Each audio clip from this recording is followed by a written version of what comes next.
hosting the Combating Corruption Summit, where bold ideas meet action and integrity will take center stage.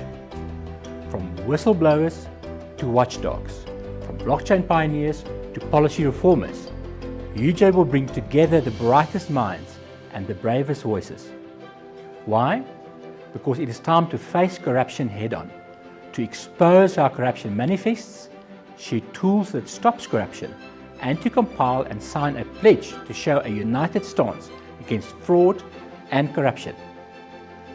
This is your invitation to stand for transparency, justice, and to invest in a future reimagined. Be in the room, be part of change, be at the Combating Corruption Summit 2025. Uniting for integrity, acting for impact.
Every cent misused is an opportunity lost.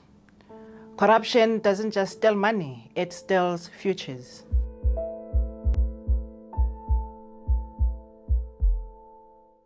My name is Nolwazi Mamorare. I serve as the Chief Financial Officer at the University of Johannesburg. In my role, I see how accountability, or the lack of it, directly affects development, access, and trust. At the University of Johannesburg, we believe financial integrity is non-negotiable. That's why from the 3rd to the 5th of September 2025, we're hosting the Combating Corruption Summit to take a stand, not just in words, but in action. This summit will go beyond theory. We will explore practical ways to safeguard public funds, innovative technologies that enhance transparency, and proven governance models that work. We'll gather experts, leaders, and change makers who are ready to drive accountability in every sector, including finance. If you believe in responsible stewardship, ethical leadership, and clean administration, this is where you need to be. Let us turn oversight into impact. Let us build systems that protect value and people. Be in the room. Be part of the change.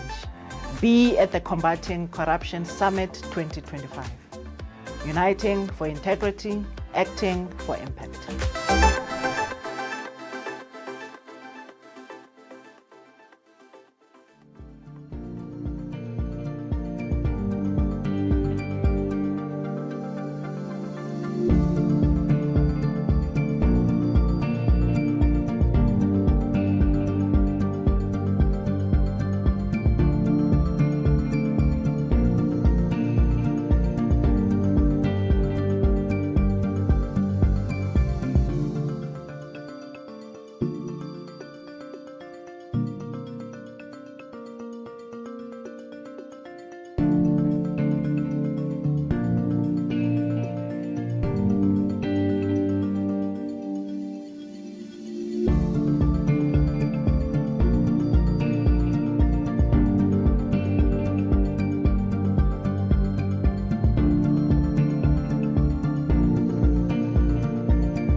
Corruption is not just a crime, it's a crisis. But what if we could take intentional steps towards combating this scourge? From 3 to 5 September 2025, University of Johannesburg is hosting the Combating Corruption Summit, where bold ideas meet action and integrity will take center stage. From whistleblowers to watchdogs, from blockchain pioneers to policy reformers, UJ will bring together the brightest minds and the bravest voices. Why? Because it is time to face corruption head-on, to expose how corruption manifests, share tools that stops corruption, and to compile and sign a pledge to show a united stance against fraud and corruption. This is your invitation to stand for transparency, justice, and to invest in a future reimagined. Be in the room, be part of change, be at the Combating Corruption Summit 2025. Uniting for integrity, acting for impact.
Every cent misused is an opportunity lost.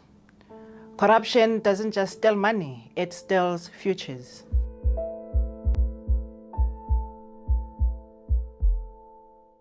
My name is Nolwazi Mamorare. I serve as the Chief Financial Officer at the University of Johannesburg. In my role, I see how accountability, or the lack of it, directly affects development, access, and trust. At the University of Johannesburg, we believe financial integrity is non-negotiable. That's why from the 3rd to the 5th of September 2025, we're hosting the Combating Corruption Summit to take a stand, not just in words, but in action. This summit will go beyond theory.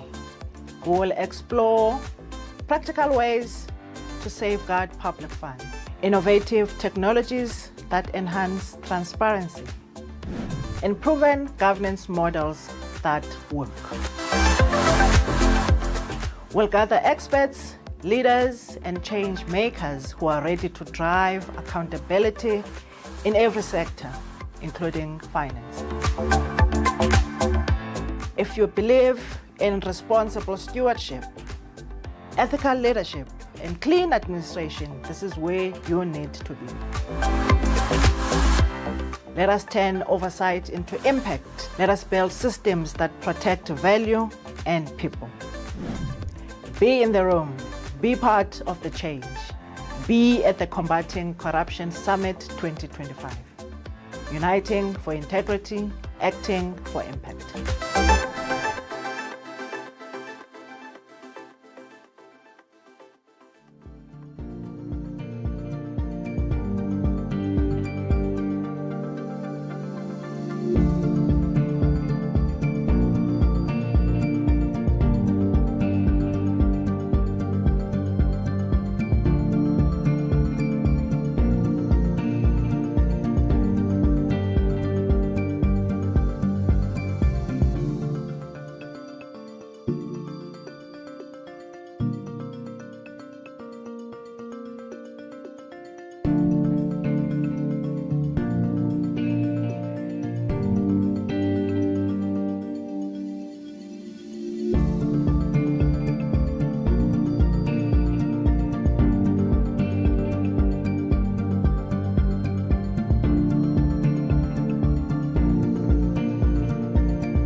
welcome to day 2 of the summit. Please welcome your host, your MC program director for the day, a man who looks a little like Mel Gibson in the movie A Man Without a Face.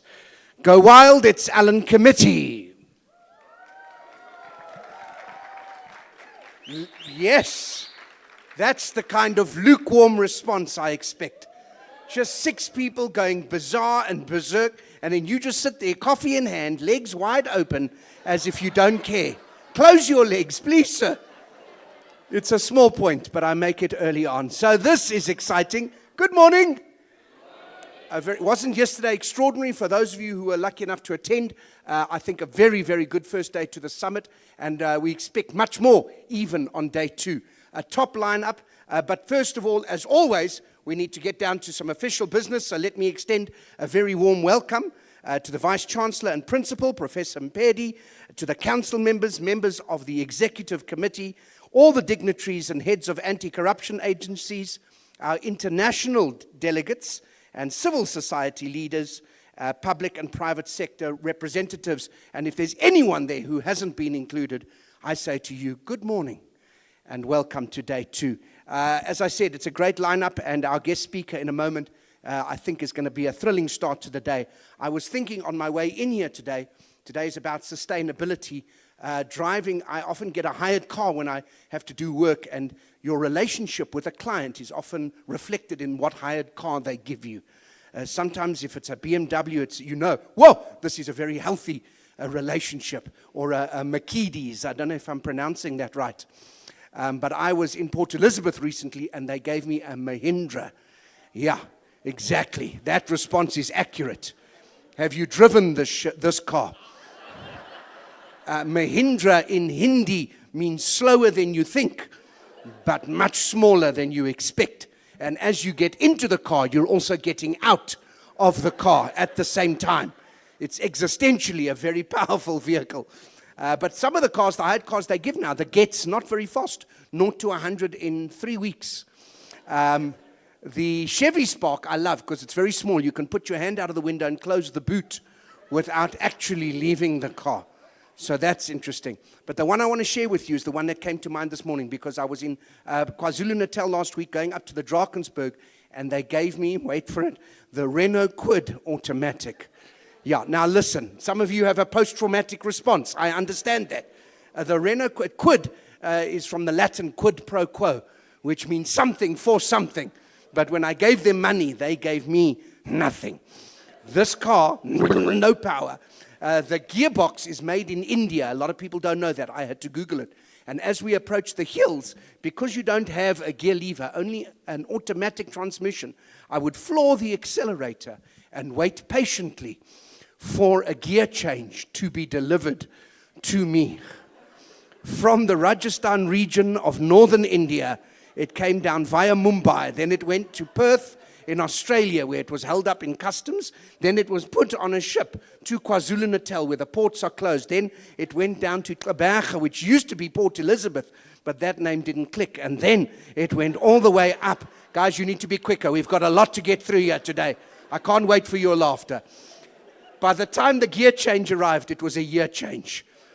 Top speed in the car, 107 kilometers an hour. You know it reached top speed because parts of the car began to fall off and disintegrate. A car so slow, at one point the back seats passed me. Do you understand what I'm saying? It's not a good state. Just one clap is enough affirmation for me. Oh, it's crazy times. Right, let's get on with the day. You're a lovely crowd. Ladies and gentlemen, what a delight and an honor it is to introduce our guest speaker this morning. To get us started on day 2, please, if you will, we want to welcome our Auditor General of South Africa, Mrs. Tsakani Mululeki, the first woman to be appointed to this role in over 100 years. Prior to this, she served as Deputy Auditor General. She has more than 20 years of experience spanning diverse areas, including auditing, consulting, corporate advisory, development finance, investment management, and skills development. She's a seasoned business leader with a wealth of corporate governance, and she's gained all of this through participation on numerous corporate boards and strategic committees in both the private and public sectors. She has been recognized by the presidents of the Black Management Forum, the African Women Chartered Accountants, the Black Business Council, and the Association for the Advancement of Black Accountants of Southern Africa, of which she is a past president. If you will, please join me in giving a very, very warm welcome to Ms. Tsakani Maluleke, the Auditor General.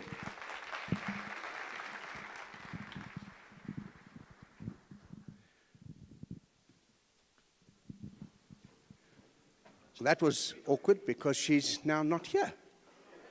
Does she know we've started? We're going very well. Here she comes now. Right, pretend I've said all of that again, and I'm just going to do the last line as if nothing has happened, and then we'll cut this, edit this on the phones so that there isn't a gap. I'm looking at you, the pressure's on you. Ladies and gentlemen, please, as if nothing has happened and there was no gap, please welcome the Auditor General.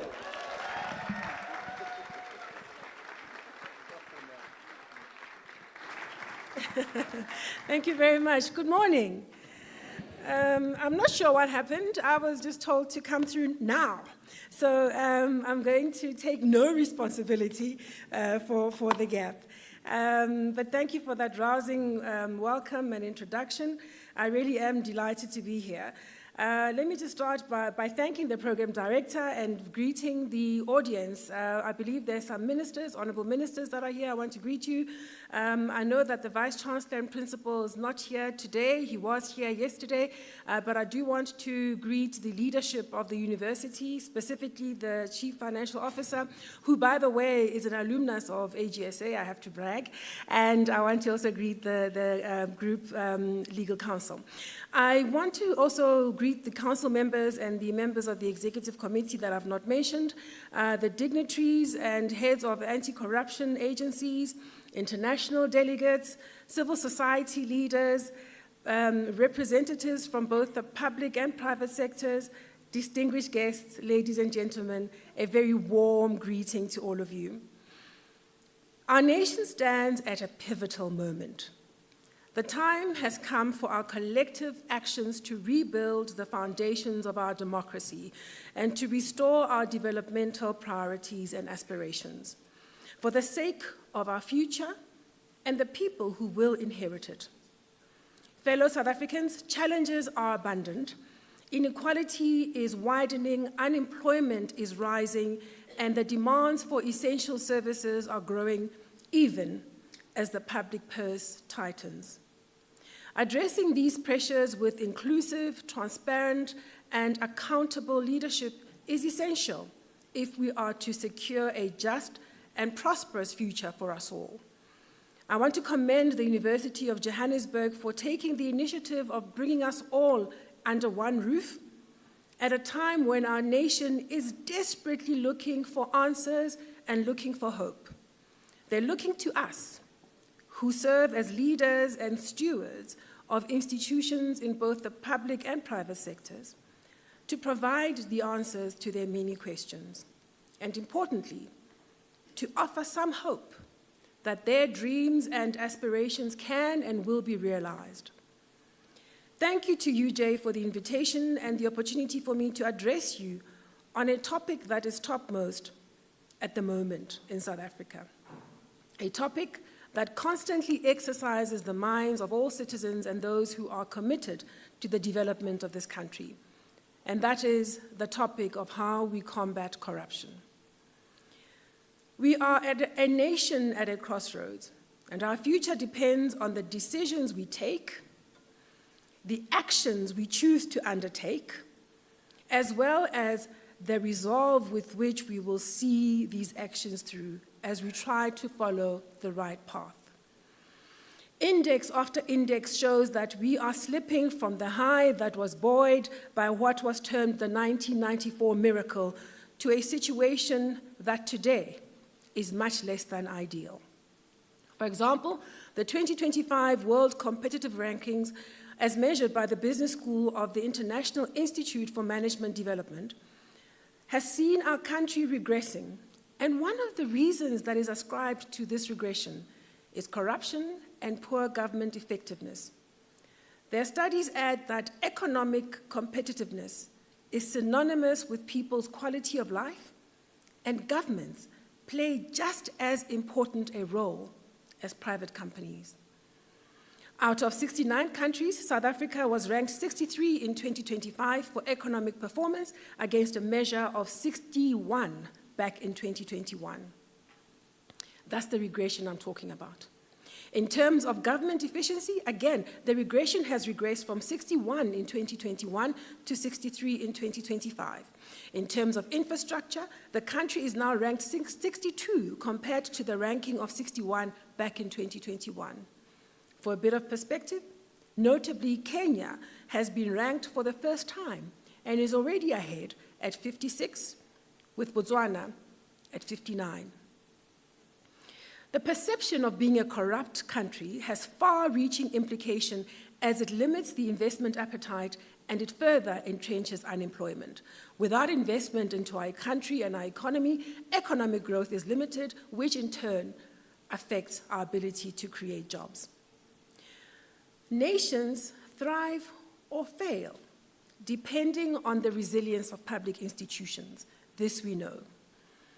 Oversight institutions, such as the one I'm privileged to lead, the Auditor General of South Africa, play a fundamental role in ensuring that government institutions are held accountable, not only for their actions, but importantly for the things that they don't do. We are part of a critical system of accountability that helps to uphold the principles of good governance, transparency, and integrity in the public service. As the supreme audit institution of South Africa, the AGSA specifically provides independent, credible insight on how public funds are being used. We essentially have a mandate to guard the public purse and to foster accountability and transparency by all those who are elected and appointed to serve as stewards of public resources. In order for us as AGSA to fulfill our mandate effectively, we must be independent in reality and perception. We must be professional, we must be resilient and exemplary.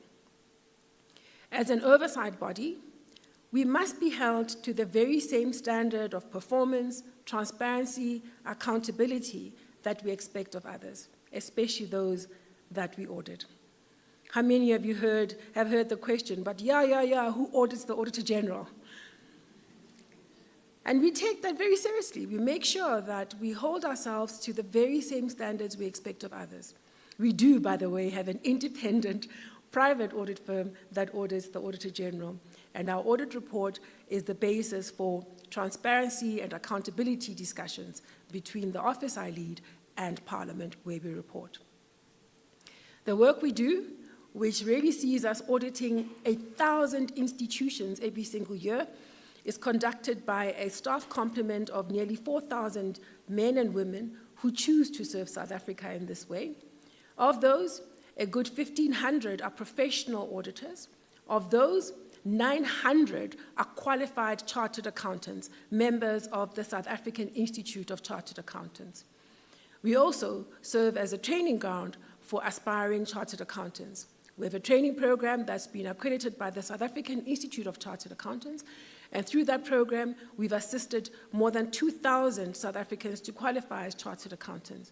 Just this year alone, 300 plus new CAs came out of the audit office as entrants into the profession, holding that world-class designation of chartered accountant.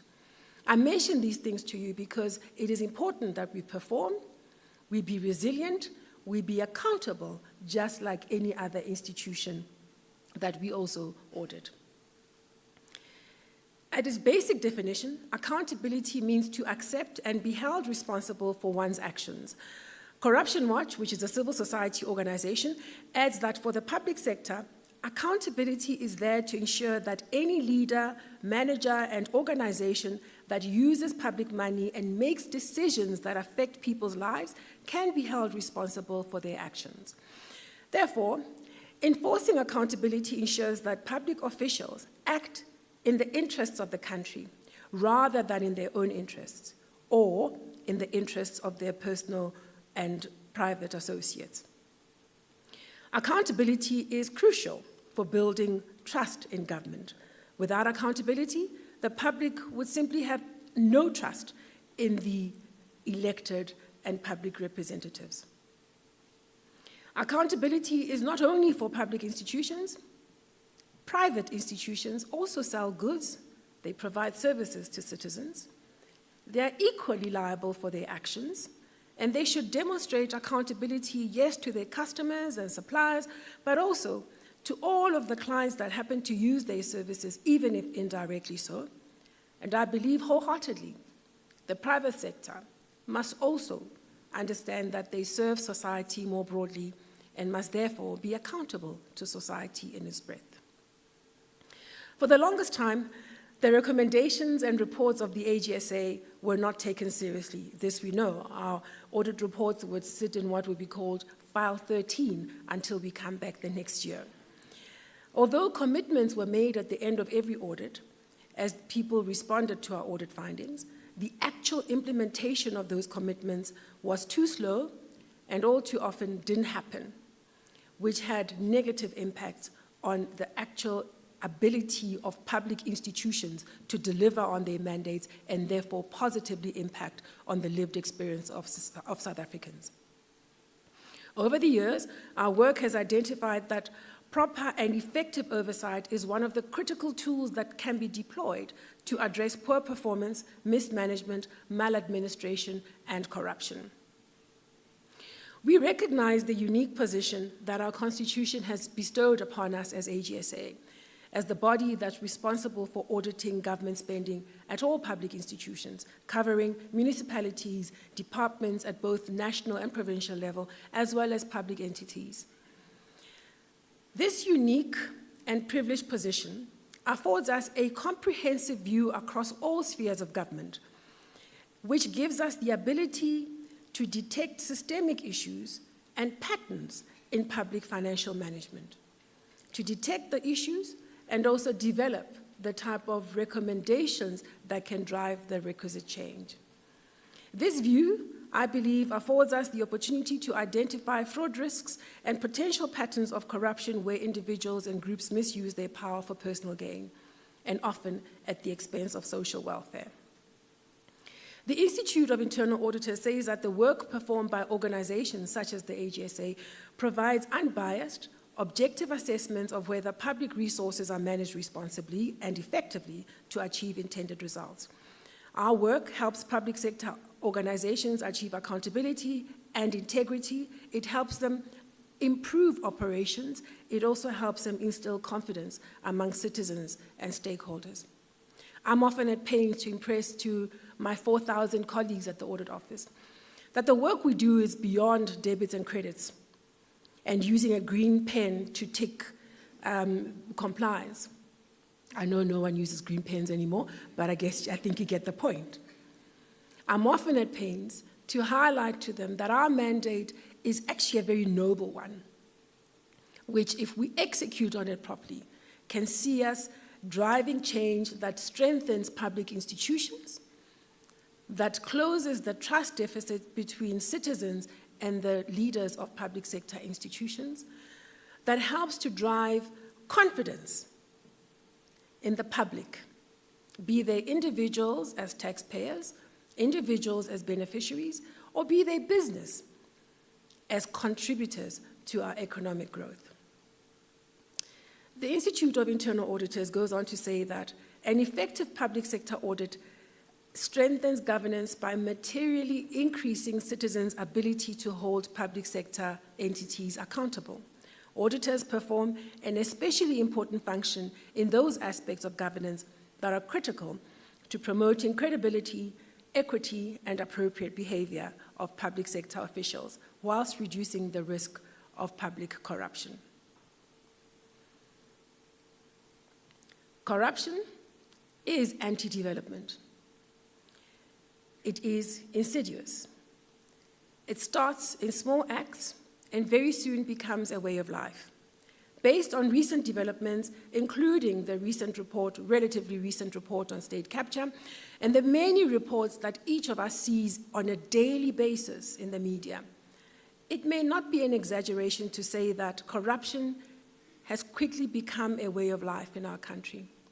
And this is a trend that should worry each and every one of us, whether we're auditors or not, whether we serve in the public sector or the private sector. Now, whilst the audit reports that we produce do not deal with corruption directly, we use them to share insights and with an aim to influencing corrective action by those with the authority and responsibility to act on malfeasance. Without our work, the public would have little insight on how public funds are used or misused. Our audit reports are not merely technical documents. We believe that they are tools designed to empower citizens, to empower civil society, as well as parliament, legislatures, and municipal councils, to question, to engage, to understand, and importantly, to hold public institutions and their leaders accountable. At the heart of accountability is participation of the different sectors of society in the crucial conversations that seek to hold our leaders accountable. Corruption Watch argues, and I believe they do so rightly, they argue that corruption affects all of us. It threatens sustainable economic development, it threatens ethical values and justice. It destabilizes our society and endangers the rule of law. It undermines the institutions and values of our democracy. But the reality is that poor people suffer more because public policies and public resources are primarily meant to benefit them. To be dependent on the government for housing, healthcare, education, security, and welfare makes the poor most vulnerable to corruption, since it does stall service delivery. Delays in infrastructure development and maintenance, poor building quality, and layers of additional costs are all consequences of corruption. As a nation, I believe that we have tolerated a culture of wrongdoing, of a lack of accountability and corruption for far too long. And we do this even though we realize and see just how it leads to poor service delivery. Each of us has to dodge potholes on our roads. Many of us have to contend with a lack of medication in public clinics and hospitals. Many of us contend with the inconveniences that result from dilapidating and poorly maintained infrastructure. All of these things are the result of corruption. The loss of savings that emanated from the collapse of Steinhoff and Tongaat-Hulett, amongst others, are a clear indication that corruption and its impact are not limited to the public sector, but corruption bedevils all of us across society. When communities take to the streets, and often this upsets the rhythm of our daily lives, we only then become alive to the challenges that we all face. Because in many ways, many of us sitting in this room are insulated from the direct impact, immediate impact of corruption. I would argue that we all should be much more impatient with the pace of rooting out corruption. I would argue that we should all be seized with finding ways and opportunities to push back on a culture of impunity. We should be finding ways to bolster institutions, public institutions, such that they can withstand the pressures that come from the actions of those that seek to misdirect public funds.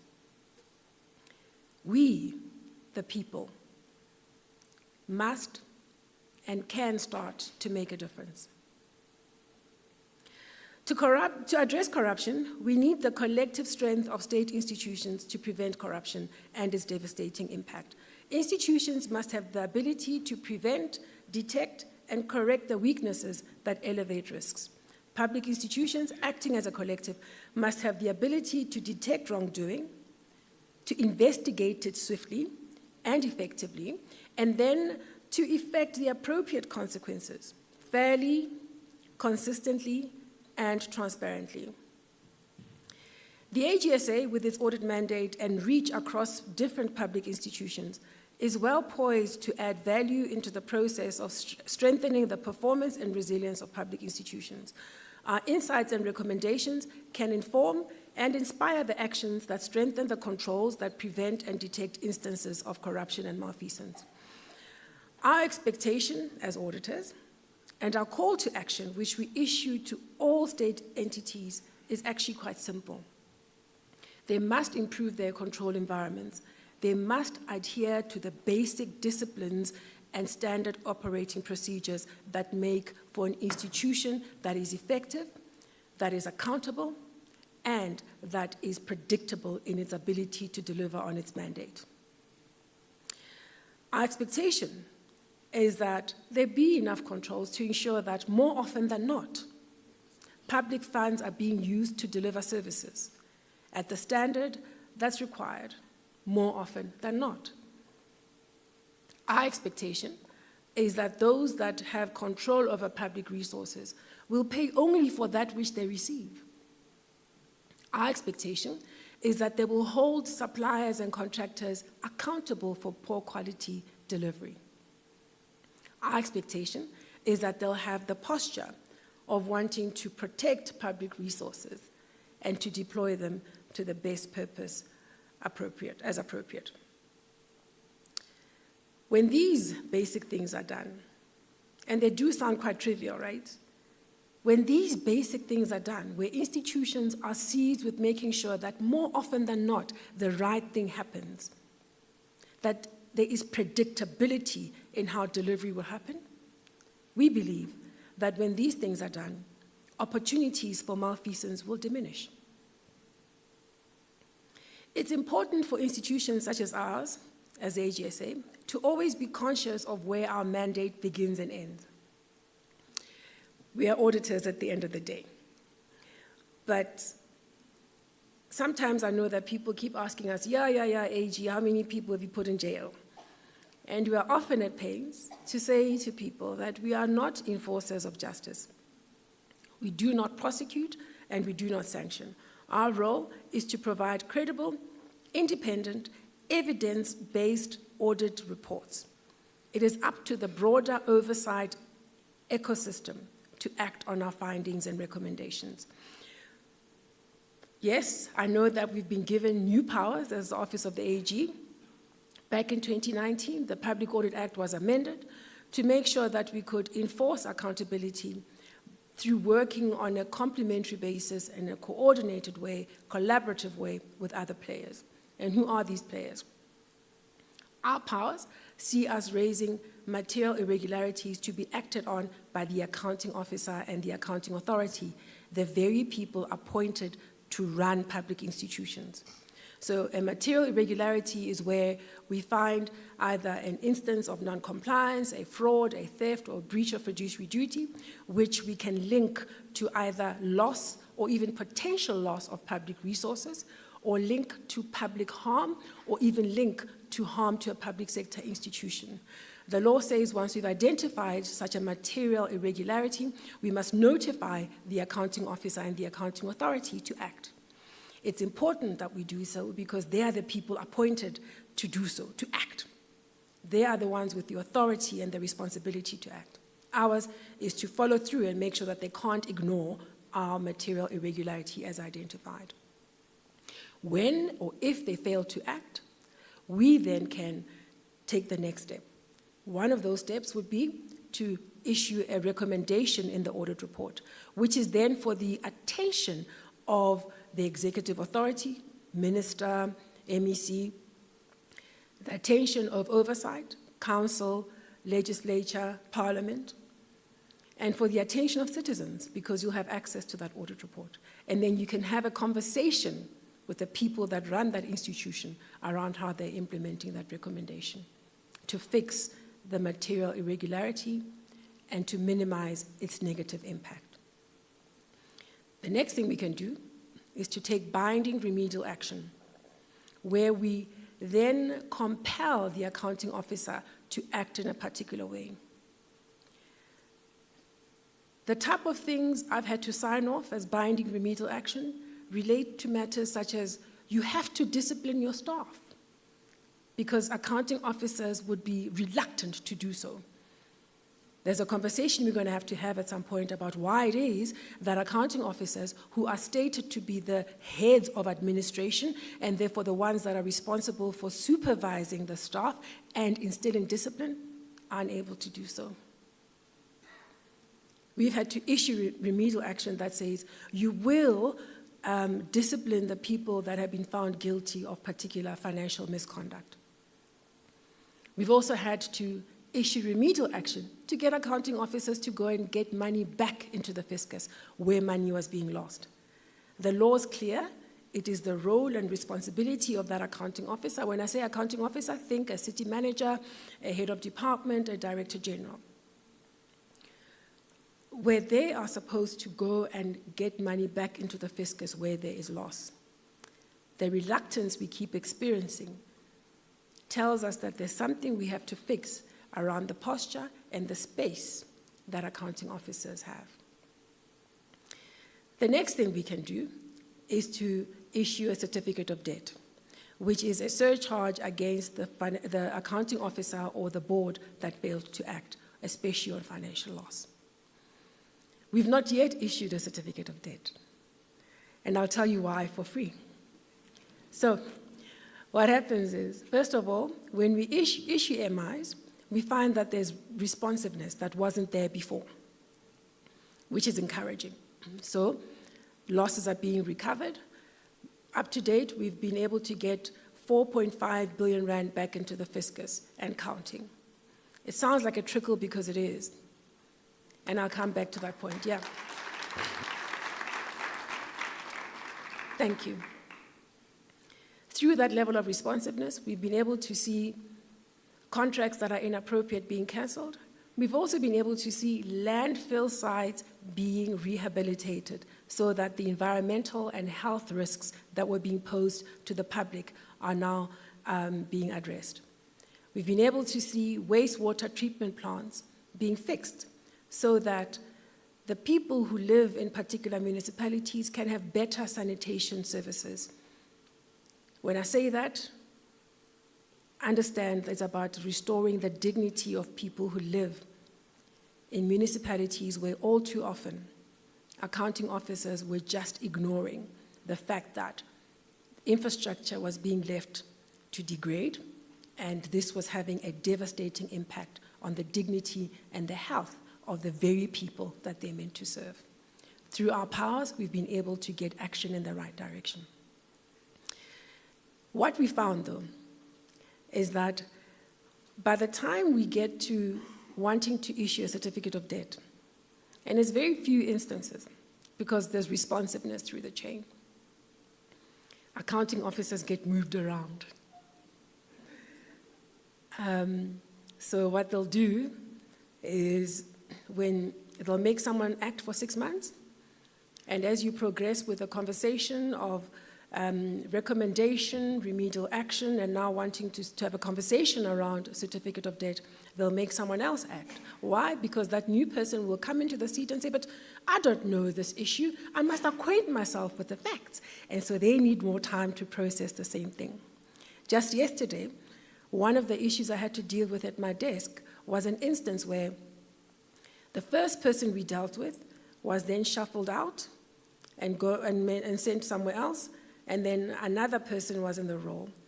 The first person came back and now said, no, they have to acquaint themselves with the very fact that we dealt with them a year ago. It says a great deal about the importance of competence, ethical posture, and stability in the key roles of institutions. And so what we're finding is that unless as South Africans we drive proper action towards instilling professionalism in the public service, we're not going to win on the journey of protecting resources, and worse still, we're not going to win on the journey of building institutions that are strong enough to, first of all, perform on their mandate and also bolster themselves so that they're not vulnerable to corruption, if we don't worry about professionalism. And what is this about? Make sure that there are people of competence, technically and leadership-wise, and perhaps that's the invitation we can issue to institutions such as the University of Johannesburg, to make sure that we keep investing in the type of interventions that will help us build a core of public service leaders that have the requisite competencies and have an ongoing ability to respond to the complexity and pressures of the world as it is today and as it is likely to be tomorrow. The second thing we have to worry about is the ethical posture of the people that run public institutions. And again, there are things that we can all do, including those of us in academia, to ensure that we include ethics into even what can seem like technical spaces or training programs. I think it's a dangerous chartered accountant that has no ethical grounding. I think it's a very problematic engineer that has no ethical grounding.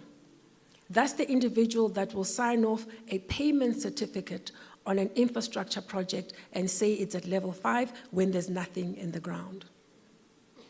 Because they've lost all manner of perspective about what it is they are called to do as a professional in South Africa today.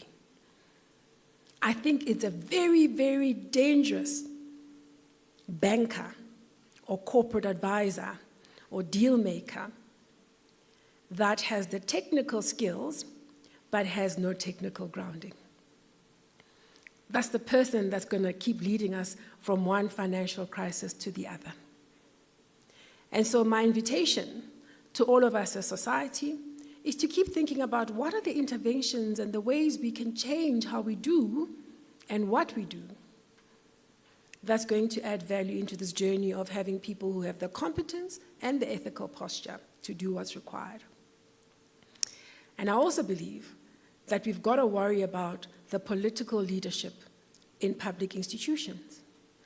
Because if somebody is a political leader in a particular area, they too have to have an ethical posture, a particular level of competence to engage with their duties, and they've got to be able to understand the importance of having an administration that has got people of competence and people of ethical conduct that they can hold accountable, and people who will be given space to do their jobs without undue interference. If we do these things, we will start to make the public sector a space where talented people choose to be, rather than a space that's often understood to be the location of the less talented amongst us. You see, we can worry about corruption, but as I've said, unless we build public institutions that are strong enough to do what's required and to protect themselves against the pressures that will come from the corrupt, we will never win the battle against corruption and government efficiency, or inefficiency, that is. So my plea to all of us is, yes, we must worry about the effectiveness of law enforcement. Yes, we must be worried about the many headlines we see. Yes, we must demand that people be successfully convicted and sentenced. But that can never come at a cost of neglecting the very basics of building strong, effective public institutions. And from our analysis, it starts with the leadership that we elect and appoint as stewards of public resources, of public institutions, essentially as stewards of the very goals, ambitions, and aspirations that we have as a nation. One of the things that we believe is important as AGSA is to ensure that there is good governance that prevails within public institutions, across the boundaries of individual institutions into value chains, and across the boundaries of the different spheres of government. We've got to make sure that the entire public sector starts to make moves towards being characterized by good governance.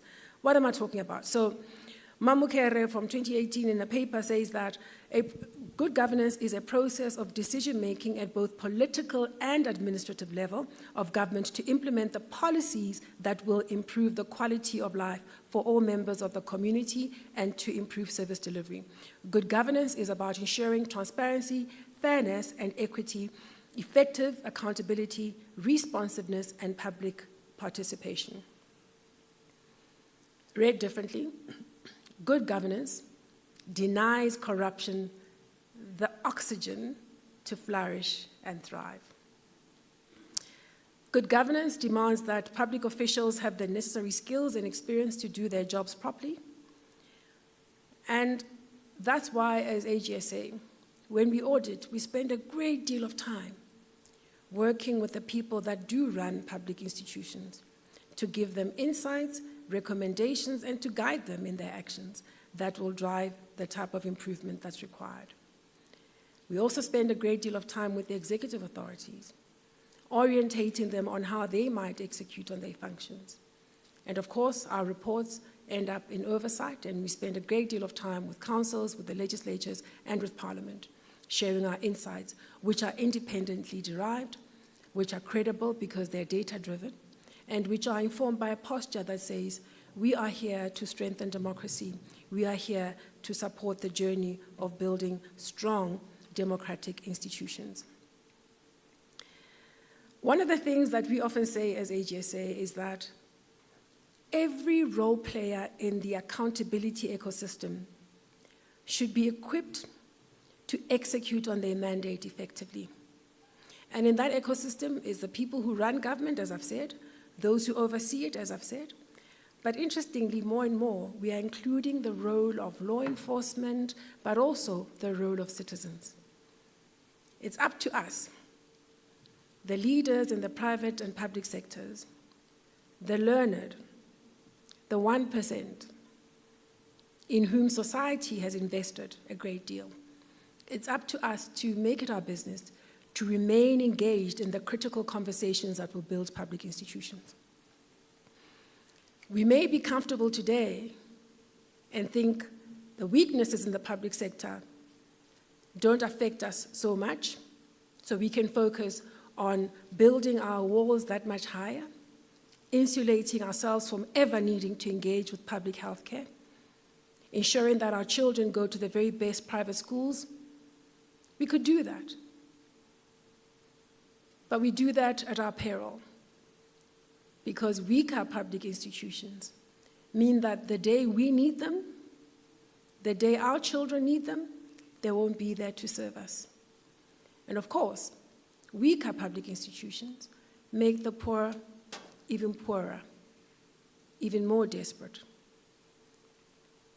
And that has grave implications for the cohesion of our society, for our economy, and for our development trajectory. I know that later on today you will be hearing from the public protector. That's one of the ecosystem role players that we work with as AGSA. We refer some matters to them.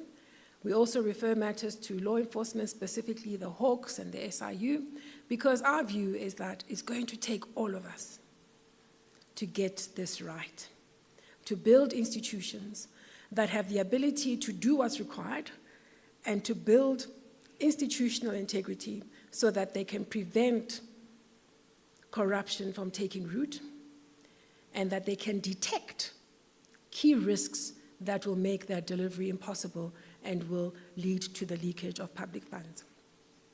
And we also work very closely with civil society organizations because we believe so wholeheartedly that their voice represents those who do not have the necessary decibel range to fight for their rights. So as I conclude, I wish to state that accountability is a critical building block as we aim to build a nation that is committed to good governance and development. Accountability helps us engender and build trust between citizens and their public representatives. I want to leave you with the words of Pratibha Patil, the former president of India, who said, "Corruption is the enemy of development and of good governance. It must be gotten rid of. Both the government and the people at large must come together to achieve this national objective." This is the call to each of us to play our role wherever we may be, to be conscious of the responsibilities we have, and to be cautious of the impact of our actions or even the impact of the choices we make not to act. I trust that my input has been helpful, and I leave you with a wish that we will all do well in our roles. Thank you. Thank you very much. Madam Auditor General, if we can ask you to have a picture taken, and thank you for that brilliant speech. We're going to ask you to come to the center of the carpet there, and I think we're going to welcome the General Counsel up here, and we're going to have a picture taken. Brilliant. And a gift for you. Oh, yes. Very good.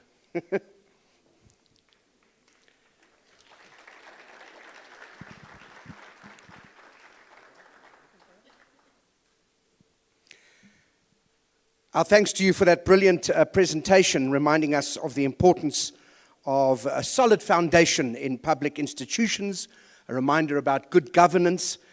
You introduced the idea of an ethical posture. All of that, I think, is very important, adding to yesterday's points that we made about having strong political will and intention. And so that brings us very neatly to a commitment ceremony. And we're grateful to have General Counsel Dries Pretorius with us on stage, and he will address us now as we welcome anybody who's going to be part of the signing of the pledge to talk a little bit more about that. Over to you, sir. Thank you. Thank you, Alan. Is it on? Hello, hello, hello.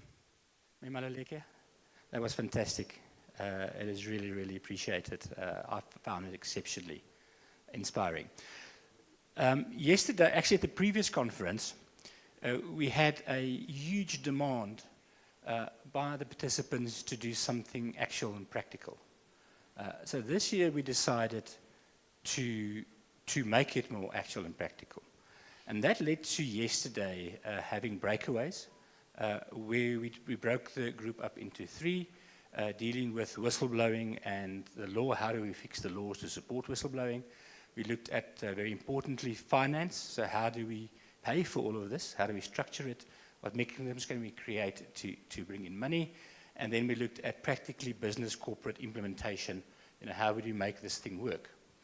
From that, we took some takeaways, and we'll do two things with that. We have a pledge or a compact here that we'll just talk about just now. But what we will be doing is we will send to the participants, we'll create some working committees, please participate, and we will ultimately try and we will create a policy statement and some recommendations to government. So that's where we're going with this. So there will be real outcomes. It might take a couple of months, but we'll get there. Let me then take you through the compact or the promises that we're going to make. These will be in the foyer after this, so please feel free to sign it as you walk past it. It will be much appreciated. But as we have the Auditor General now is going to join us in the signing, I'm sure we'll come and check on you with a green pen to make sure you are actually complying with this now.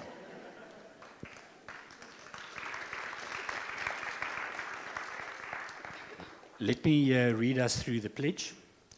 We, the delegates who participated in the Combating Corruption Summit 2025 at the University of Johannesburg, Auckland Park Kingsway Campus Committee, commit ourselves to the following actions. 1. Legal commitment. We support strong laws to combat all forms of corruption, promoting legal frameworks that encourage honesty, transparency, and accountability. 2, financial commitment. We advocate for financial policies that reduce corruption by promoting clear regulations, transparency, and ethical practices.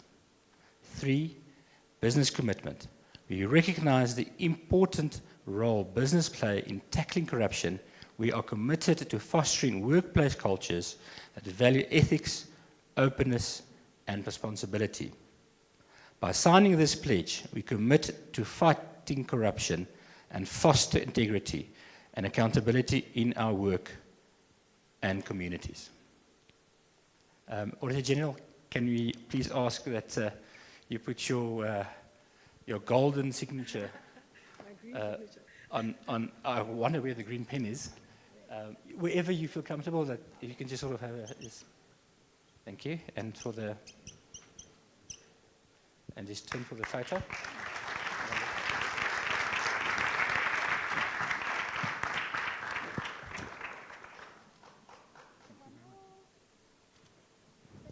Nwazi is our CFO of the university. She is a MEC member as well. Thank you.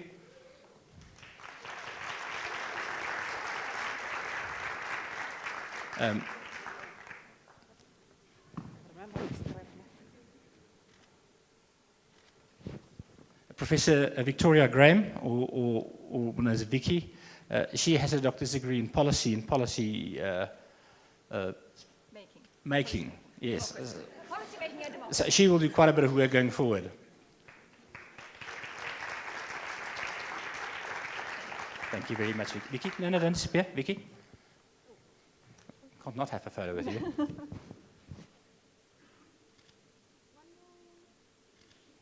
Thank you. And then Professor Bettine van Vieren, Janssen van Vieren. She's our registrar at the university.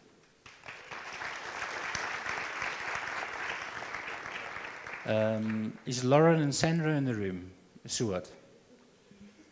Where's the lawyers to come and sign their life away? We'll catch them later. I'm going to sign it because I like to sign autographs. It'll make me feel more popular. I think that's right. Hello?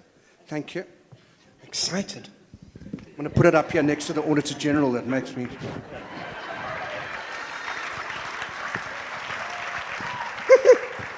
Come, picture. This is for Farmers Weekly Centre Spread.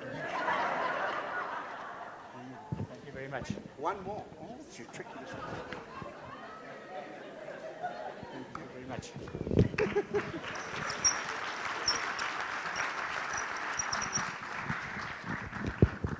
Thank you. Thank you very much. Alan will take over now. Great. I think another round of applause. Thank you very much, Madam Auditor General and all our guests. Fantastic. Right, folks, our next keynote speaker, although not here in person, has sent us a short video, and we are delighted that our Honourable Minister, Dean McPherson, was able to send this to us. He was appointed as Minister of Public Works and Infrastructure from July 2024, an experienced businessman and politician, passionate about economic policy and job creation. Mr. McPherson has been serving as a public representative since 2009, initially as a local government councillor, and then since 2014 as a member of parliament for the DA. During the 5th Parliament, he served as the DA Shadow Minister of Trade and Industry and the Whip in the National Assembly. He sits on the advisory board in the South Africa United Kingdom Chamber of Commerce since 2021, and he was elected chairperson of the DA in KwaZulu-Natal. So let's take a listen to Honourable Minister Dean McPherson. Good morning, everyone. It's an honor to be able to speak to you at this Combating Corruption Summit. The University of Johannesburg has always been a hub of critical thought and bold dialogue, and today you're once again leading the charge by convening this national and international group of voices to confront one of the gravest threats to our democracy, and that is corruption. We all know the damage that corruption has done in our country. It has drained resources from our people, distorted public priorities, parallel service delivery, and it's eroded trust in our institutions and in government itself. But I also know this, that South Africa and South Africans are resilient, and we are determined, and together we can build systems that withstand corruption and leaders who reject it.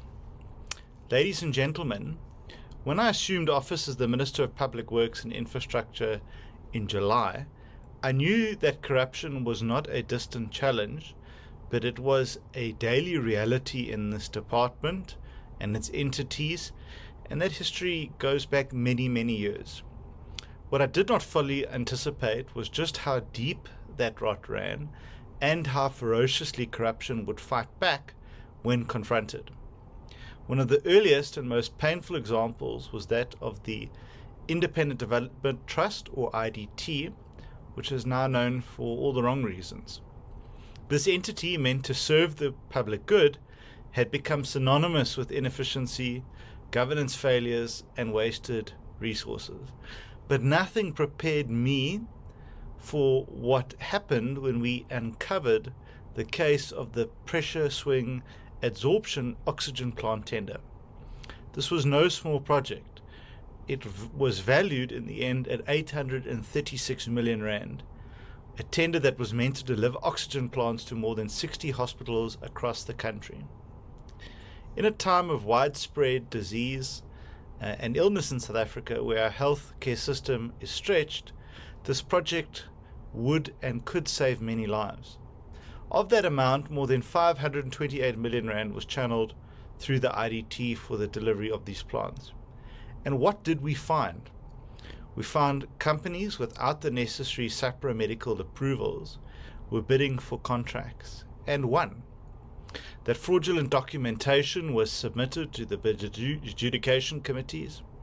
That a company called Bulking misused another firm's SAPRA license and failed to declare subcontract arrangements that exceeded their legal threshold. In fact, it was more than double what they were allowed to bid for. That critical compliance requirements, initially included in the bid documents, were quietly removed from the final request for proposals, which opened the door to ineligible bidders. And this was not carelessness. It was deliberate, it was collusion, and was criminal. And it was a betrayal of the very people that this project was supposed to serve. Ladies and gentlemen, when I became aware of these irregularities, I had two choices. I could look away or confront them head on. And I chose the latter because I believe in accountability and transparency. And in December 2024, I announced that the tender would be suspended, and I appointed PwC to conduct an independent forensic investigation. And their work began in January of this year and concluded in July. The report confirmed what whistleblowers and journalists had already suggested, that fraud, procedural breaches, and systematic governance failures were persistent. And we did not hesitate. I demanded accountability from the IDT. And we moved to ensure that the board was court after being in court for some time, and to ensure that for the first time in months that it had proper oversight and internal audit structures after failing to have those in place. I also wanted to make sure that the findings of the forensic report was made public, because as we know, that old saying that sunlight is the best disinfectant. But again, I was not surprised that corruption did not go quietly. Almost as soon as the investigation began, I found myself the target of a coordinated disinformation campaign. Fake news articles claimed that I had interfered in tenders to benefit certain companies. AI-generated voice notes circulated purporting to show conversations that I never had. WhatsApp messages were manufactured between myself and my staff and journalists that just simply were untrue.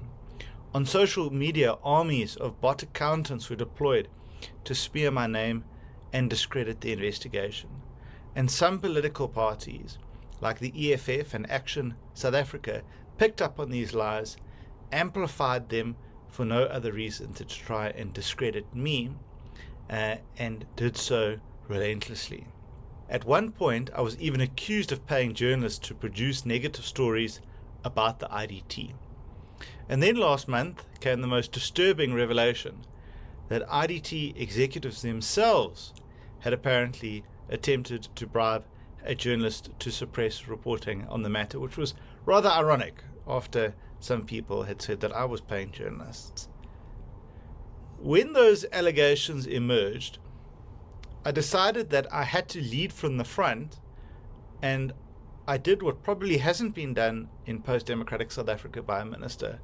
I personally laid charges against the now suspended CEO and spokesperson of the IDT, including bribery, contravention of the PFMA, and also for the police to look into that network that may extend beyond the IDT. That case is now with law enforcement, and I do hope that we will see arrests soon. But the lesson is clear.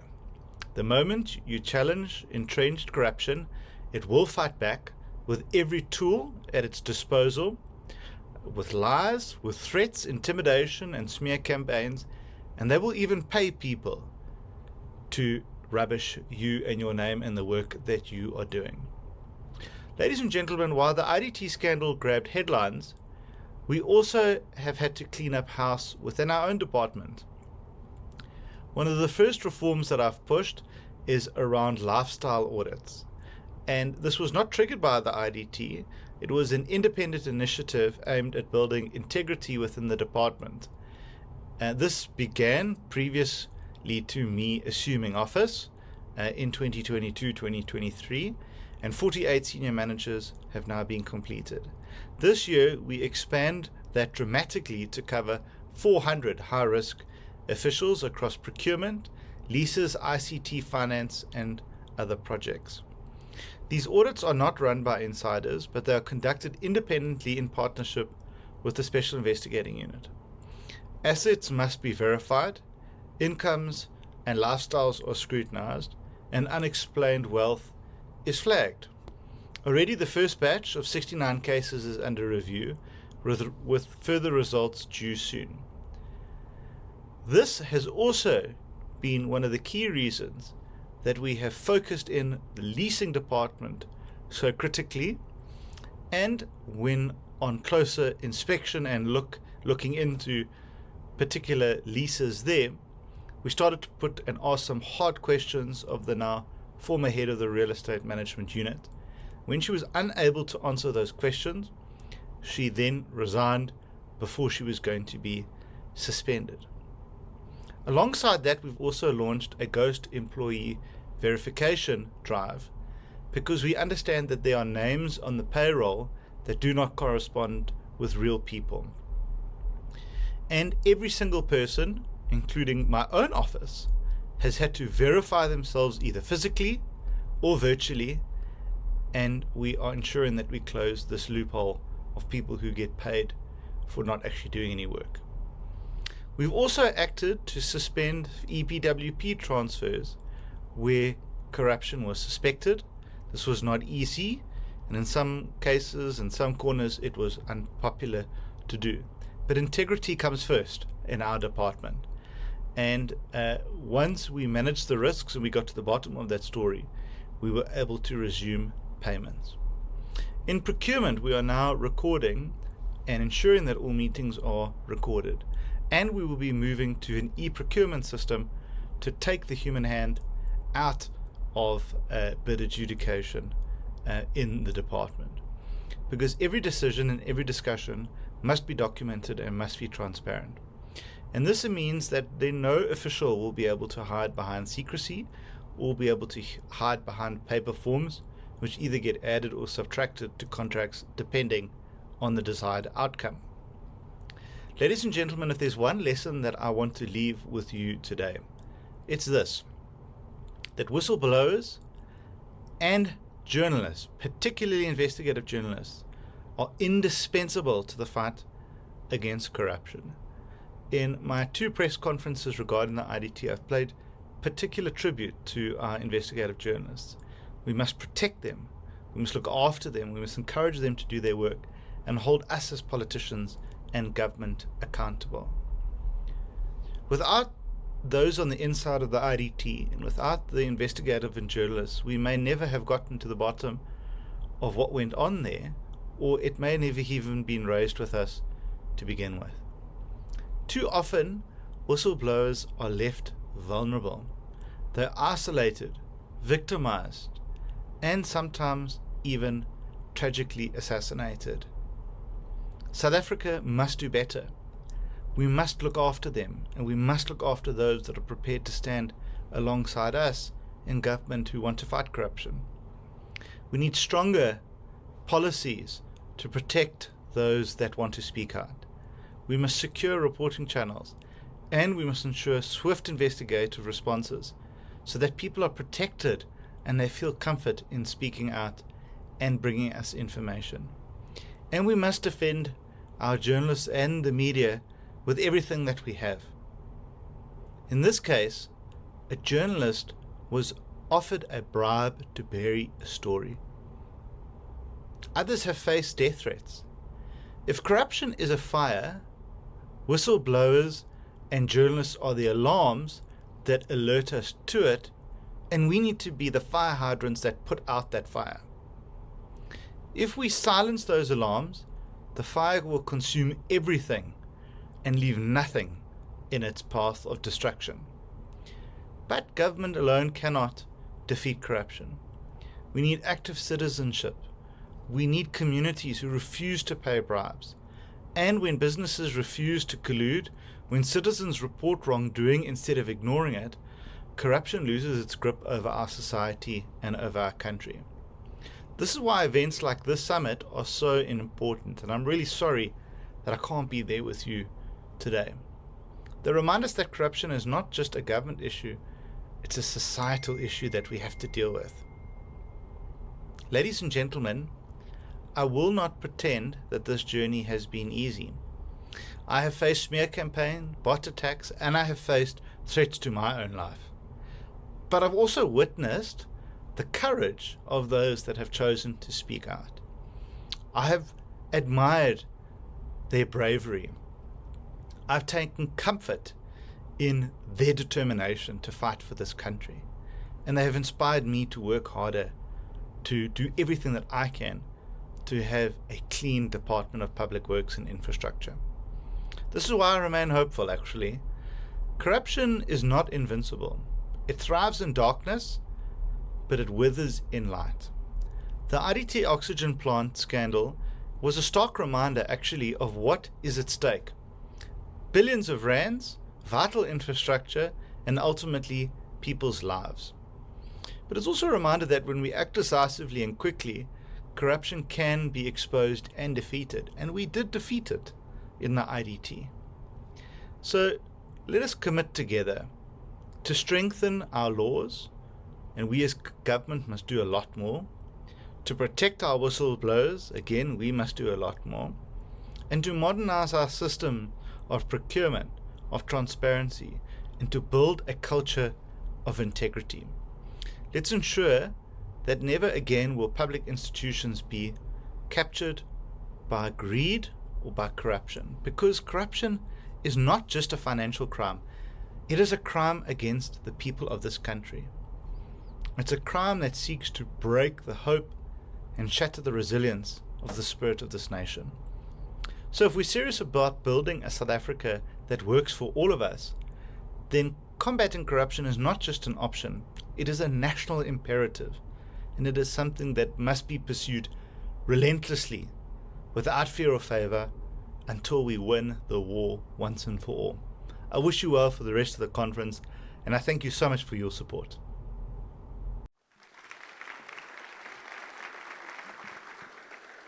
The Honourable Minister there appearing in IMAX proportion. I mean, that's big. It's a larger-than-life message about a larger-than-life issue. Before we come to our first tea break of the day, we are delighted to have a panel discussion, Unmasking Business Mafias. And I'm going to invite our moderator, Lauren Salt, onto the stage. and she will be joined by her team or panel, Suad Jacobs, Dave van der Heerden, who I think is in the audience, if he can come up and join us. And then replacing Bongani Ndladla is Ibrahim Mula. So please give them a huge, warm welcome for the panel discussion.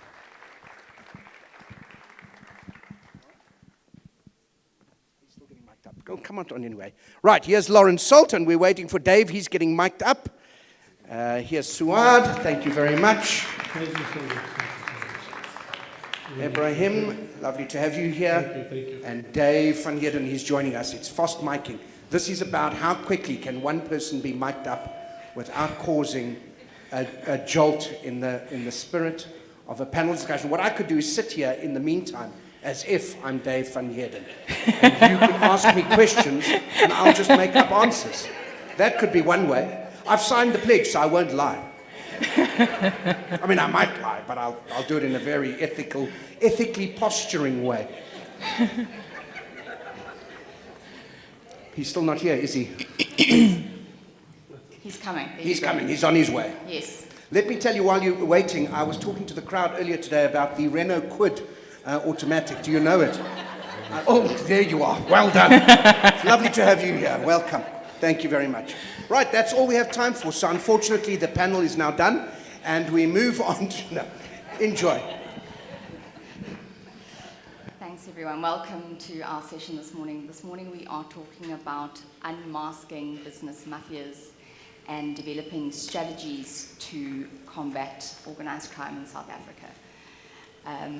So, often when we think about organized crime, we think it is operating in the shadows. And business mafias seem to operate in a slightly different way.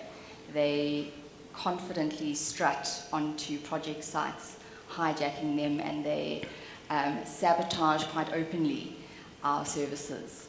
So what does this mean for us? And we always hear about the construction mafia. In fact, before this panel, I wasn't quite aware of just how many other mafias there are. But I was reading interesting stats on the construction mafia specifically. They have confidently strutted onto 180 infrastructure projects, bleeding more than 63 billion rand from our economy. Now take a moment to just think about that. 63 billion. And how they go about doing this is they say that they would like a cut of the value of the project. They often do it under the guise of business communities, community forums, or some kind of empowerment. And what can we do as businesses who are subject to these things? It's not just only in the construction sector. You are looking at the fuel cartels that sabotage our power plants. And we're looking at the tanker mafia who siphon off water from our water supply in order to get tanker contracts. And so joining me today to talk about what strategies we can employ as business to combat this sort of organized crime is Suad Jacobs from ENS. She's the head of our forensics team in Johannesburg at ENS, Mr. Ibrahim Mula, the director of strategic support at the CIDB, and Mr. Dave van Heerden, a director at TFS Africa Forensics. So, perhaps we can start with you, the construction mafia, and what you see at the CIDB and what partnerships the CIDB is employing with government agencies in order to create a crime-free construction sector. Ibrahim, do you want to give us your views? Okay, thank you very much. I'm assuming I'm audible enough? Audible. That's good, okay. So, no, thank you very much, and I'm here on behalf of Mr. Bongani Ndladla. He's had a problem at the last minute, so I've been roped into that. But I've been very involved at the CIDB in terms of the issue of the construction mafia. And there's a few things. I mean, for those who don't know the CIDB, so it's the Construction Industry Development Board. It's a statutory body we established for industry leadership, growth of the construction industry, inclusive development, procurement reform. So it's in our interest as an entity, and we just heard Mr. McPherson speak now. We're an entity that reports under the Department of Public Works. So critical, I think CIDB is playing a very critical role. We've established first of all, a National Construction Summit on construction mafia specifically. And this was in November last year, presided over by the Minister of Public Works, Minister McPherson. So I think there's a few key issues here. I think also we've kind of been tiptoeing around the issue, and I think we need to really face it head on and look at what we can really do. So coming out of it, there's been a few issues that have been identified. Right. So first of all is the issue of development. On our projects, our community is really involved in infrastructure projects. So there's that element to start with. Is there meaningful development? Are communities involved? The projects that's running through communities, is there opportunity for local companies to get involved? We're sharing that, or is it just big companies doing the infrastructure? No real benefit for the community. So we can do more as far as inclusive development. I think the model has changed from big contractors, and previously we had the big five. Things have changed. We need inclusive development, especially when it's the public purse. But even with the private sector, we need inclusive, our projects to include all the communities in which the project is developed in. Secondly, then it comes to the issue, if there is meaningful development, where else are we failing then in terms of why is this occurring? So clear on that issue is the criminal justice system. I mean that's very clear, and we have been failing on that. That's a reality. We've looked at the statistics, so you know that in KZN, there's been a very hardline approach taken against business interruptions, especially in the construction mafia. And that's maybe the nature of policing there. So what we found is that it's moved to other provinces. So now, whereas last year we were in KZN with the summit, you find that it's now the third province. You find that it's moving more aggressively to other provinces, Gauteng, Western Cape as well. And then we need to look at the approaches that we had. There's another trend that we're seeing. You're finding there's a lot of arrests, but very little prosecutions in proportion. So arrests are actually happening, but ultimately people are not ending up being prosecuted for it. So where things are failing somewhere along the line, this is a reality that we need to talk about. The other one is the role of the private sector. Some of the construction mafia masquerades themselves as security firms, and then they insist on using their services. So they will insist that you got to use my services, but that's actually a masquerade for the real mafia, and they carry weapons. That's it. And so with the private sector industry, they're also really looking at that aspect as well. But we need to do better there. Also, what we're noticing is that when you get to an area and one is very aggressive in terms of dealing with the problem, you'll find that different forms of extortion start coming through. So you'll find that if in the public sector, there's all these evaluation committees, bid specification, bid evaluation, bid adjudication committees. In some instances, those mafia representatives are actually on the committees. They're actually on the public sector committee. So they've just changed the form in terms of that. So we really need to keep up with how things are changing. I think that in terms of other particular areas, one that's critical for community involvement, in June this year, Minister McPherson published a social facilitation framework. So what's happening is in the client departments, they're actually saying, all right, we'd like to involve communities, but how do we do that? We don't know where to start. We know that we have a project and a contractor must come on. How do we actually involve communities? So a framework has been developed that actually takes your client department through your planning, when do you bring your community liaison, your community representative, right through the whole process. So that's been in June, and now the process ahead is to finalize that framework. And I think it will help in both the public and private sector. So, Chair, I think I'll stop at this stage. You'll tell me where you want us to add further. Yeah. Can I just ask you, so for all the businesses in the audience, if they are subject to threats by the construction mafia, what do you suggest that they do? Okay, so first of all, the reporting has to be done correctly. So reporting through the channels in terms of our police reporting. There is an extortion hotline. So I don't know if stakeholders are aware, but there is a national extortion hotline where you can report cases anonymously. That's important. And I think very critical, there is a trend that once again, where the community is benefiting and involved, you'll find often they defend the project.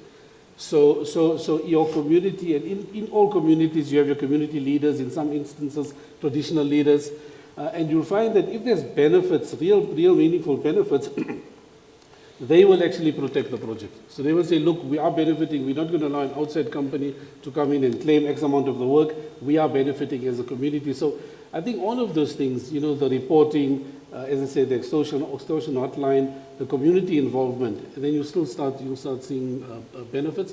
However, having said that, the reality is we are still failing in it, and then we need to have the criminal justice system, we need to have that strengthened as well. And I think that's what we need to keep on plugging away as well. And look at maybe certain provinces where things have gone better, where it's dealt with better, and maybe use those examples for projects. And what I'm hearing from you, Ibrahim, is maybe get out ahead of it before you are faced with the threats. Get the community involved up front. Yes. Yeah. So, Dave, let's move to you.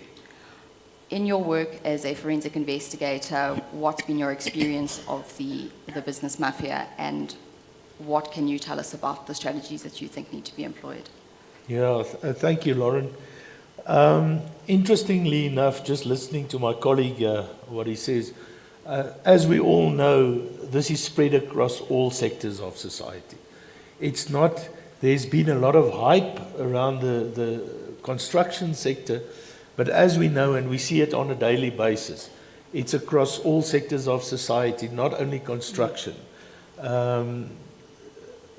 There was another speaker yesterday, and we also know from first-hand experience that recently we conducted an investigation where just northeast of Pretoria, 51 Patco buses were burned, sector light, in a coordinated, well-planned fashion in a matter of hours at 3 different depots. And as it turned out, as our investigations progressed, we actually found out that Patco delivering a service to the community at a special rate, but the taxis insisted that they were not allowed to operate at certain times. Patcos had to stop. And the interesting thing was the drivers lived in fear, because if they dared operating within their normal mandated working hours, they were pulled off, either beaten and intimidated and so on. And that's unfortunately the problem that we sit with and we have to deal with on a daily basis. And my question then to you, Dave, is how do you get ahead of that? Because that's slightly different from the construction mafia who come masquerading as community forums.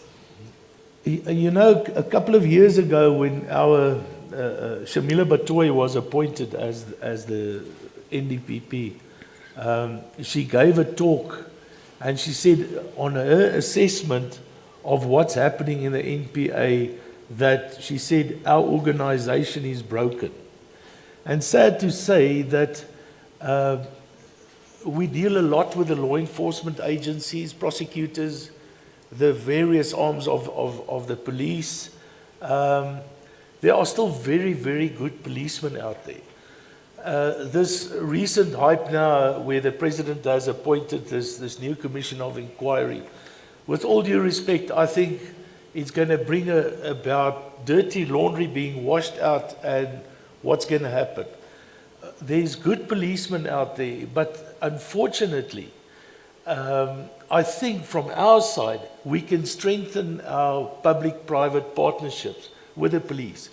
Some of our friends in the police would call us, they honest, for instance, this Eskom task team dealing with corruption within Eskom.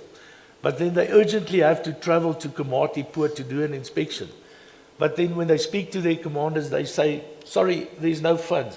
Can you pay with your credit card, captain or colonel, and we'll submit a claim and see if we can find money for it.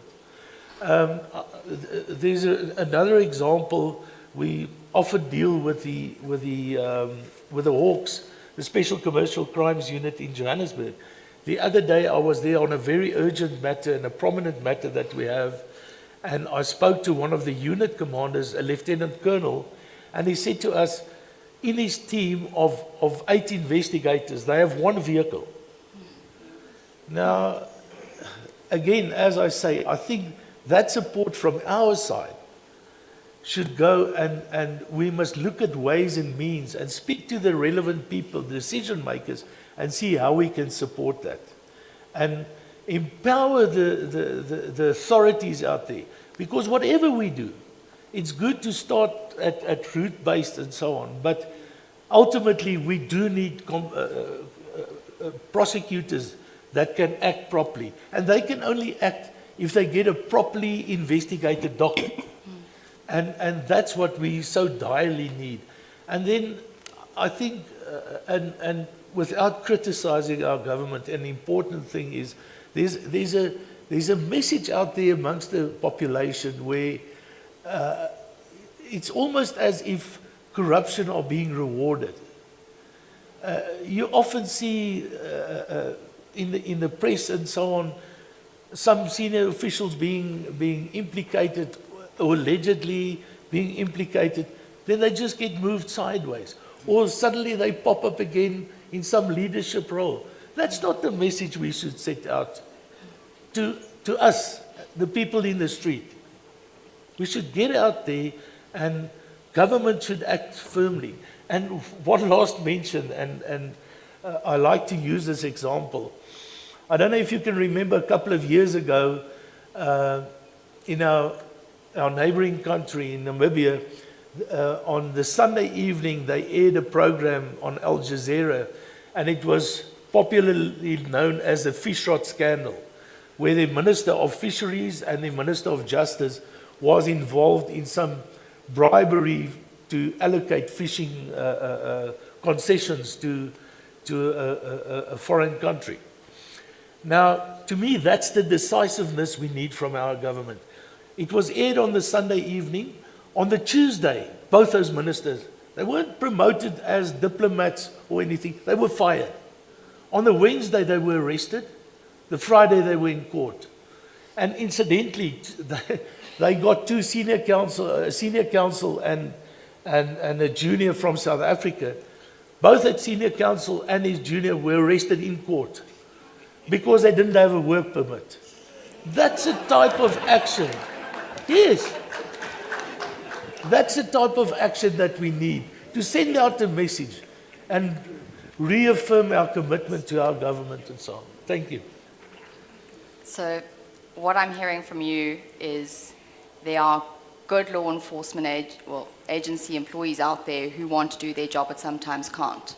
So perhaps maybe instead of complaining and saying the police haven't turned up, we ask the question why. And we start asking more whys. Exactly. Why are you unable to deliver what you need to? So let's maybe move to you. We've heard about law enforcement, we've heard about the potential challenges that they're facing, or real and actual challenges that they're facing. What can private sector do to step in and help? Lauren, I think I have a slightly different perspective from my colleagues. So I had the privilege of starting my career in law enforcement. So I was a prosecutor for the National Prosecuting Authorities. I started in the lower courts. Within 2 years, I was one of the founding members of the Scorpions, and I prosecuted cases across the country and conducted the investigations that led to those prosecutions. And then I moved to the SIU, and before leaving, I was leading investigations nationally. So I've seen law enforcement in action. And when it works, and when I was there, it worked. It was a beautiful thing.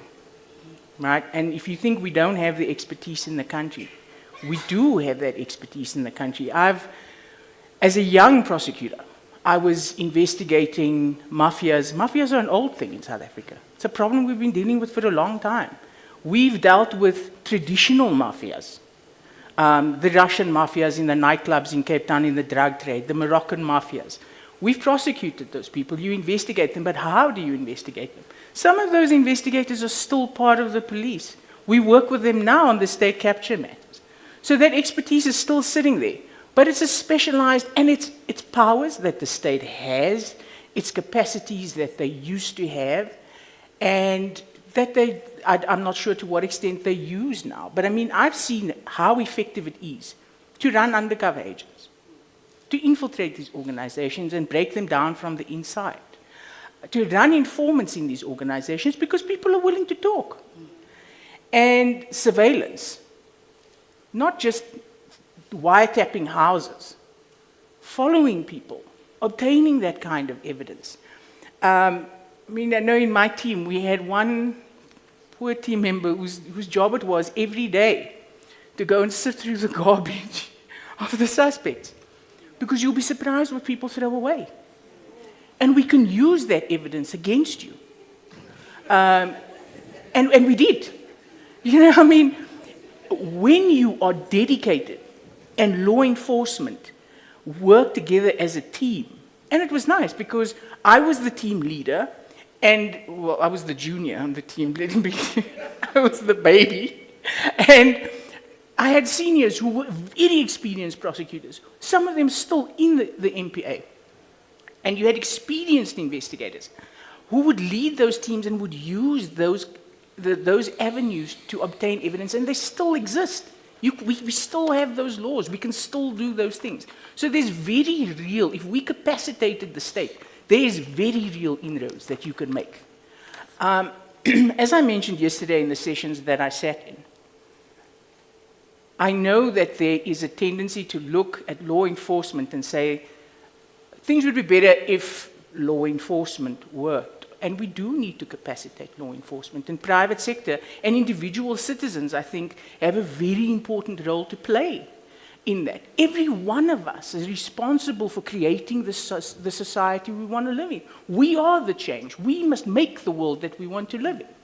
I had a client who was the subject of a fraud. 100 million rand fraud. They were launching a new vehicle model.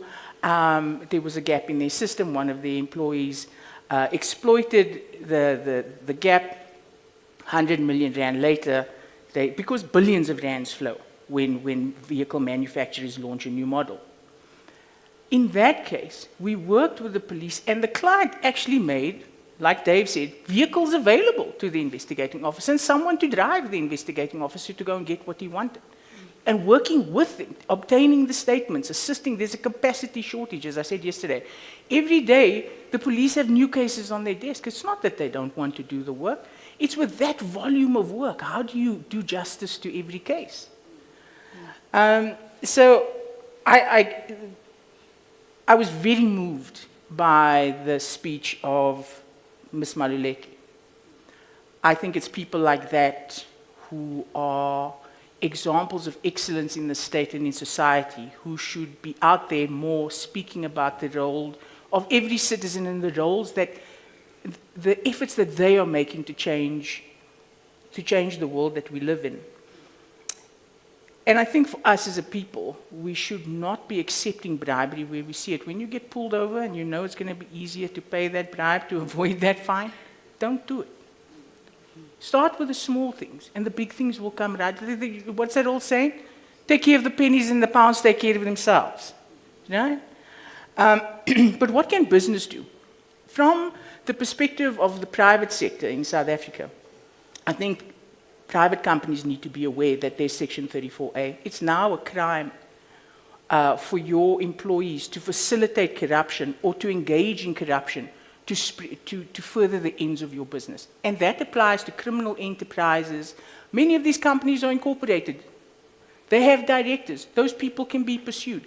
Now there's a requirement in terms of the CIP, in terms of the Companies Act, to disclose beneficial ownership. We need to make that legislation bite and really have meaning so that we get to the people who are behind these criminal syndicates and we prosecute them. Because when there is And one, as a member, as part of the Special Investigating Unit, the mandate of the Special Investigating Unit is incredibly important. Taking the benefit out of crime, making sure that companies who even innocently are participants in procurement irregularities have to pay back the profit, means that companies are going to be that much more vigilant. What are the things companies should be looking at when they want to make sure that they are fraud-proof? Yesterday I mentioned the Serious Fraud Office. in the UK has issued 6 principles. I took you through 3 of those yesterday. But for today's conversation, what I think is important is for businesses to understand where their risk lies. Where in your operations are you vulnerable to fraud and corruption? Where are you vulnerable to infiltration? And making sure that you monitor those areas, that you put in controls to control any attempt at corruption. I think it's also important to do due diligence on your business partners. Know who you are getting into business with. You can obtain beneficial ownership information. You can obtain directorships. You can do searches. I mean, we do, on behalf of clients, we do due diligence reviews every day because many of our clients are multinationals. They have international reporting responsibilities. You know who you're getting into business with so that before you let a company into your business, you understand who you're doing business with. Have they been linked to corruption? Have they been involved in scandals? Whether they've been convicted or not. I think it's very important to understand and to be vigilant. We know that we live in a society where companies and every aspect of our lives are vulnerable to corruption. And then I think communication and constant public vigilance, I think is very important. The more we talk, the more we shine a light on these issues and the more we engage, I think the more we create an active society with this kind of conduct is unacceptable. Thank you. Sorry, that sounded a bit like a lecture. It was more like a... No. And so what I'm hearing is ask the questions, try and capacitate where you can, and make sure you know who you're getting into bed with. Yes. And I think that private sector has to take a stronger role in assisting the state to capacitate itself. Okay, let's see if there's any questions. I know we weren't scheduled for questions, but I'm going to just take the liberty because I'm sure there are a few. Although, maybe the iPad's not working. Anyone got any questions? Any questions from the floor? There's one over there. I'll come down while we wait to get some microphones. Oh, we've got a microphone there. Thank you very much.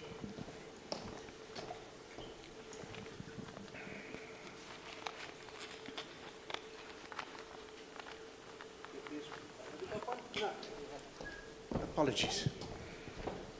It was you. I thought it was someone with a microphone, but it was you with your camera. So now I walked from there to here, and we wasted valuable time. Now talking to you is wasted. Oh, now he's got the microphone. What? This has just gone very badly. This is your last day at the conference. Don't worry, I know a good employment lawyer. Good morning. My name is Mark Patis. I'm doing my last year here at UJ. My question is to think that, have you thought about using the human theories? Because now, when we speak about corruption, we're speaking as if when we move from this person to another department, we can remove them the corruption when they arrive to that department. Have we come with the theories of trying to say now, we have to deal with a person directly to say now, we are confronting you, we are going to check on the human theories. Maybe one of the human theories, the human relations theories, whereby you have to check, like just like you said, the lifestyle auditor, where is this coming from? Because now when we speak about corruption, we speak as if criminals are not educated. When the police commissioner of Cape Town was discovered these 18 guns, he said the criminals now are getting educated because he found where the criminals that now are shooting in the head. Have you tried to say now, let's have a judge or a system whereby we try to tackle these criminals that are educated? Because what I feel like we as South Africa, we have like become comfortable to the education or to the system that we are given. We are not moving with the trends. Thank you. So maybe just to jump in here as the employment lawyer.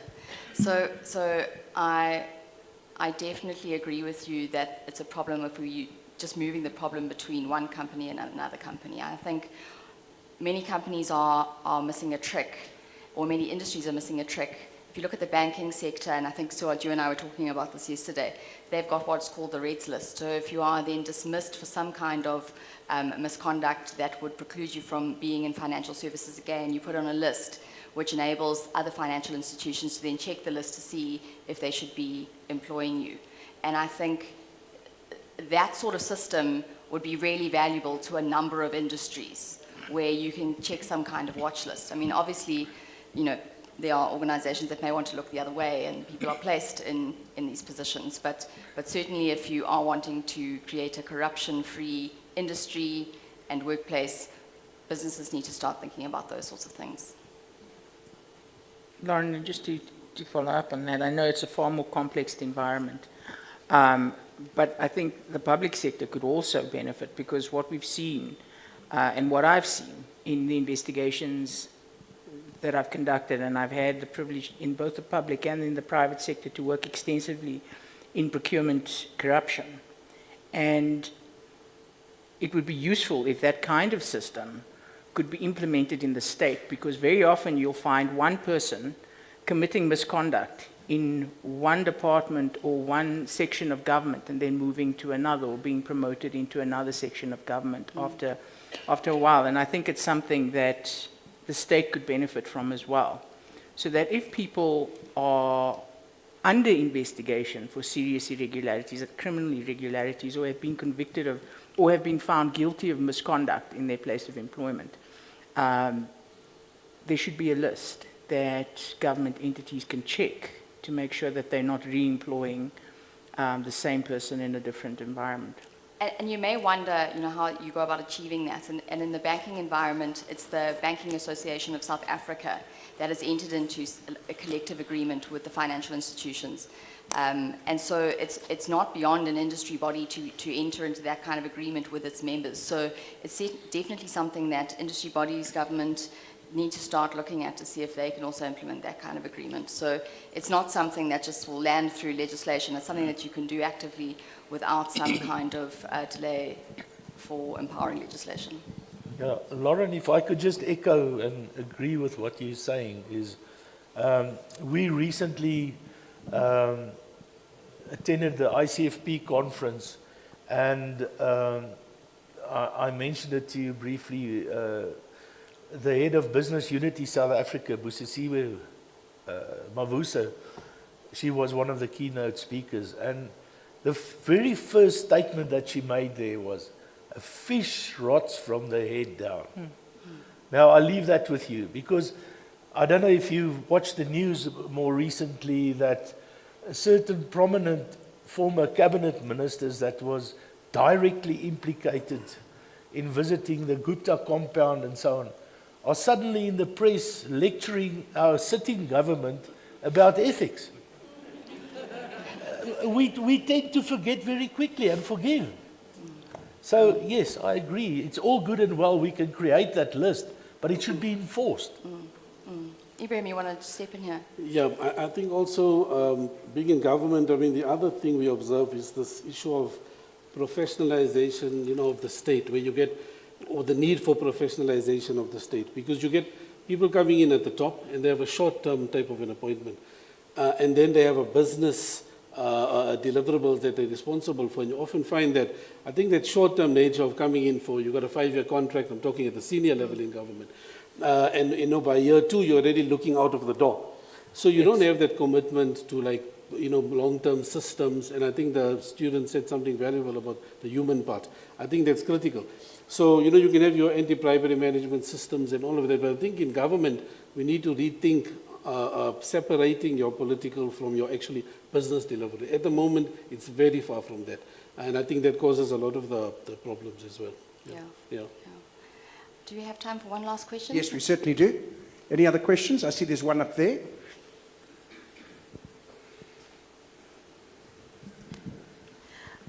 Good morning. My name is Dendani, and I'm doing my master's in commercial law.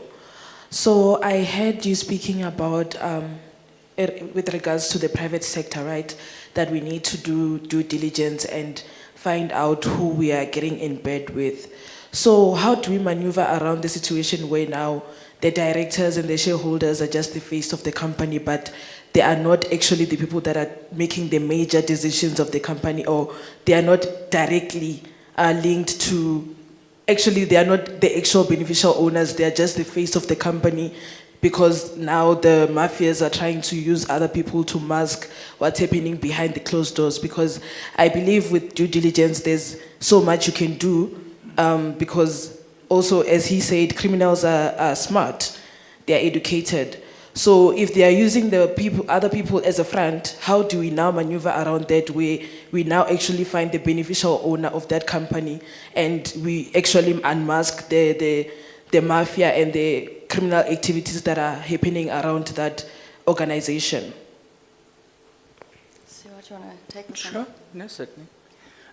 That's a good question, but not an easy answer. So, when we conduct proactive due diligence, it's very likely that you may not, or no, it's not very likely, it's possible that you may not identify the ultimate beneficial owners of an organization. And that's why I think it's very important to have a thorough look at the entities that you are becoming involved with. So normally they'd submit financial statements, information regarding their beneficial ownership, the company structure, their core business. And there are usually, for suspect companies, there are usually a few indicators that you're not dealing with the people that you think you're dealing with, the length of time that they've been in business. The directors are usually the same people across multiple entities. We go into the initial ownership of the company, so you go all the way back to see who the directors are. Very often, if it's a long-established company, you will see the suspect directors sitting in the directorship far back in the company's ownership, but or in the company's directorship, and you'll see that that's changed over time. That is not foolproof. Where ultimately all of those things fail, company has done the best that it could, and it becomes the subject of organized crime. In an investigation, you would conduct a cash flow analysis, and in that cash flow analysis, you would see ultimately where the money flows in the organization. And cash flow analyses are conducted in all complex commercial cases, right? So that you can see when the money came in, how the business operated, what was spent on legitimate expenditure, and where the money flowed from there. But there are shortcomings with due diligences, but it's important that they are conducted, because very often when you do adverse media checks, you'll find that the companies are linked to organizations in the media, where it's been exposed that they are part of a larger criminal syndicate, that their directors have previously been linked to suspect conduct. And obviously, one of the main areas that you would look at in any business is the type of services you're engaging in, and the type of entities that you're dealing with. Okay. Thank you, panelists, for your valuable contributions. What I'm hearing is don't take bribes, don't get into bed with dodgy people, and do your due diligence. Thank you so much for being an engaging audience. One question that came through. Do we have time for one more? Yes, we do. We can do one more question, absolutely. Excellent. I thought I was going to be chased off stage. Here. Okay. How will private sector whistleblowers be protected when corruption involves state actors?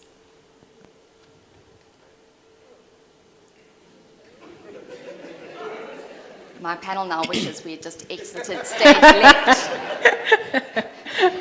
I think it's far easier for private sector whistleblowers to be protected. I mean, I've dealt recently with a number of matters that involve whistleblowers.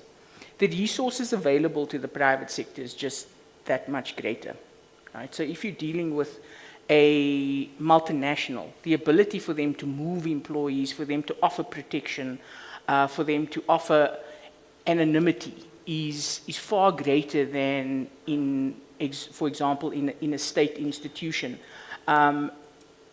where people are directly involved with potentially the people who are committing the offenses, and where the perpetrators are aware of the identity of the whistleblower. When it's a whistleblower in the private sector, I think there's a stronger chance that you can remain anonymous. There are more resources available for things like close protection, like moving them physically from the area that they previously operated in, and providing greater protection to the whistleblower. I see that there is just one last question from a special VVIP in front from National Treasury.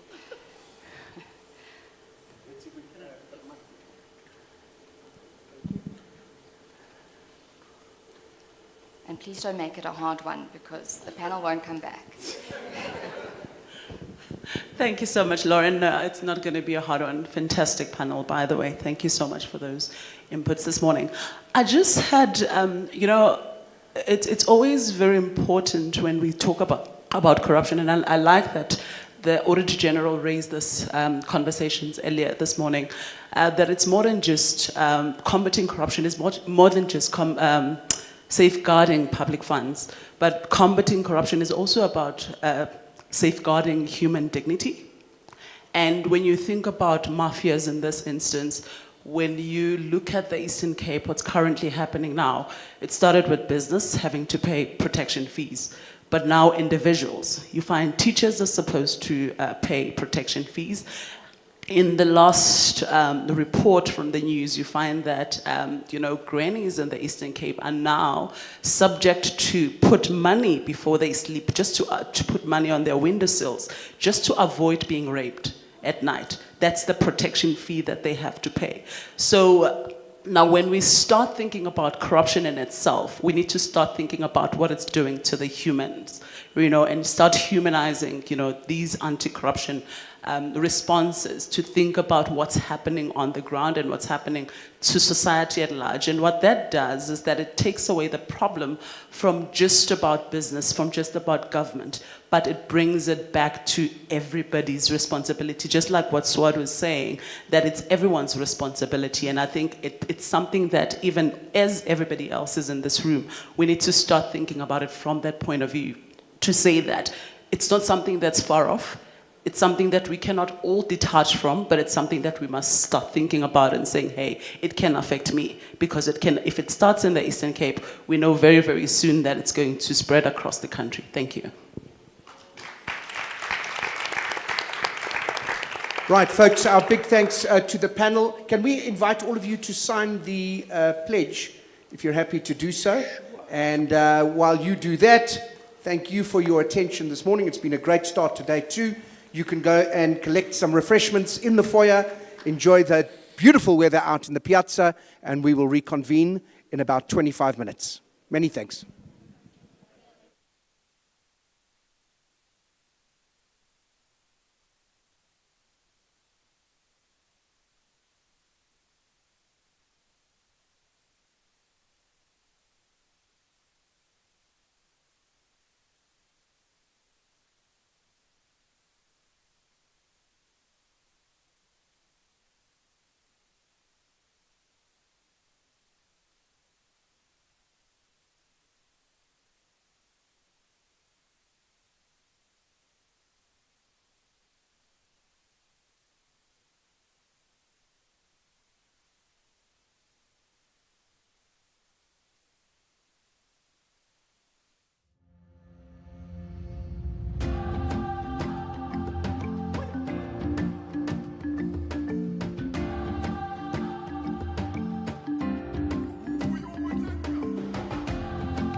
back. How was tea? Delicious? Delicious. The thing with conference food is it's delicious, but not always the healthiest. That's the secret. And I myself have been trying to lose weight. I'm 51 now. It's ridiculous. They're young people here. Young. This lady will be in matric one day. That is how young she is. Me, as you get older, you've got to look after your health. And I went to my doctor. I said, I'm playing a lot of sport at the moment. I love my paddle or padel or padel, depending on which part of Sandton you live in. And I said, but that doesn't help because my eating habits are appalling. I said, do you have any advice for me? And he said, don't eat anything fatty. I said, like lamb chops and bacon. And he said, no. He said, no, listen to me. Don't eat anything fatty. He said, yes, that's what he said to me. The arsehole. So he's not my doctor anymore. I've released him. Now, not thin on some brilliant presentations. We start our afternoon session with our next guest speaker, zooming in from overseas. We are delighted to welcome the CEO of Signia Limited, Magda Wazicka. She is the CEO, a South African finance service company listed on the Johannesburg Stock Exchange and the A2X exchange. And as the co-founder of Signia from back in 2006, she remains its majority shareholder.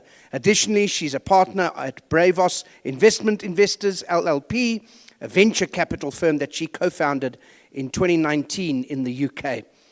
Magda is widely known for her anti-corruption activism in both the public and private sectors in South Africa.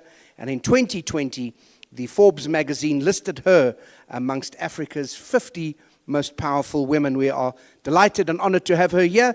So let's turn our attention. There she is on the screen. Welcome, Magda. Take it away.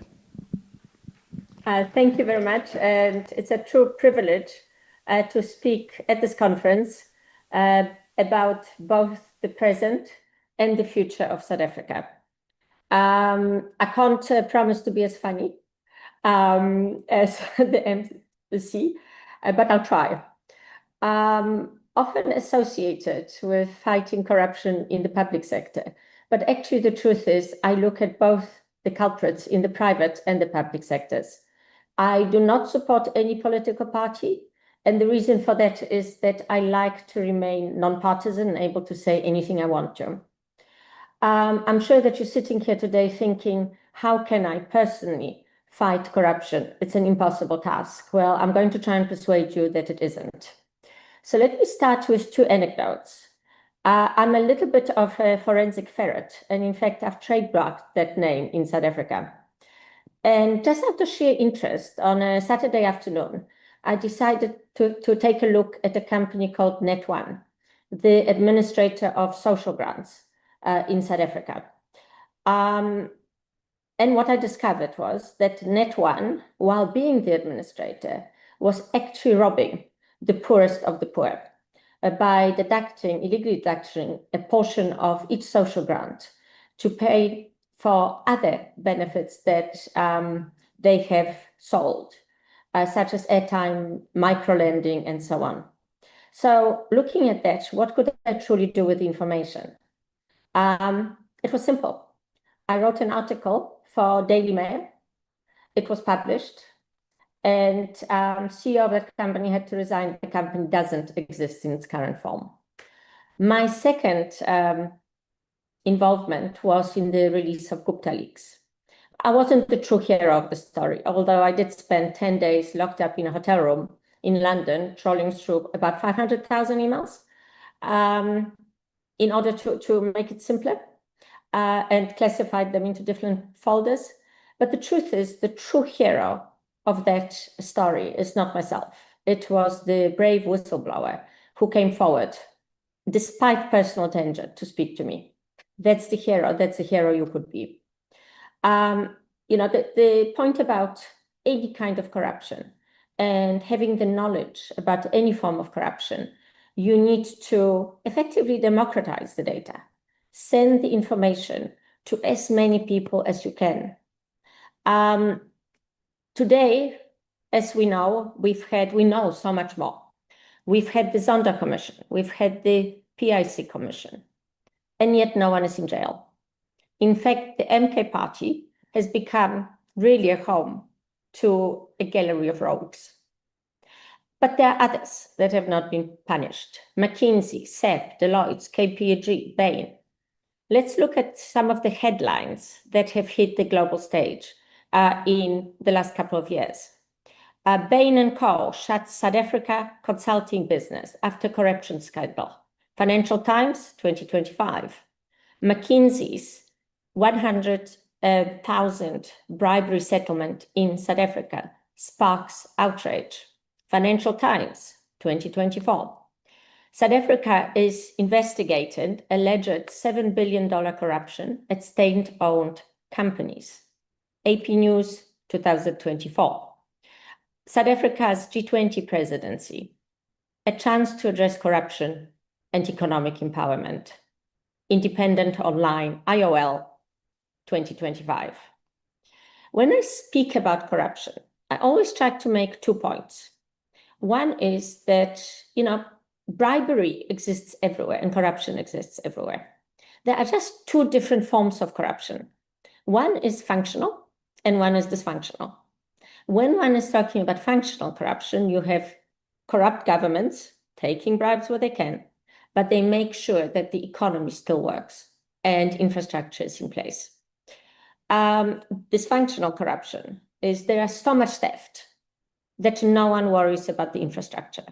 And I think, unfortunately, that's where South Africa is.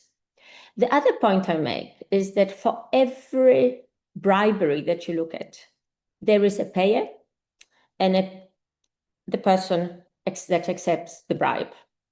And it is so much easier to be the payer in emerging markets.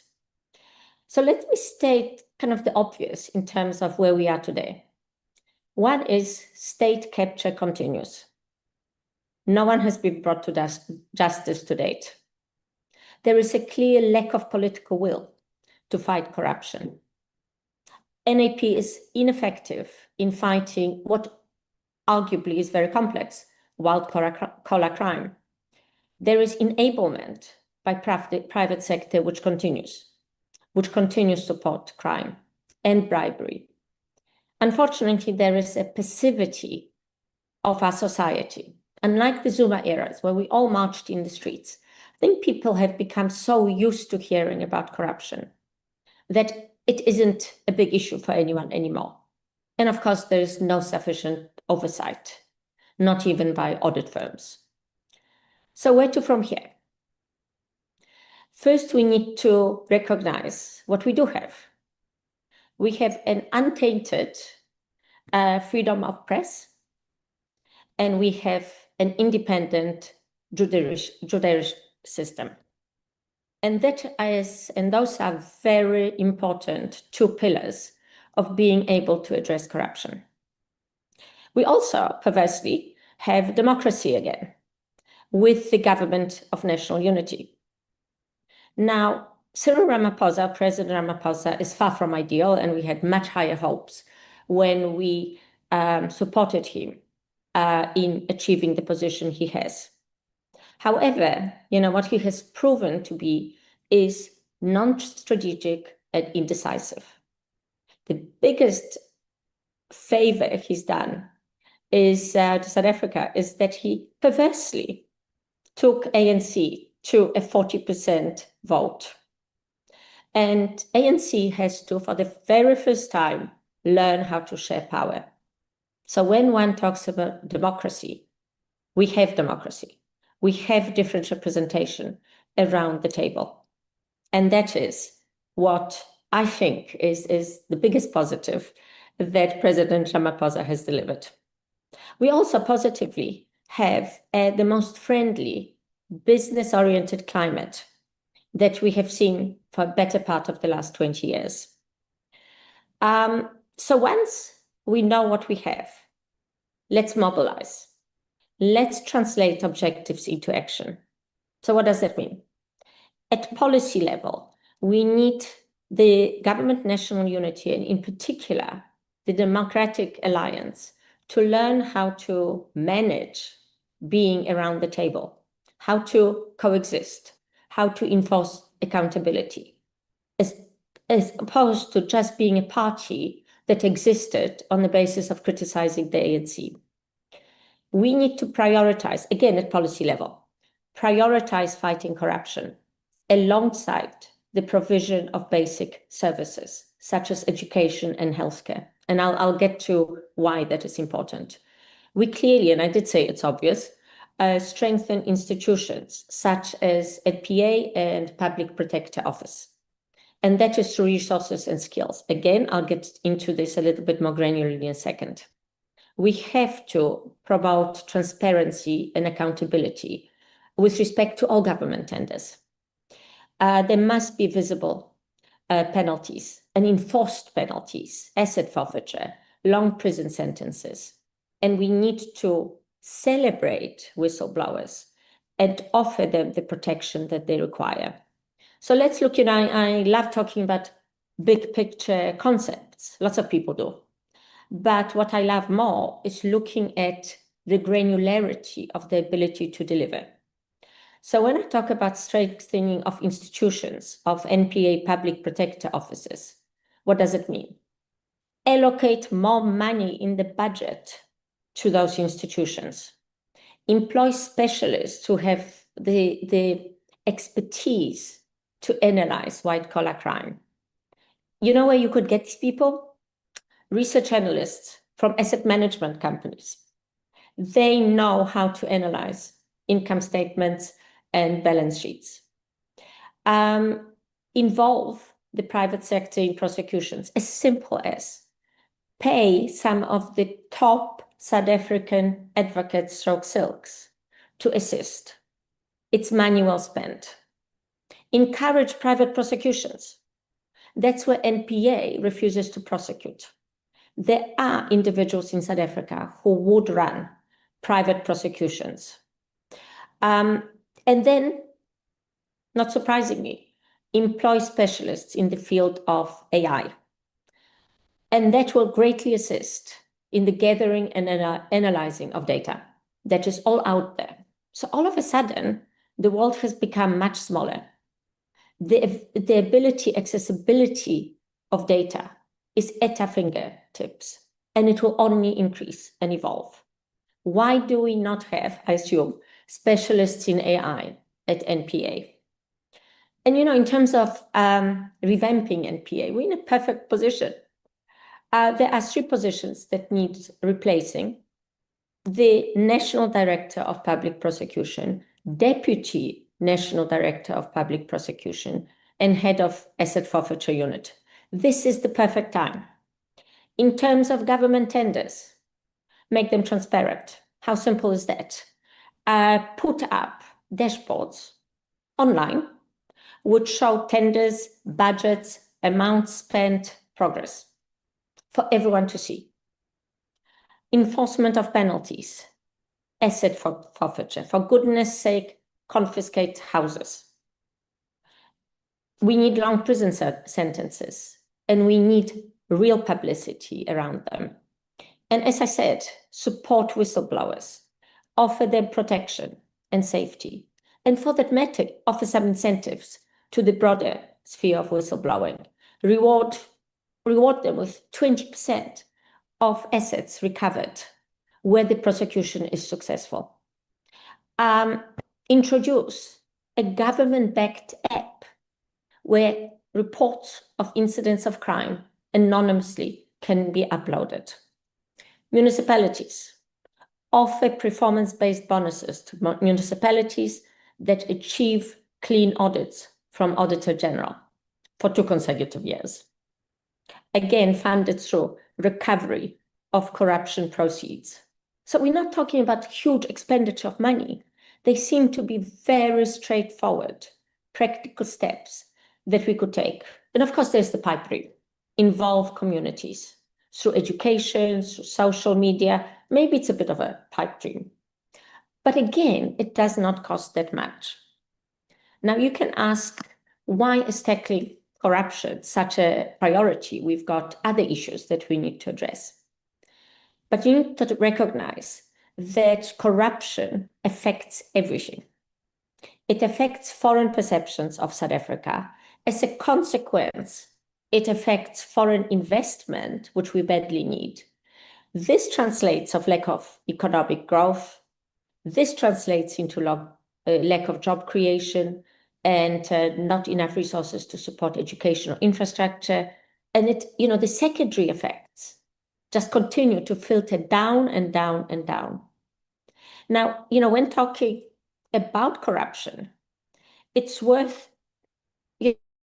positioning Africa, the lost continent, in the context of the global arena. So despite the fact that Africa is a home of 30% of world's natural mineral reserves, 40% of gold, and 90% of chrome and platinum, and has the fastest and youngest population in the world, we are still seen as a lost continent. I'm not going to quote President Trump, Africa being the S of the world. I'm not rude enough. What don't we have? We are disproportionately affected by climate change. Here is I know it's a big picture in terms of corruption, but it's important in terms of what I just said. To fight corruption, we need foreign investment. Fighting corruption will result in greater foreign investment. So one little data point, climate change. It is estimated that by 2050, there will be about 1.2 billion climate refugees heading north. And Trump thinks he's got a problem. I think no one will dispute the fact that we are being left behind in terms of infrastructure, in terms of technology, in terms of financing. And that's a very serious thing. Again, that can only be addressed if foreign investment comes in.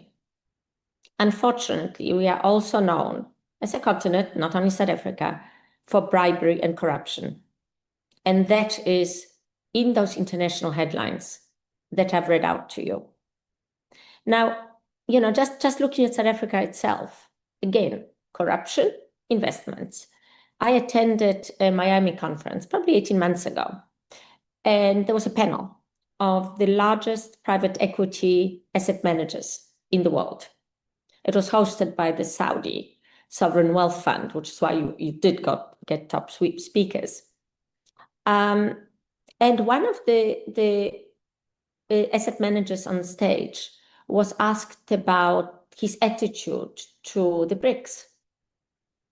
And he then listed quite happily Brazil, Russia, India, and China.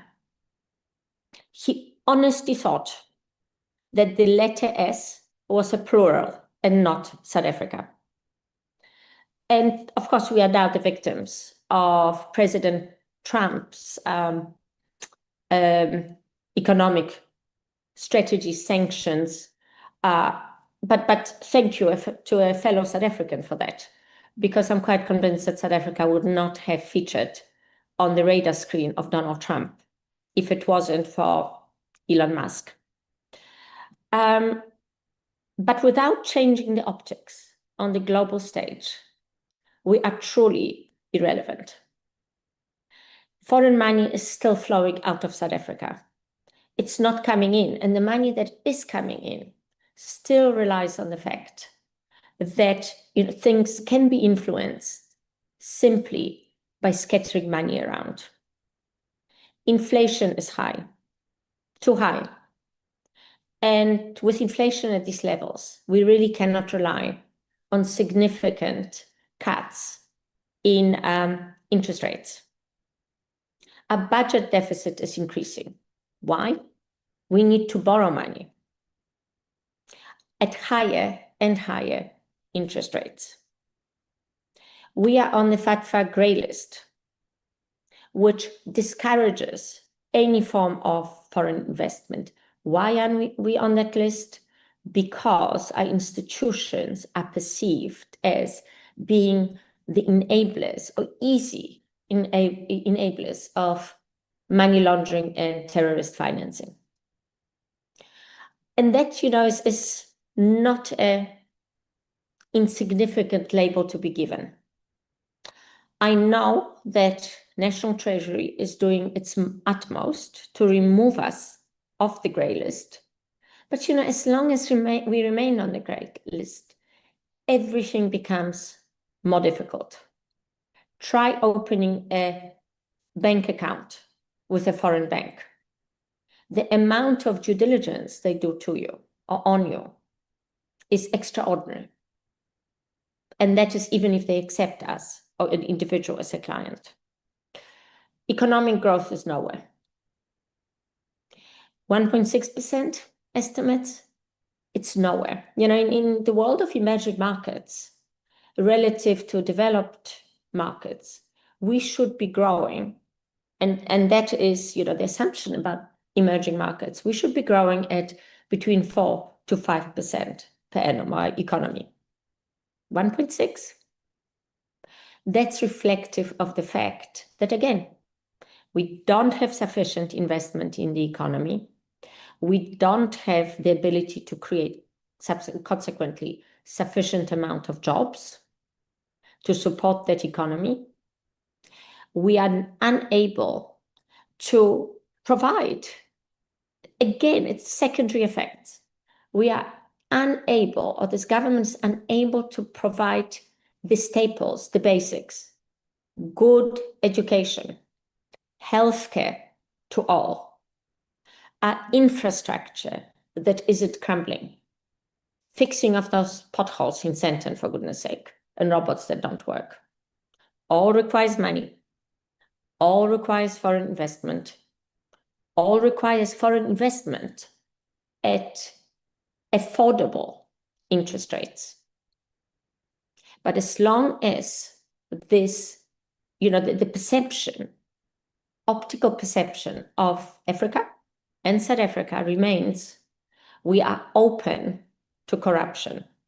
There are many firms that will just not invest in South Africa. So we do not, realistically, we have a very small taxpayer base, and the government does not have the money to support what we are talking about. Simply does not have the money. And a part of that, I'm not saying all of it, but part of it is a function of South Africa being perceived as corrupted. There are problems in this world that we will not solve in a lifetime. None of us. We will not solve unemployment in South Africa. We will not solve for poverty.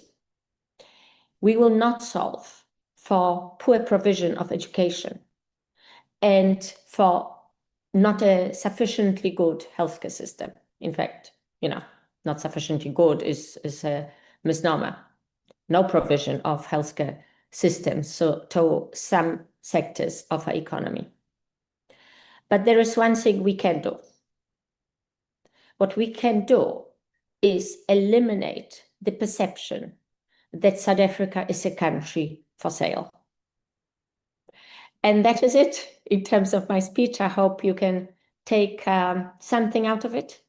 But the most important thing I want you to take out of it is not the data points I've given you.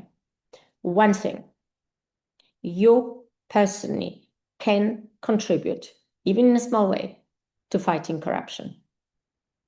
Because teeny tiny contributions all sum up to changing the perceptions of South Africa and showcasing South Africa where it belongs on the global stage, a country worth investing in.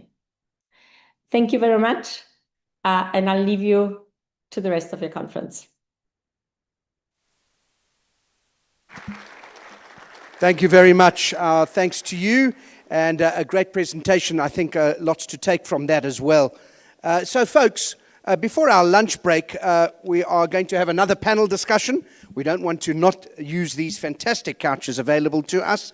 And so we turn now to a discussion around strategies that can foster a culture of ethics transparency and integrity. Our moderator is here off stage, and we welcome him onto stage, Lulama Kabaka, and he will introduce the rest of the panelists who can join him now on stage as we look to discuss this very important issue. You can give them a round of applause, and I'll hand over now to Lulama. Thank you. It's good of you to bring water with you. Right. Thank you and welcome, everyone. I know we are standing between you and lunch, which is unethical on its own. So we do apologize for that. I've got a great panel here with me, and we're going to be looking at strategies needed to integrate ethics, integrity, and transparency in the governance, finance, and business space. So if you look at, when I look at my own experience, I used to be a consultant, and my history, I've worked with a lot of SOEs. When we think of unethical conduct, we think about whistleblowing. The reason why we think about whistleblowing is because ethics has failed. So we need to look at ethics from a positive spin and say, what is it that we can do to improve ethics? Because I'm pretty sure we're all tired of hearing bad news. I think we actually think bad news is good news now. Okay. So just to kick it off, colleagues, I am going to start off with my colleague over here, Wayne Duvenache from Outer. Everybody, you must give him a round of applause because he stopped the e-tolls.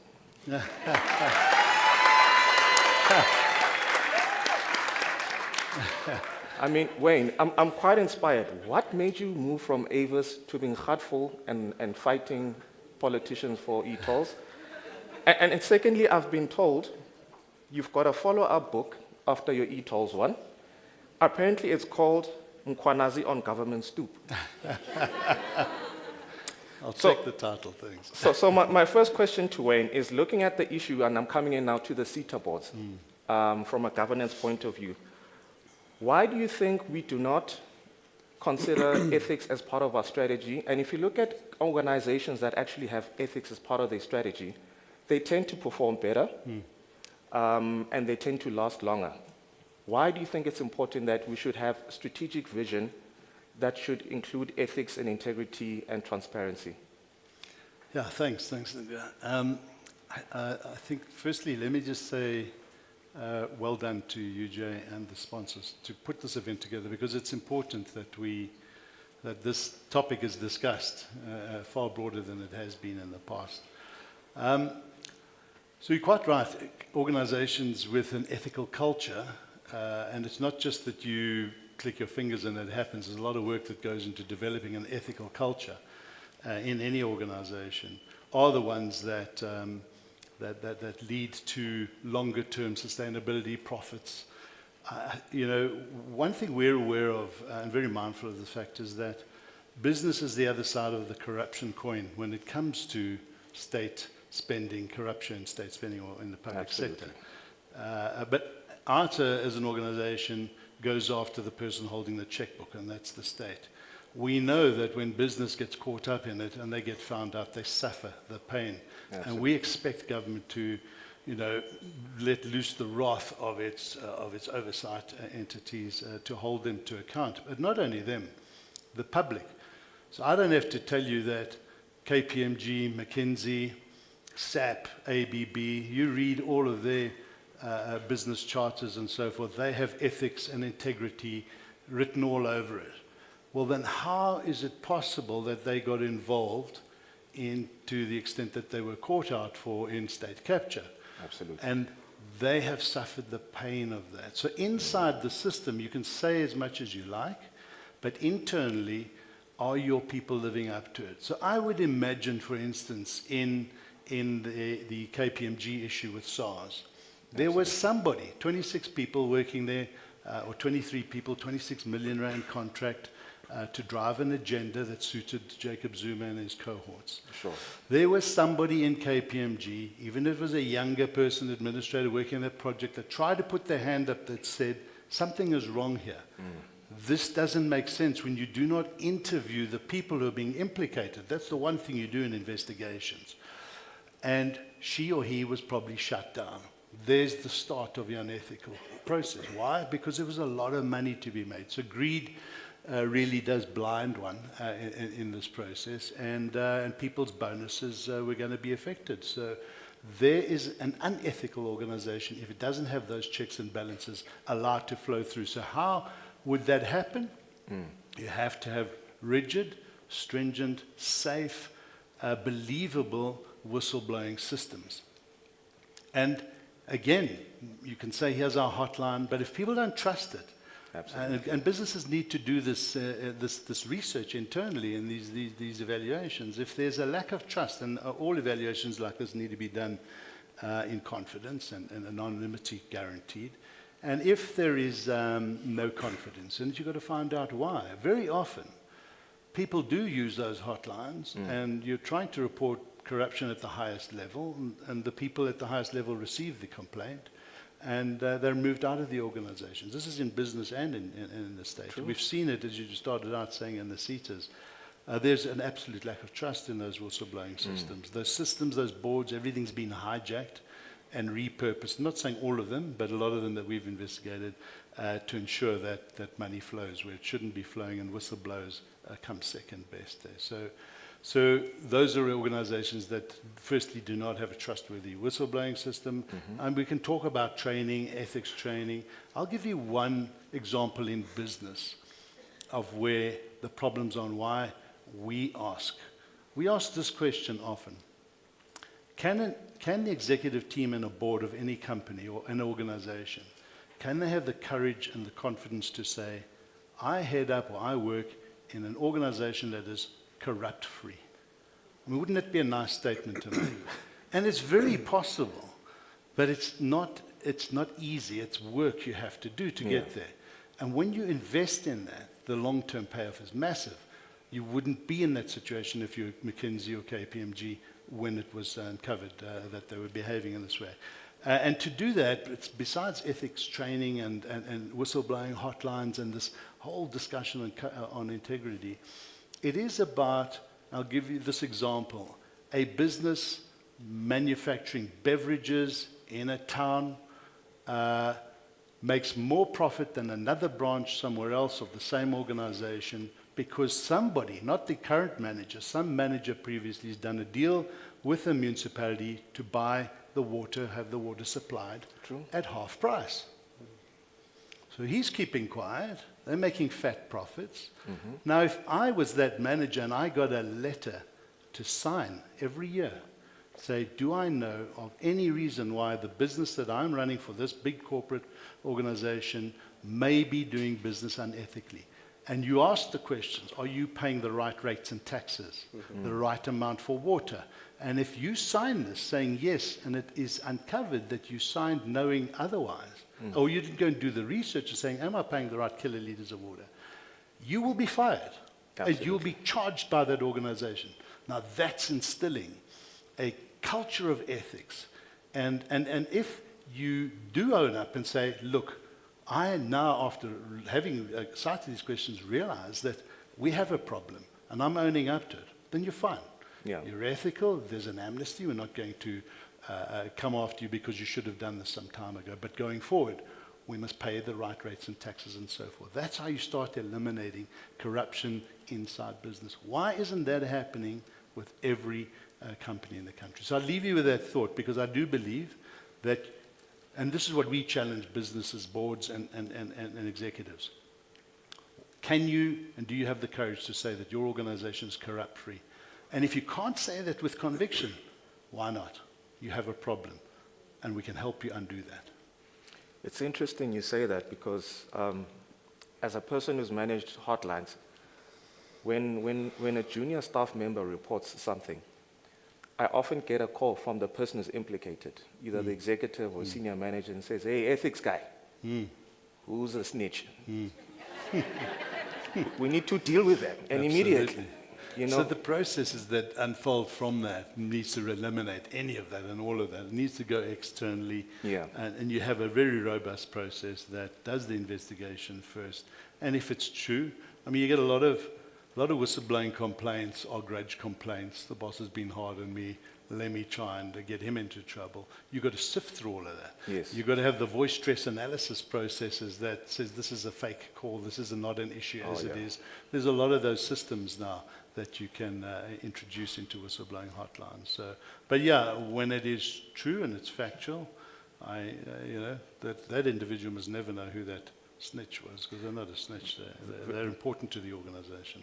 Very difficult, but I've also seen in some of these SOEs where they turned it around. PIC, for instance, they did a gradual cleaning up of those who did wrongdoing, but they were quiet about it. ESCOM as well. When they appointed the new board, they said, we are what we are. It's no secret, so we should deal with it. And look at that, load shedding decreased. Okay. My second panelist here is Tasso. Tasso is a partner in the employment practice. Tasso, I've been asked this by a lot of people. They want to know what's your favorite Pokemon. So Tasso, we spoke quite briefly about some interventions that could be useful in improving an ethical culture in organizations. I'd like you to maybe just expand on some of those and just give us your thinking behind that. Yes, no, thank you, Lulama. And I'd just like to start by echoing what Wayne has said about the summit. I've been here from yesterday morning. I've seen everything, and it's truly been a superb summit. And it's also a very necessary summit that a country like ours could really do with, and hopefully some results and tangible steps will be taken. So I really do want to commend the UJ for the summit and the way it's also been superbly run, just to start off with that. So I really wanted to grapple with this topic and come up with proactive steps that employers and organizations can implement in their companies to try eradicate fraud, corruption, and unethical practices. Sure. So I've tried to come up with a few suggestions, and I hope some people in this room will take them away and implement them. So the first one, which I think is low-hanging fruit, because we have the legislation and the regulations for it, is to set up or repurpose your social and ethics committees. So that committee is in terms of Section 72 of the Companies Act, and it's regulated by Regulation 43 of the Companies Act regulations. This Social and Ethics Committee, commonly referred to as SEC, has certain powers and has certain rights in terms of that act and the regulations. You can request things from the board. You can go to shareholders' meetings. And the purpose of this committee is, one of its purposes is to eradicate corruption. Yeah. And as the name suggests, there is this committee. Now, according to the law, you only need to set up the committee if you're a public company, a listed private company, or if you achieve 500 points in terms of the regulations. Yes, the public interest score, correct. But what stops any company, whether you 5 people, just setting up such a committee? It's such a good committee, and I say it's low-hanging fruit because the rules and the powers are there, and you can just piggyback off that. Yeah. So I think that's the number one. Secondly, I think all employers should incorporate ethics requirements and standards into employees' KPIs, your key performance indicators. Now, normally employees are assessed every 6 months or annually, but by putting it in the KPIs, it obligates both employer and employee to deal with that subject. Positively or negatively, you can get scored. What have you done in relation to uncovering any fraud, malfeasance, any misconduct of any kind? What have you done to uphold ethics of the company and yourself? On a negative score, what have you been implicated in? And actually, score employees on that basis in terms of a KPI system. Thirdly, which is slightly more controversial, and it was discussed quite a bit yesterday, is the notion of rewarding or incentivizing whistleblowers. Now, I don't want to discuss it too much at length, but from my perspective, where I do advocate for it is if a whistleblower can uncover fraud or corruption to a certain monetary value, I see it as rational and a good thing to then give such a whistleblower either a pro rata percentage or incentive or reward for that, and not just go out and reward willy-nilly whistleblowers for anything. So if it does have a financial impact and a financial saving, I see no problem in rewarding or incentivizing whistleblowers. And on the score, I can add that Herman Mashaba and Action SA, as recently as last month, have actually proposed a bill to incentivize whistleblowers. And they're referring to the case, of the recent whistleblower that was gunned down at a home in relation to the 850 million rand fraud uncovered. And out of that, this has been sparked, and that's a potential way of achieving this objective. And then, fourthly and lastly, what I think would help achieve this objective that we're speaking about now is just trying to change the culture and the terminology around whistleblowing. So often, this word of whistleblowing has a negative stigma attached to it. And something to start with is just changing the term, something like an ethics champion, or an integrity champion, a fraud warrior, a public interest defender, putting a positive spin on it and visibly promoting it in your company or your organization to remove that stigma from this notion. And hopefully in that way, you can then engender good ethics, good corporate governance, and just overall positivity in your company around these notions of ethics, corruption-free, and good governance. And I mean, we could even... Hello? Okay. I mean, we could even call them an outer. Just a thought. Just a thought. Yeah, just a thought. And when you look at your social and ethics committees, while I have you, Tessel, you find that they speak a lot on the social stuff. And then when they get to the ethics part, they go, we consider this red. Thanks for coming.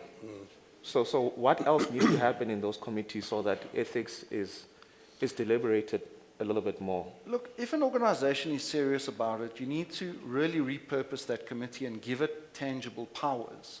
It mustn't just be a tick-boxing exercise where this committee is created and nothing comes of it. So you've got to take it seriously, and it does start at the top. Sure. It can involve board members and directors, so it's taken very seriously. And you must empower that committee with real powers. Sure. And not just do it as a tick-boxing theoretical exercise. So I would say give it as much power. Put people on that committee that will take these principles, that are champions, and that will take these principles seriously and actually do something about it. Thank you so much, Tessel. Lunga, I come to you, brother. So Lunga's economic director for policy economic director at BUSA. And you, my brother, are quite au fait with both government and private sector economic policies. And we've written quite a number of policies, I think, very good ones. So when you become state president, which one are you dusting off and starting with? So thank you, Lulam, and good afternoon, ladies and gentlemen. So I'm not too sure about which policy I'm dusting off, first of all. But I will say this. I think my colleagues have made very critical points around how do you begin to foster a culture of integrity and ethics. And I think Tessel actually touched on a very critical point in terms of how do you move from inculcating that culture at a broad strategic level, but how do you begin to operationalize it, which means what institutional arrangements do you put in place to ensure that that happens. But I think, for me, really, that's a conversation that's really at a very macro level. Yeah. Here we're talking about organizations and enterprises that have the capacity and resources to employ an ethics officer like yourself, an integrity officer, a compliance officer. But I think what we need to be cognizant of is that in this economy, that is essentially, the future of this economy will be run by SMEs. There is no capacity at the level of SMEs to build into the various enterprises the kind of operational structures that will require that there's a constant culture that is being fostered that looks at issues around integrity and ethics. And so that for us, at least for BUSA, that is what we call the missing middle.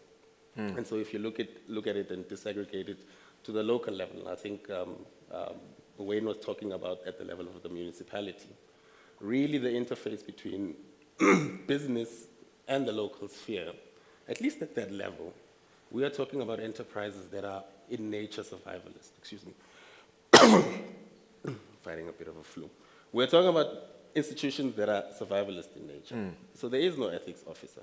There is no compliance officer. So how do we begin to address that knowledge gap that exists, at least at the lower levels? Yeah. And I think what we've been trying to do as an institution, as a business organization over the last 18 months, is really begin to talk about, and I think Wayne wasn't too an advocate of this, at least in his opening statements when he spoke about it's not enough just to do training.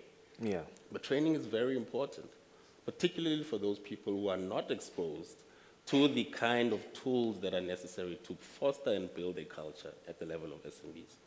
So over the last 18 months, we have partnered with a German development institution, GIZ, and Alliance for Integrity, and we've really co-created a program that starts to address the knowledge gap that exists. And that knowledge gap ranges from just the knowledge about the various regulations and policies and legislations that exist that speak to anti-corruption. And you'll be amazed at the gap in terms of knowledge. And that in itself lends itself to those institutions falling foul of certain regulations. Sure. And so it's been very important to us to at least address that missing middle and to begin to address this issue at the level of the actual SMEs itself. And of course, that training itself, we think, will be an enabler to fostering a culture whereby all enterprises really understand what it is to be anti-corrupt. Yeah.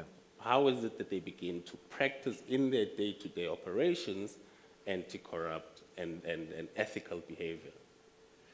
And so that's quite interesting because when you opened, you started with speaking about at a macro level. Now, recently, we went to one of our biggest trade partners and invited us to his White House. And we did not give him an SAA plane. Instead, we gave him a golf book. And he got annoyed. And he showed us pictures, death, more death, look at this, more death. Now, what is Busa's position in terms of trading with people who are looking for a quid pro quo and are not necessarily interested in improving the integrity and good governance, especially when you've got such a big trade partner such as the USA? I think that's a good question because it speaks to the ethical values that underpin what we call multilateralism within trade itself. Yeah. And so what we are seeing now is an emergence, really, of, in essence, a bullying kind of behavior and attitude that kind of espouses the kind of governance that the US government has kind of adopted. And so for us, that is obviously problematic. And one of the things that we are appealing to is the reversal of this kind of unilateralism, specifically when it comes to trade. There are multilateral trade institutions, global trade institutions that a number of countries are signatories to, and South Africa is one of them. It does not help the kind of trading landscape and the geopolitical landscape currently to have countries that act in a manner that can be considered unethical, because the economic implications of these actions, particularly on the developing South, have a dire effect in terms of our economic growth. I mean, the impact that it will have on our employment status, particularly in some of the productive sectors of the economy, given the kind of tariffs that we have experienced lately, does point to a fact that there will be an increase in unemployment, there will be a decrease in economic activity, and all of those things are things that I think we need to address with our dominant trading partners such as the US. Absolutely. Thanks for that, Lunga. Teso, coming back to you. So I think we can agree something can be legal. What do you then do when you get a client who wants you to do something that's legal, but clearly very unethical? How do you skim around that without losing your fees? Look, as long as they pay my fees, it's okay. That's I'm that's joking. ethical enough. No, I'm really joking. Hence, I need to know which one is your favorite Pokemon. It's Pikachu, just for the record. Okay, that. So, he's ethical. Look, I mean, as a lawyer, ethics is very high. You know, for me, the legal bar is relatively low. It's easy to comply with the law. To be ethical, the bar's a lot higher. And especially as a lawyer, you know, you can be disbarred or struck off the roll for unethical practices. So we place a very high premium in the legal industry on ethics. Yeah. And it should be across the board, not just in the legal industry. But for me, it's easy to slow down when you see the speed camera and appear that you're complying with the law. True. What are you doing when the cameras are not on you and you're working behind the scenes? Are you ethical? Yes. What are you doing when no one's watching you? So for me, ethics plays a massive role in all of society and all of business, public and private. And to answer your question directly, I would not fulfill such an instruction. I would uphold ethics and make sure that ethics, they go hand in hand with law, but ethics is a pillar of what we need to do. And I would not associate myself with anything like that. Yeah. So it's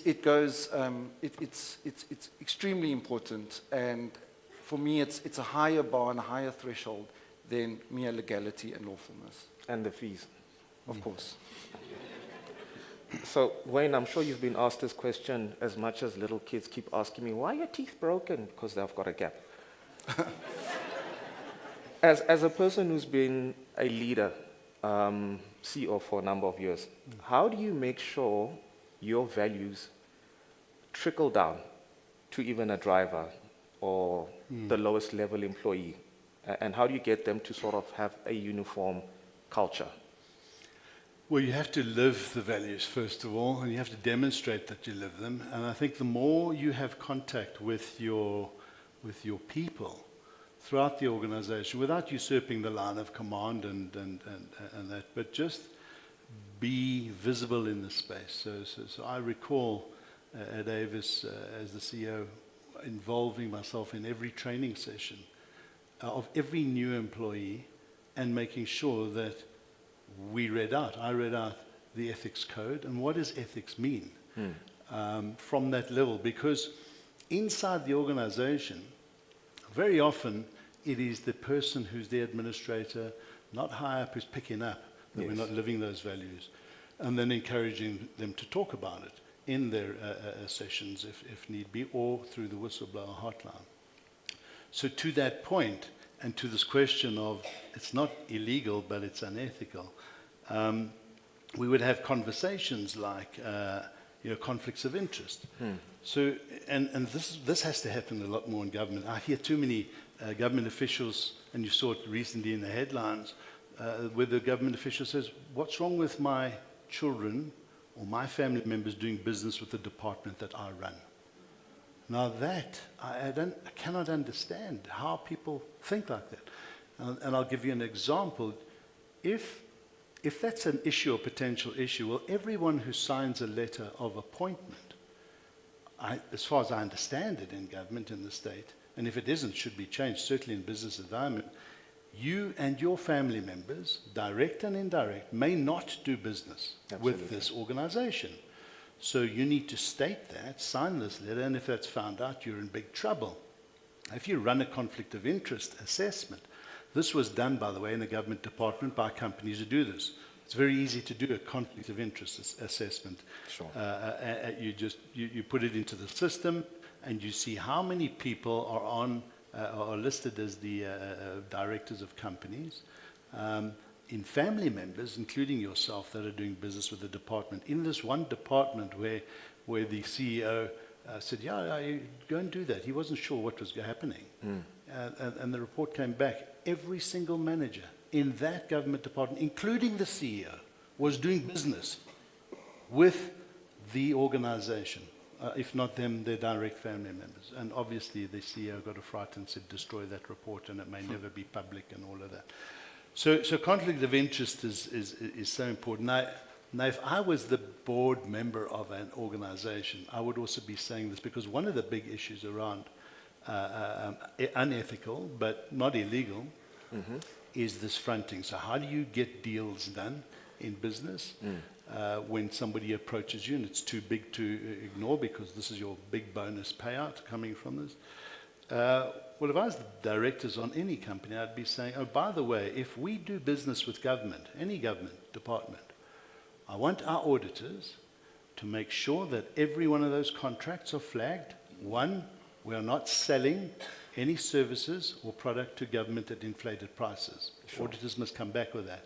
And two, have there been any increases in facilitation, middleman, business development fees?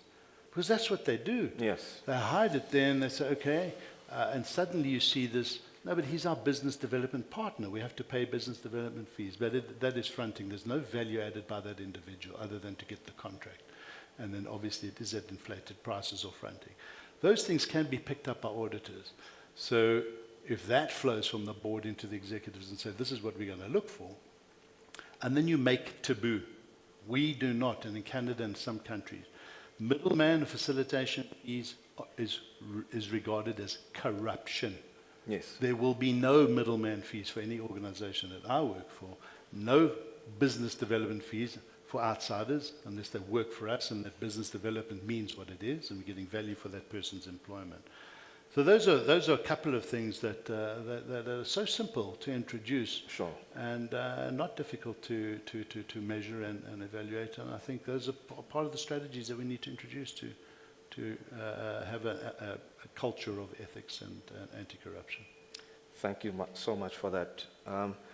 So ladies and gents, please feel free to ask questions. I will try and get to as many questions as possible. So just maybe a closing statement from each one, a minute. If you could change one thing tomorrow, what would that be? Starting with you. So if I was the president, that's how you've got to ask it. Wow. I would make sure there's a policy, a law, that every government official will use public service hospitals if they have to go to hospital, and their family members, and use public education. You will quickly see a change in how we manage it. I can tell you, Gweta's not going to like hearing that. Tasso? Look, for me, there's three pillars to a democratic society. You have the executive, you have the legislature, and you have the judiciary. Our legislature and our judiciary are not doing too bad. The laws are there. We have these acts. We have the courts. We have these resources. Yes, they may be understaffed and inundated, but those two pillars are trying their best. For me, we've got to try and fix the executive. Sure. The executive, and we've heard it throughout this summit, corruption's being committed in broad daylight. And those people are being either promoted or just shuffled around to hide the problem. Yeah. We're not enforcing our laws and the systems we have.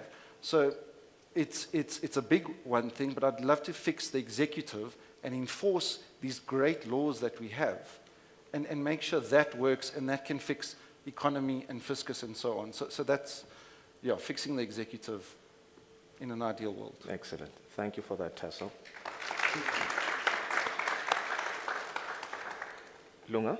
Thanks, Lama. I think for me it would be around law enforcement. I think what corruption has done is really kind of eroded the public trust in state institutions, and I think it's high time that we rebuild that trust. And I think we need to show cause by ensuring that our law enforcement agencies are in a position to prosecute on some of these cases that are currently either stagnant. I think it's not enough that we divert every crisis that is linked to corruption to some kind of commission of inquiry. I think there needs to be intentional action, specifically with some of the recommendations that we're currently sitting with. If you think about how much money we've spent on the Zondo Commission, the outcomes of that commission, and to date there hasn't been a single person who has been prosecuted as a result of the outcomes of that commission of inquiry. That in itself points to a fact that there is not sufficient political will to actually go after the bad faith actors. So I think to show intent, let's arrest some people. Orange overalls. Thank you. Mr. MC, how much time do we have? You've got quite a lot of time, so we can open up the floor and check if there are any questions. Okay, no, there's quite a few here. Great. So, all right, okay. I'm just here, don't let me panic you. Your ominous figure threatens me. I'm a screensaver, that's all I am. Okay, sure we got that correct, okay. First question, and any one of you can take this one. So the question says, just because corruption is functional, does it make it justifiable? Who wants to take that one? Go for it, Tessa. I mean, it's nonsensical, and corruption can never be justifiable. That's a horrible word to associate with corruption. Yeah. So I'm a bit gobsmacked by the notion that it can never be justifiable in any way, shape, or form. So I can't see how, unless there's some extreme exceptional circumstances, it could ever be condoned or accepted. Absolutely. And I can't agree with that possibility or notion that's put forward there. But I suppose also, I mean, in terms of the news people consume, it does seem like it's justifiable. We've started to place corruption at, this is corruption light, that's fine. This is too much. Yeah, I think what I would say is that it's a cancer that we're living with. Yeah. And you don't easily just remove a cancer overnight. And it has become a bit of, we see it, I think our amazing MC made a joke about it, and then you go buy your Avos at Woolies, 5 minutes later. It's just so indoctrined in our society that it's like almost expected. It doesn't make it okay, obviously. And, hopefully one day we can say we are a corruption-free country, but I see that being very, very difficult to achieve. And just because it happens a lot doesn't make it okay. Absolutely. Thanks for that, Tasso. Wayne, here's a nice question. So, fostering a culture of integrity and ethics is often emphasized, but the real challenge lies in taking action, especially when corruption is involved. Are there legal protections in place for whistleblowers, particularly when the unethical behavior is coming from those in higher authority, especially in finance? What other laws would you say should be implemented to protect whistleblowers thereof? A lawyer wrote that question. Yeah. They used thereof at the end. I think Tasso could come in from if I miss out on some of the stuff. But, as we've said, you're going to have all the best laws in the land, but unless you implement them, nothing really changes. So you're quite right. So much corruption happens. Whistleblowers, the brave ones who do stand up without any incentive to do so, just because they are frustrated with what's happening, tend to become the victims and lose their jobs, livelihoods, and assassinated from time to time. So how do you change that? We've got reasonably good laws, but the National Anti-Corruption Advisory Council has just finished its 3 years' work, handed over last week to the President, the report, which is a lot of work has gone into it. There's an element, a whole piece, one of the pillars is on protecting whistleblowers. Whistleblowers protection goes well beyond just legislation and Protected Disclosure Act and so forth. It goes to psychosocial assistance because it's traumatic. It's traumatic when you are found out and then you get ostracized. Yes. And then when you get suspended on trumped-up charges, you need to get a lawyer, but you can't. And immediately you're suspended. You don't get funded, but the company or the corrupt CEO is going to use the company's funds. Yeah. So exactly, and Tasso is going to do it all for free. So what happens? You only get so much pro bono. And when lawyers say they do pro bono, just beware. That's the foot in the door. Normally not the case all the time. So what I'm saying is that they need to get far more support than just the legal support. They need to have lawyers and fight their case. And I think that if through this whole national anti-corruption strategy, we can implement stuff like, look, you're challenging somebody and there's enough evidence to say that they have grounds to defend themselves, then the state, in other words, the same person or the same pot of money that's defending you as the company who's bringing these charges must be put to the whistleblower. I think that's important. Must be equal. Yeah, it must be equal. Those funding must come from the same pot. And if there's any threat to their lives, so should protection. So now you're talking about not just the law there, but now you need physical protection, sometimes rehoused and so forth. And that doesn't always happen as easily as it can and should. So there's a lot more to protecting whistleblowers than just the law. We need action, and I think we need laws to give more meaning to what they're trying to say there. And some of those trumped-up charges are so deliberate. And suddenly they say, sick. Wayne, we need to talk about your smoke breaks. Yeah, it's sick. We've seen when we work with whistleblowers, The whistleblower is raising concern that a decision was made higher up, and the CEOs and that pin that actual decision on the individual. Yeah. And they can prove that they refrained from signing off on that bid evaluation committee report or so. Absolutely. But it's trumped up. It's nonsense, man. It's sick what these guys get up to. Gents, do you have any inputs on that particular question? No, I mean, I think I think Wayne makes a very critical point, and it goes back to the issue of, is there an actual will for us to enact all of these things? I mean, there's a national strategy that speaks to exactly what government is supposed to do and the role of civil society as well. But does everybody in here understand what that strategy actually encompasses? Yeah. And I think the leadership from the front is something that's missing. And I think there's been a special dispensation, at least in the last administration, under Cyril Ramaphosa, to actually actively combat corruption. We as a business organization, and as a constituency, in fact, 2 years ago, as part of the partnership with government that looked at addressing some of the critical factors that were inhibiting growth of the economy, particularly around the energy issues, issues in our logistics network. One of the third things that we wanted to address with government was around crime and corruption. And this spoke to the capacity of the state, because we really believe that the problem was at the actual point of the capacity of the state to be able to prosecute. Sure. But what we have found is that not only is there a lack of capacity within the state, but there's also a lack of a political will to do so. Yeah. And so when those two things are added together, it actually compounds the problem. And so this kind of dissatisfaction, or at least the lack of public trust in the ability of the state to actively do something about corruption, is something that is now breeding a culture where people feel like they could actually get away with these things. You made a point earlier on about corruption light. What you find now is that increasingly within government institutions and departments, there are those officials who think that if I steal 300,000 rand, while the big guy is stealing 3 million rand, perhaps I'm not the one who's being corrupt, but I'm getting my fair due in terms of what is actually happening. So it breeds a culture. And the impunity which it breeds in those institutions is also something that is very, very, very, very critical to us. In fact, it's reaching a point of being a crisis, and we feel that through capacity building is one of the things that we actively need to look at. You know, one of the SOEs I actually used to consult for, I saw a lady getting marched out, and I asked, what did she do? And they said she stole money. So I said, I'm curious, may I speak to her? So I asked her, why did you take 50K when you're earning such a good salary? She said, I'm not worried, I'll be back. Others have done worse.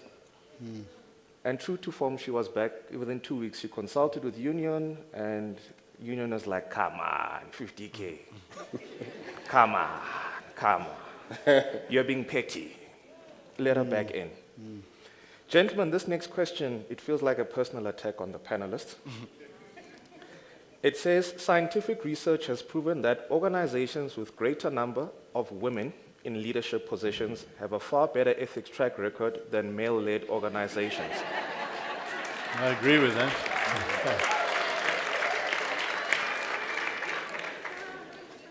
And UJ recently awarded a PhD to this researcher who proved this. Any comments, gents? I agree. Not gonna fight that. Yeah. Touché. I agree, and just a brief comment from me, and we've noticed a pattern in our firm that we tend to hire more women than men, and they just, on paper have the better qualities or skills or expertise that we're looking for. And I can only agree with that statement, and I think and if there's scientific evidence to support it, it's true. All right. Lunga? I agree. I think the next... Another woman. I think the next president should be a woman. That's what I believe. Yeah. Great comeback. You are in the corner there. I'm going to leave now and bring Priscilla back on here. Next question, fellas. How do you break cycles of complicity in communities that benefit from unethical practices? I think we've partially responded to that one. So if there's anything there, otherwise I'm going to move to the next question. Okay, it says, in my village, temperatures reach 40 degrees on a cool day. You should have just written Limpopo. However, if you attend any gatherings, you are scolded by everybody at the gathering if you don't wear a jacket. Okay, now that's could be Eastern Cape as well. This is now the culture in the environment. So how do individuals in organizations adopt this value of scolding unethical behavior as a collective? And I think that is a brilliant statement and question. Any thoughts? I'd wear a paper jacket, just to prove a point. I think also the trick on this one, if I may, is that if you look at our corporate culture, it's still westernized. Our policies are still westernized. And South Africa, unfortunately, is not homogeneous. So if we were all Japanese, it'd be easier for us to adopt our cultural norms and practices. I'll give you an example. Someone is a white manager, and they say, I've got a spiritual calling. The white manager says, take study leave.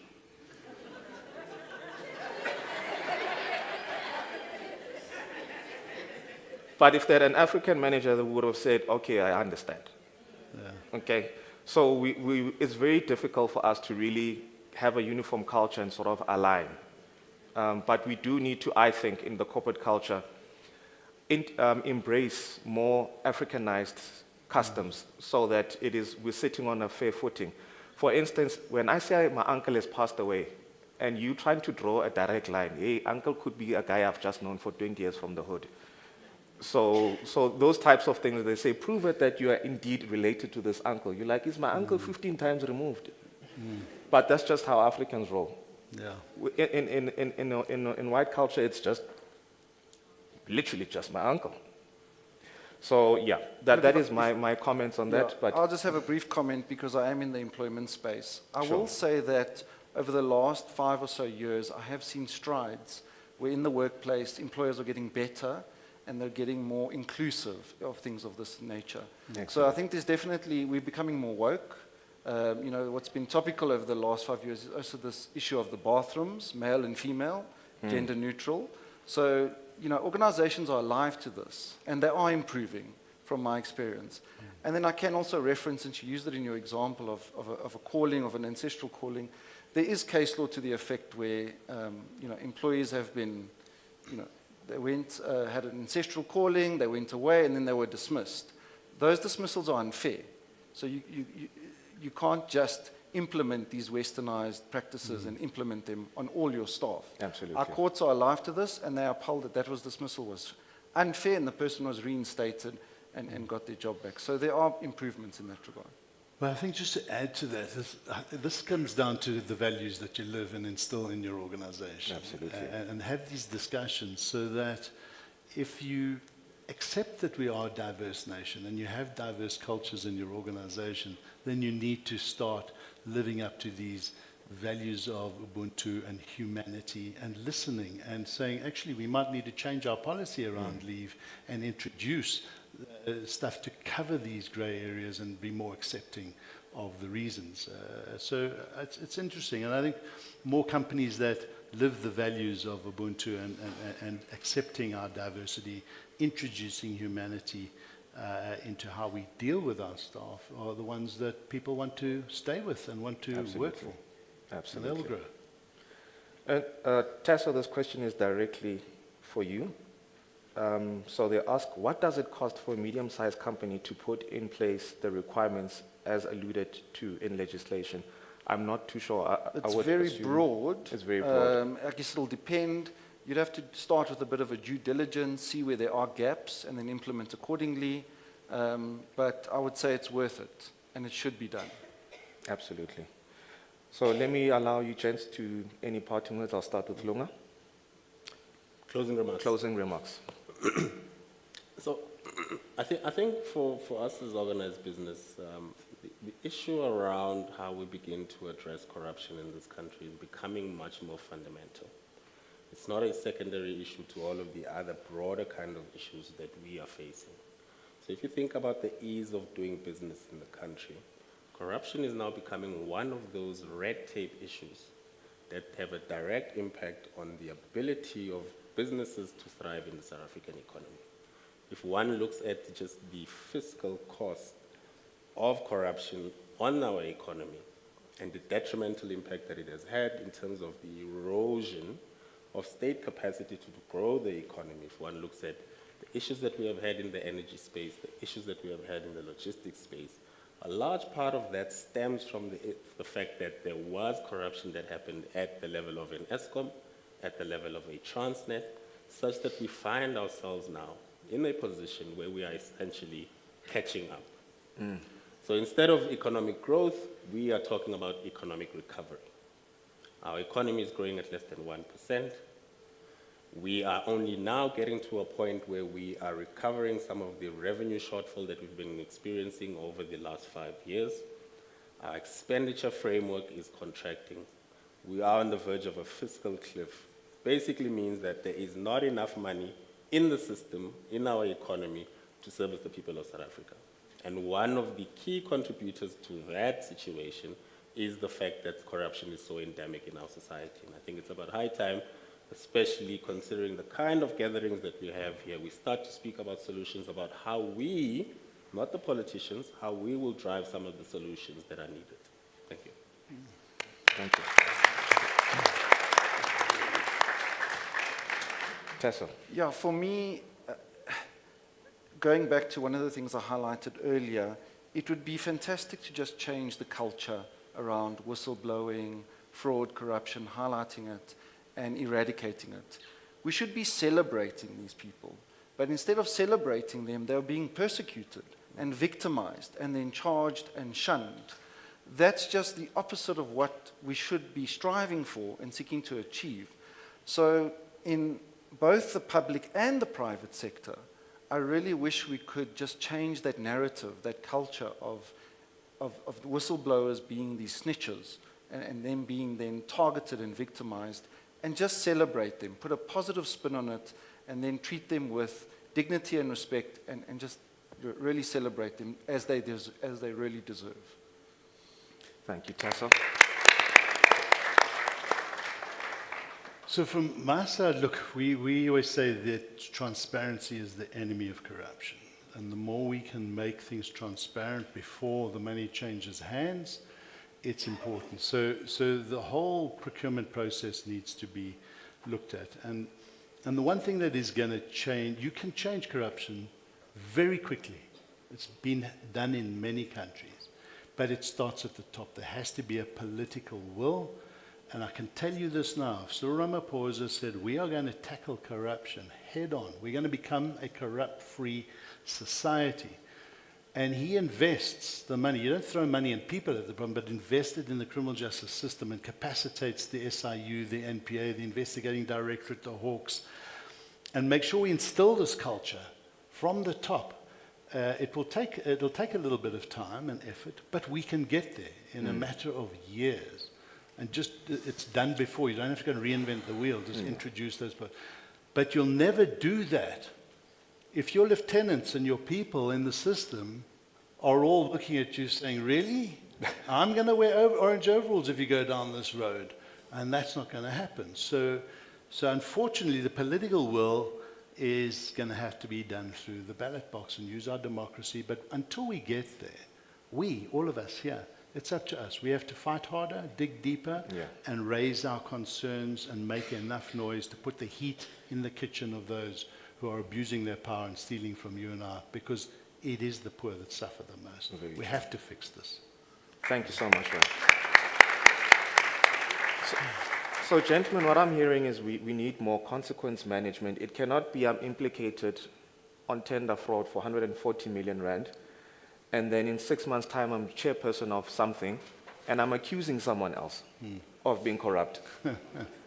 and I'm chairing a hearing all of a sudden. It cannot be. And also, looking at how the economy is and our fiscus, we don't have much of a runway to keep messing up and more state bailouts, so we need to get this right. So with that being said, gentlemen, thank you very much, and thank you to the audience. Thank you very much. Our thanks there to this brilliant panel. Superb job. I think you'll agree, and we'd like to invite you guys, if you're willing, to sign our pledge up there on the wall. Thank you, Lulama, if you could organize that. That would be amazing. I think another round of applause for them.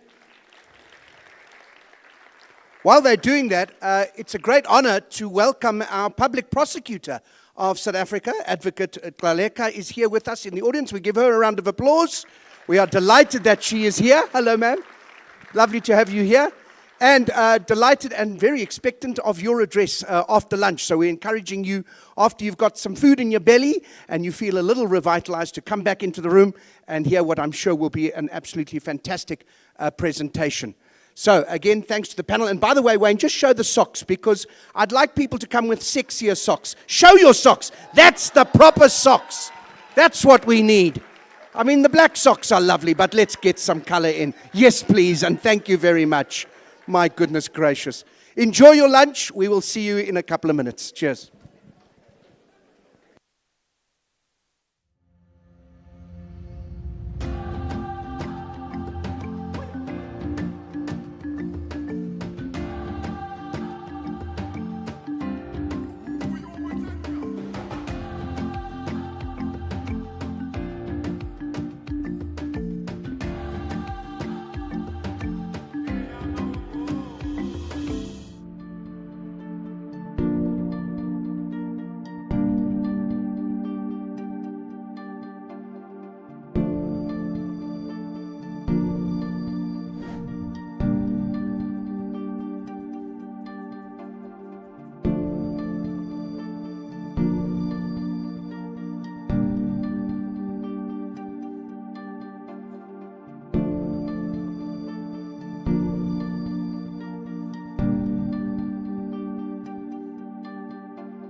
Corruption is not just a crime, it's a crisis.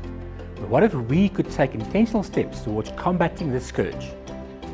From 3 to 5 September 2025, University of Johannesburg is hosting the Combating Corruption Summit, where bold ideas meet action and integrity will take center stage. From whistleblowers to watchdogs, from blockchain pioneers to policy reformers, UJ will bring together the brightest minds and the bravest voices. Why? Because it is time to face corruption head-on, to expose how corruption manifests, share tools that stops corruption, and to compile and sign a pledge to show a united stance against fraud and corruption. This is your invitation to stand for transparency, justice, and to invest in a future reimagined. Be in the room, be part of change, be at the Combating Corruption Summit 2025. Uniting for integrity, acting for impact.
Every cent misused is an opportunity lost.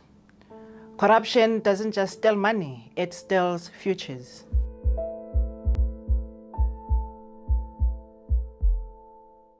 My name is Nolwazi Mamorare. I serve as the Chief Financial Officer at the University of Johannesburg. In my role, I see how accountability, or the lack of it, directly affects development, access, and trust. At the University of Johannesburg, we believe financial integrity is non-negotiable. That's why from the 3rd to the 5th of September 2025, we're hosting the Combating Corruption Summit to take a stand, not just in words, but in action. This summit will go beyond theory. We will explore practical ways to safeguard public funds, innovative technologies that enhance transparency, and proven governance models that work. We'll gather experts, leaders, and change makers who are ready to drive accountability in every sector, including finance. If you believe in responsible stewardship, ethical leadership, and clean administration, this is where you need to be. Let us turn oversight into impact. Let us build systems that protect value and people. Be in the room. Be part of the change. Be at the Combating Corruption Summit 2025. Uniting for integrity, acting for impact.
Corruption is not just a crime, it's a crisis. But what if we could take intentional steps towards combating this scourge? From 3 to 5 September 2025, the University of Johannesburg is hosting the Combating Corruption Summit, where bold ideas meet action and integrity will take center stage. From whistleblowers to watchdogs, from blockchain pioneers to policy reformers, UJ will bring together the brightest minds and the bravest voices. Why? Because it is time to face corruption head-on, to expose how corruption manifests, share tools that stops corruption, and to compile and sign a pledge to show a united stance against fraud and corruption. This is your invitation to stand for transparency, justice, and to invest in a future reimagined. Be in the room, be part of change, be at the Combating Corruption Summit 2025. Uniting for integrity, acting for impact.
Every cent misused is an opportunity lost.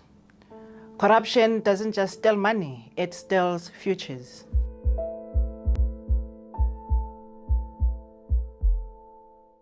My name is Nolwazi Mamorare. I serve as the Chief Financial Officer at the University of Johannesburg. In my role, I see how accountability, or the lack of it, directly affects development, access, and trust. At the University of Johannesburg, we believe financial integrity is non-negotiable. That's why from the 3rd to the 5th of September 2025, we're hosting the Combating Corruption Summit to take a stand, not just in words, but in action. This summit will go beyond theory.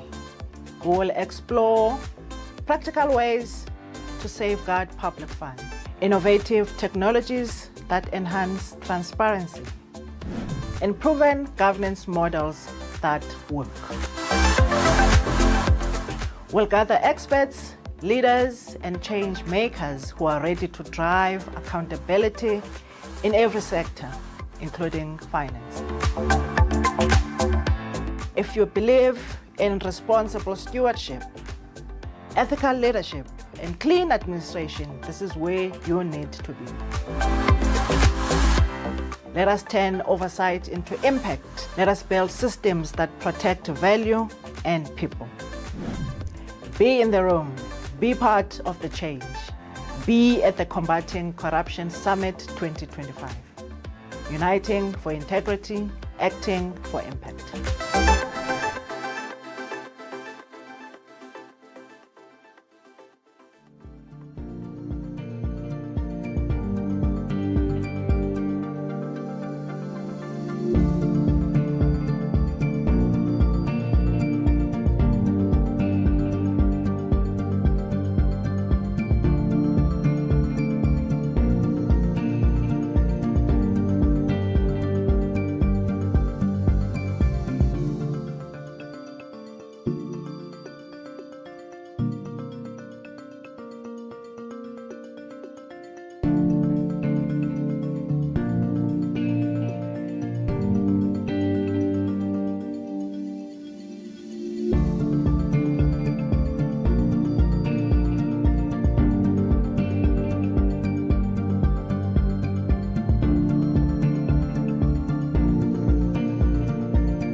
Corruption is not just a crime, it's a crisis. But what if we could take intentional steps towards combating this scourge? From 3 to 5 September 2025, University of Johannesburg is hosting the Combating Corruption Summit, where bold ideas meet action and integrity will take center stage. From whistleblowers to watchdogs, from blockchain pioneers to policy reformers, UJ will bring together the brightest minds and the bravest voices. Why? Because it is time to face corruption head-on, to expose how corruption manifests, share tools that stops corruption, and to compile and sign a pledge to show a united stance against fraud and corruption. This is your invitation to stand for transparency, justice, and to invest in a future reimagined. Be in the room, Be part of change. Be at the Combating Corruption Summit 2025.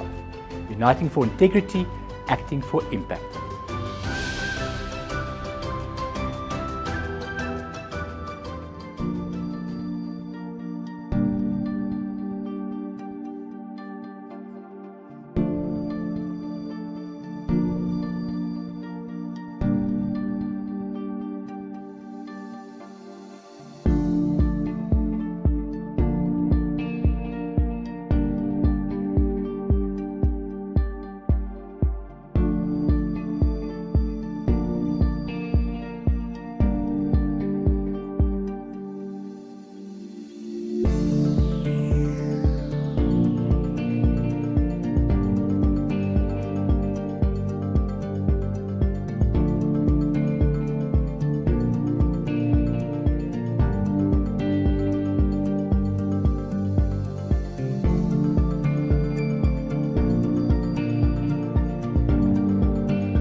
Every cent misused is an opportunity lost. Corruption doesn't just steal money, it steals futures.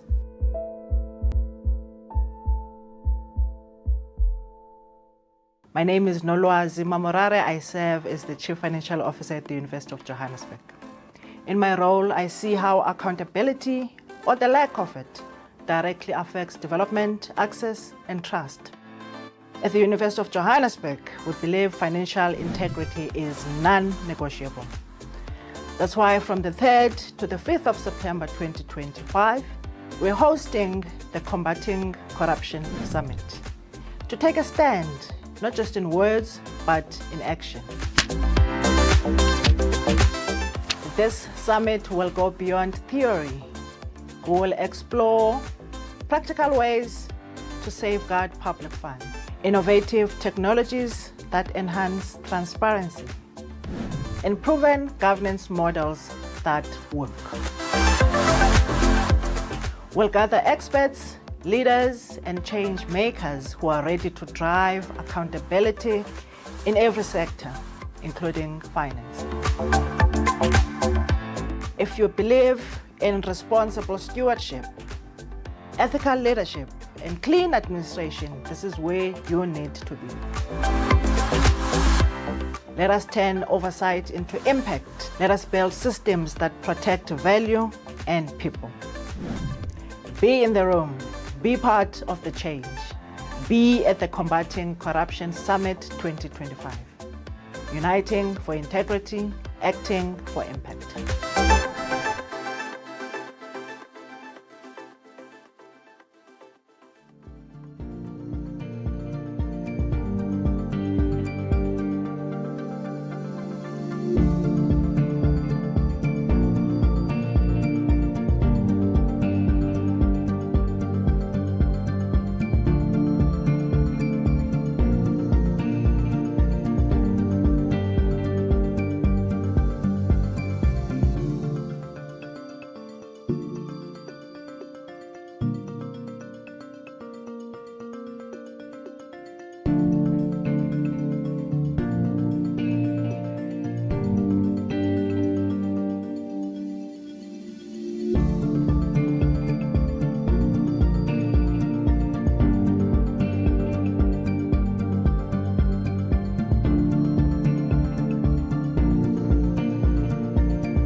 Corruption is not just a crime, it's a crisis. But what if we could take intentional steps towards combating this scourge? From 3 to 5 September 2025, University of Johannesburg is hosting the Combating Corruption Summit, where bold ideas meet action and integrity will take center stage. From whistleblowers to watchdogs, from blockchain pioneers to policy reformers, UJ will bring together the brightest minds and the bravest voices. Why? Because it is time to face corruption head-on, to expose how corruption manifests, share tools that stops corruption, and to compile and sign a pledge to show a united stance against fraud and corruption. This is your invitation to stand for transparency, justice, and to invest in a future reimagined. Be in the room, be part of change, be at the Combating Corruption Summit 2025. Uniting for integrity, acting for impact.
Every cent misused is an opportunity lost. Corruption doesn't just steal money, it steals futures.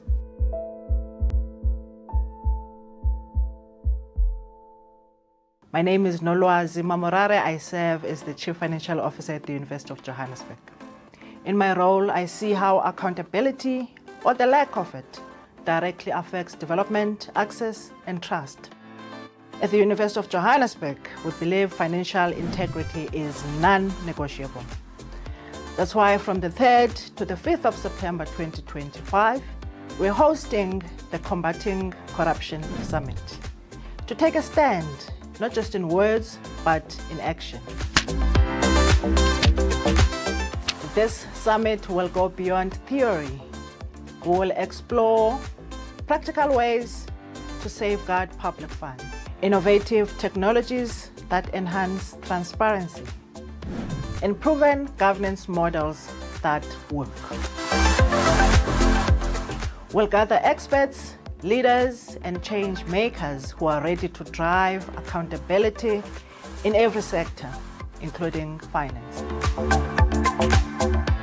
If you believe in responsible stewardship, ethical leadership, and clean administration, this is where you need to be. Let us turn oversight into impact. Let us build systems that protect value and people. Be in the room. Be part of the change. Be at the Combating Corruption Summit 2025. Uniting for integrity, acting for impact.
Corruption is not just a crime, it's a crisis.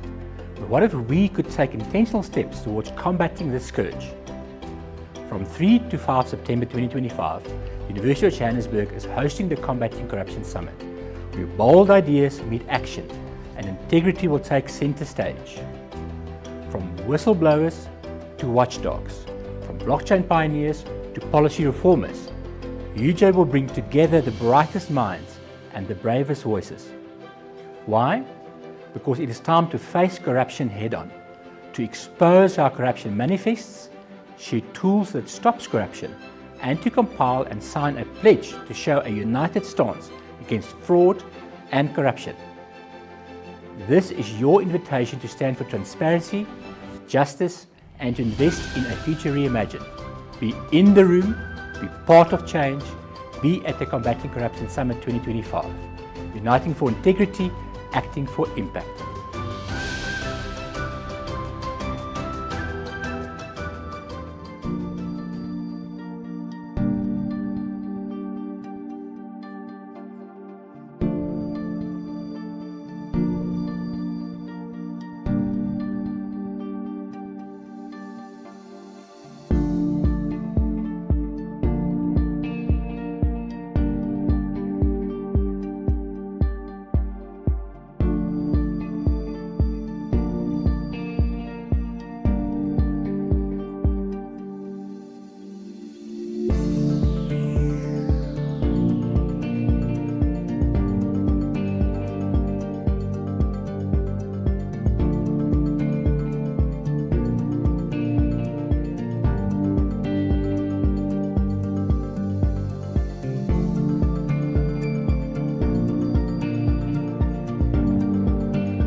Every cent misused is an opportunity lost. Corruption doesn't just steal money, it steals futures.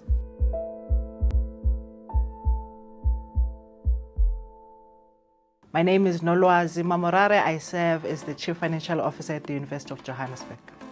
In my role, I see how accountability, or the lack of it, directly affects development, access, and trust. At the University of Johannesburg, we believe financial integrity is non-negotiable. That's why from the 3rd to the 5th of September 2025, we're hosting the Combating Corruption Summit to take a stand, not just in words, but in action. This summit will go beyond theory. We will explore practical ways to safeguard public funds, innovative technologies that enhance transparency, and proven governance models that work. We'll gather experts, leaders, and change makers who are ready to drive accountability in every sector, including finance. If you believe in responsible stewardship, ethical leadership, and clean administration, this is where you need to be. Let us turn oversight into impact. Let us build systems that protect value and people. Be in the room. Be part of the change. Be at the Combating Corruption Summit 2025. Uniting for integrity, acting for impact.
Corruption is not just a crime, it's a crisis.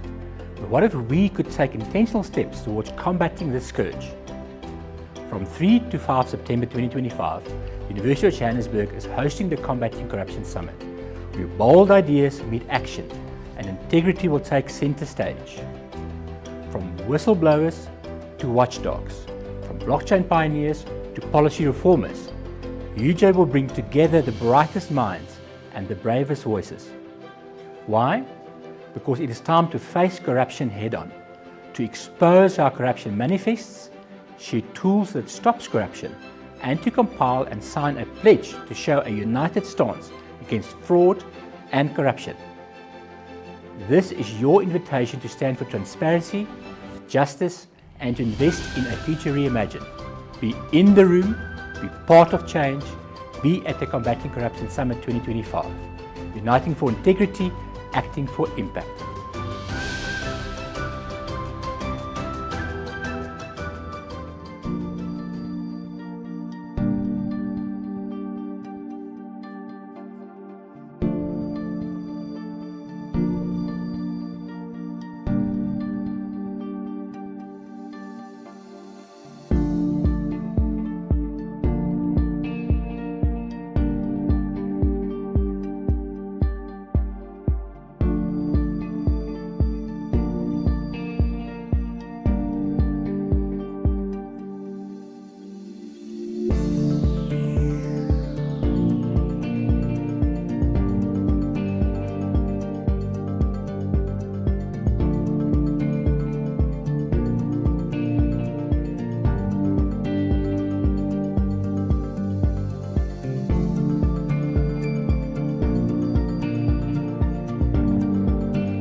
Every cent misused is an opportunity lost.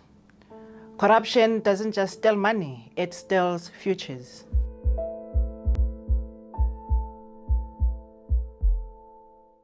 My name is Nolwazi Mamorare. I serve as the Chief Financial Officer at the University of Johannesburg. In my role, I see how accountability, or the lack of it, directly affects development, access, and trust. At the University of Johannesburg, we believe financial integrity is non-negotiable. That's why from the 3rd to the 5th of September 2025, we're hosting the Combating Corruption Summit to take a stand, not just in words, but in action. This summit will go beyond theory. We will explore practical ways to safeguard public funds, innovative technologies that enhance transparency, and proven governance models that work. We'll gather experts, leaders, and change makers who are ready to drive accountability in every sector, including finance. If you believe in responsible stewardship, ethical leadership, and clean administration, this is where you need to be. Let us turn oversight into impact. Let us build systems that protect value and people. Be in the room. Be part of the change. Be at the Combating Corruption Summit 2025. Uniting for integrity, acting for impact.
Corruption is not just a crime, it's a crisis.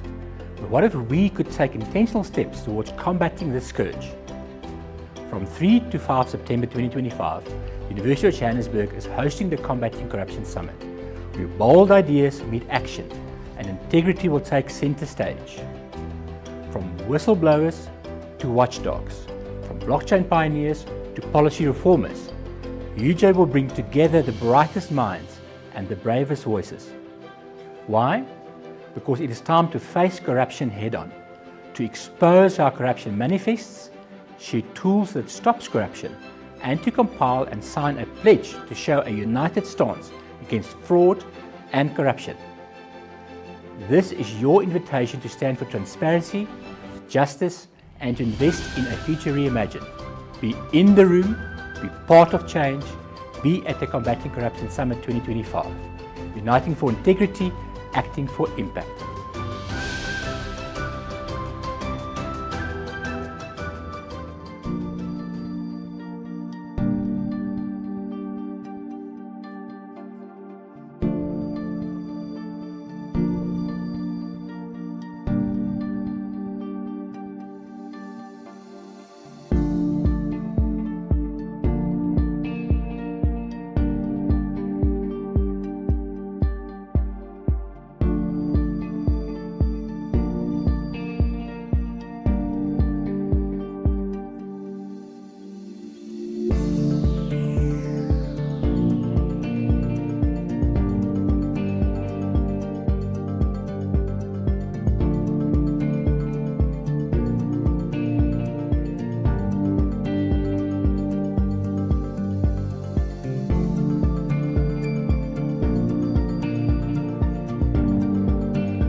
Every cent misused is an opportunity lost. Corruption doesn't just steal money, it steals futures.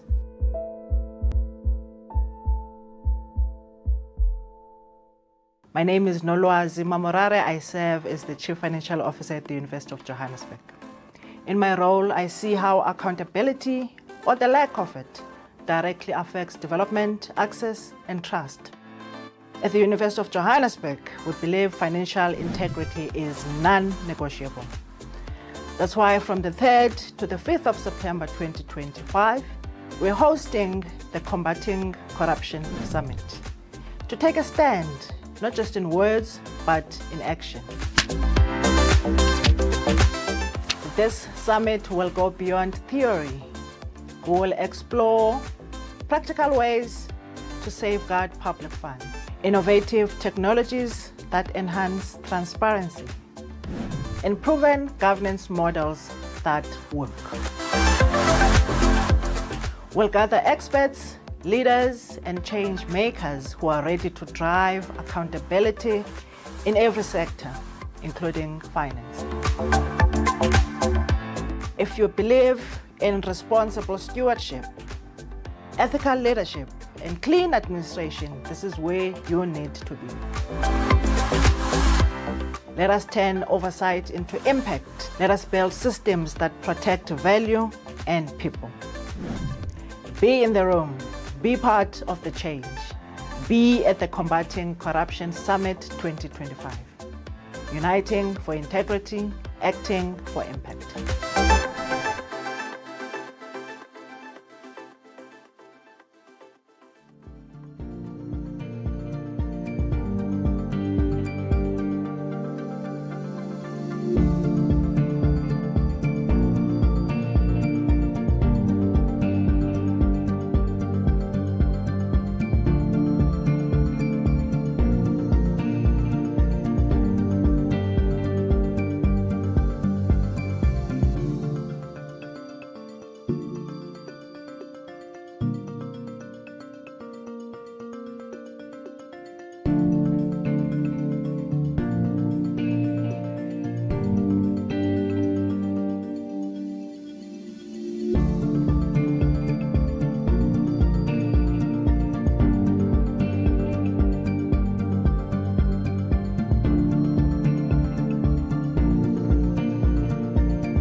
Corruption is not just a crime, it's a crisis.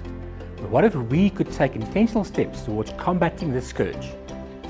From 3 to 5 September 2025, University of Johannesburg is hosting the Combating Corruption Summit, where bold ideas meet action and integrity will take center stage. From whistleblowers to watchdogs, from blockchain pioneers to policy reformers, UJ will bring together the brightest minds and the bravest voices. Why? Because it is time to face corruption head-on, to expose how corruption manifests, share tools that stops corruption, and to compile and sign a pledge to show a united stance against fraud and corruption. This is your invitation to stand for transparency, justice, and to invest in a future reimagined. Be in the room, be part of change, be at the Combating Corruption Summit 2025. Uniting for integrity, acting for impact.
Every cent misused is an opportunity lost.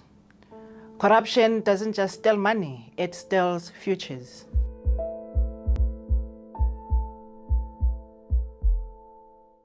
My name is Nolwazi Mamorare. I serve as the Chief Financial Officer at the University of Johannesburg. In my role, I see how accountability, or the lack of it, directly affects development, access, and trust. At the University of Johannesburg, we believe financial integrity is non-negotiable. That's why from the 3rd to the 5th of September 2025, we're hosting the Combating Corruption Summit to take a stand, not just in words, but in action. This summit will go beyond theory. We will explore practical ways to safeguard public funds, innovative technologies that enhance transparency, and proven governance models that work. We'll gather experts, leaders, and change makers who are ready to drive accountability in every sector, including finance. If you believe in responsible stewardship, ethical leadership, and clean administration, this is where you need to be. Let us turn oversight into impact. Let us build systems that protect value and people. Be in the room. Be part of the change. Be at the Combating Corruption Summit 2025. Uniting for integrity, acting for impact.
Corruption is not just a crime, it's a crisis.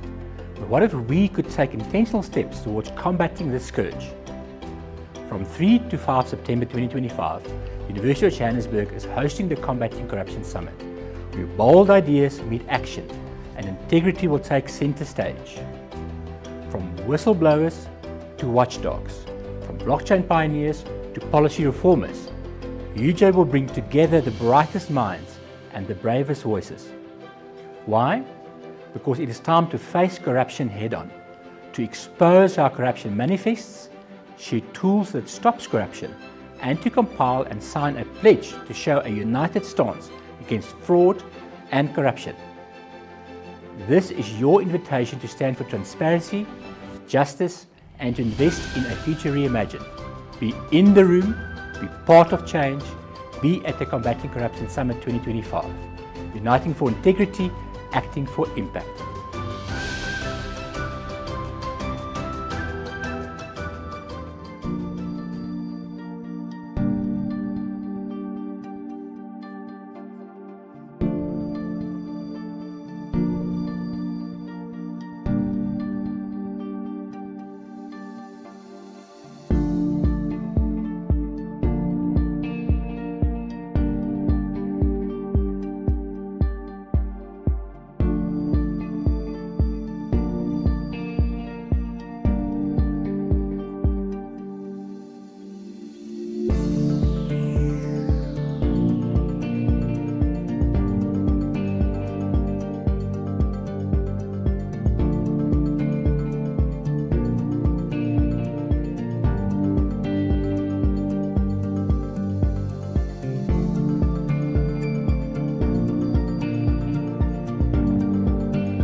Every cent misused is an opportunity lost.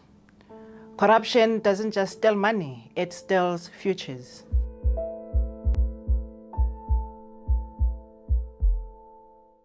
My name is Nolwazi Mamorare. I serve as the Chief Financial Officer at the University of Johannesburg. In my role, I see how accountability, or the lack of it, directly affects development, access, and trust. At the University of Johannesburg, we believe financial integrity is non-negotiable. That's why from the 3rd to the 5th of September 2025, we're hosting the Combating Corruption Summit to take a stand, not just in words, but in action. This summit will go beyond theory.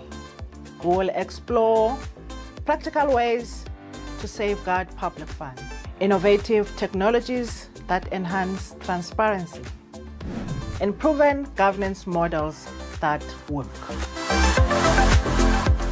We'll gather experts, leaders, and change makers who are ready to drive accountability in every sector, including finance.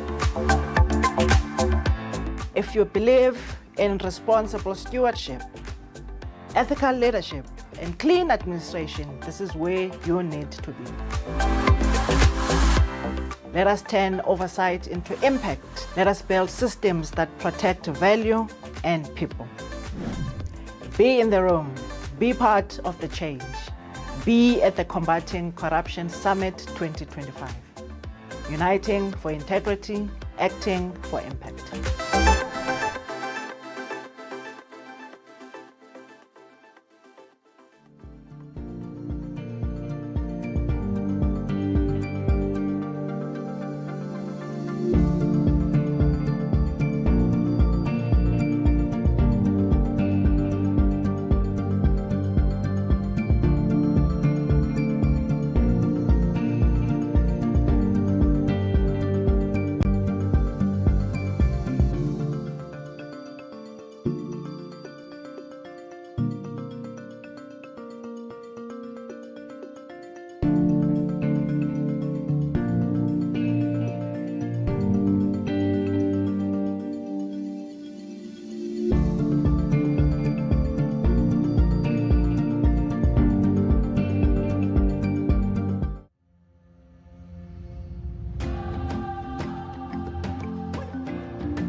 Right.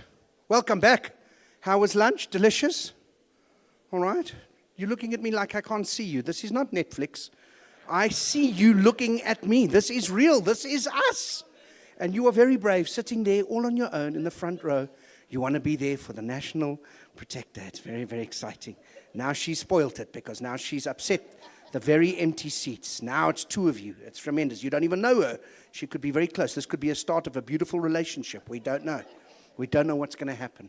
Ladies and gentlemen, I want to acknowledge, if we can, for a moment, all our fantastic sponsors who have made this conference possible.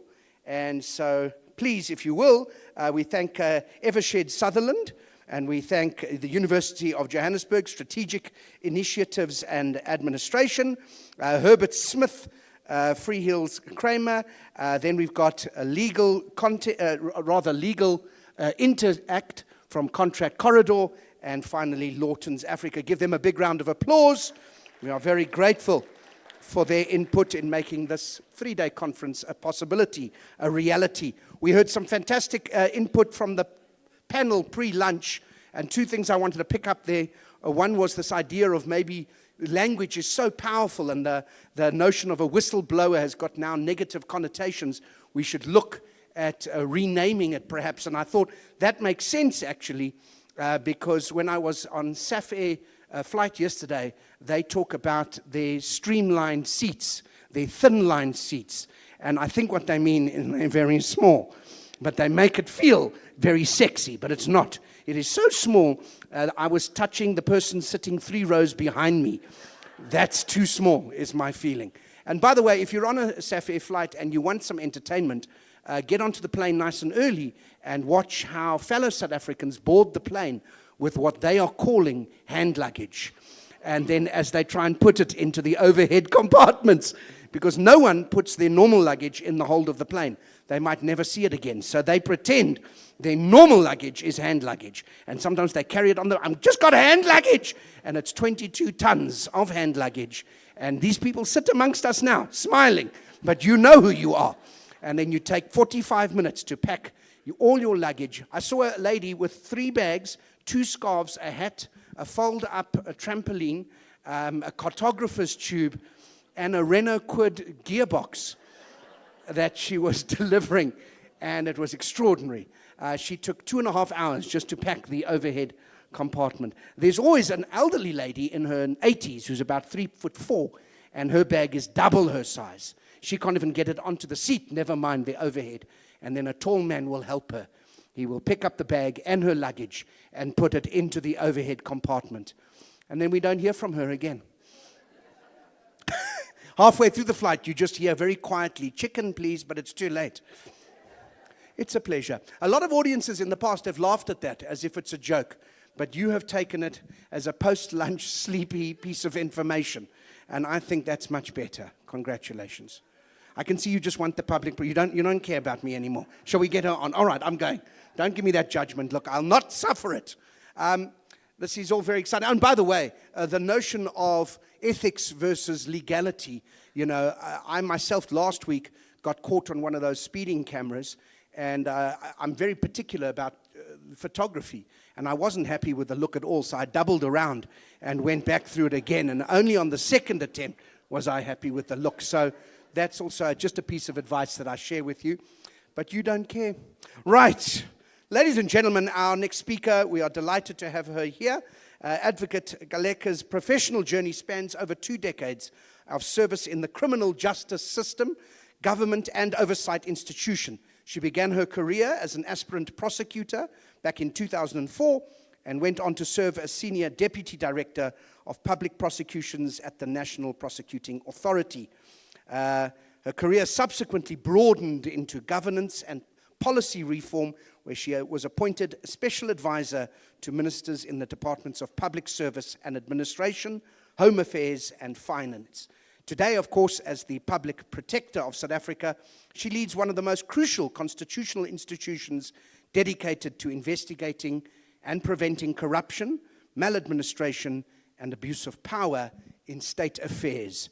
We are delighted to have her here. Please, if you will, give a warm welcome to the Public Protector of South Africa.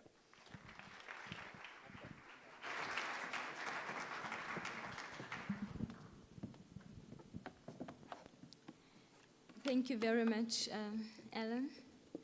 Very good afternoon. Good afternoon, all. How are you? Wonderful.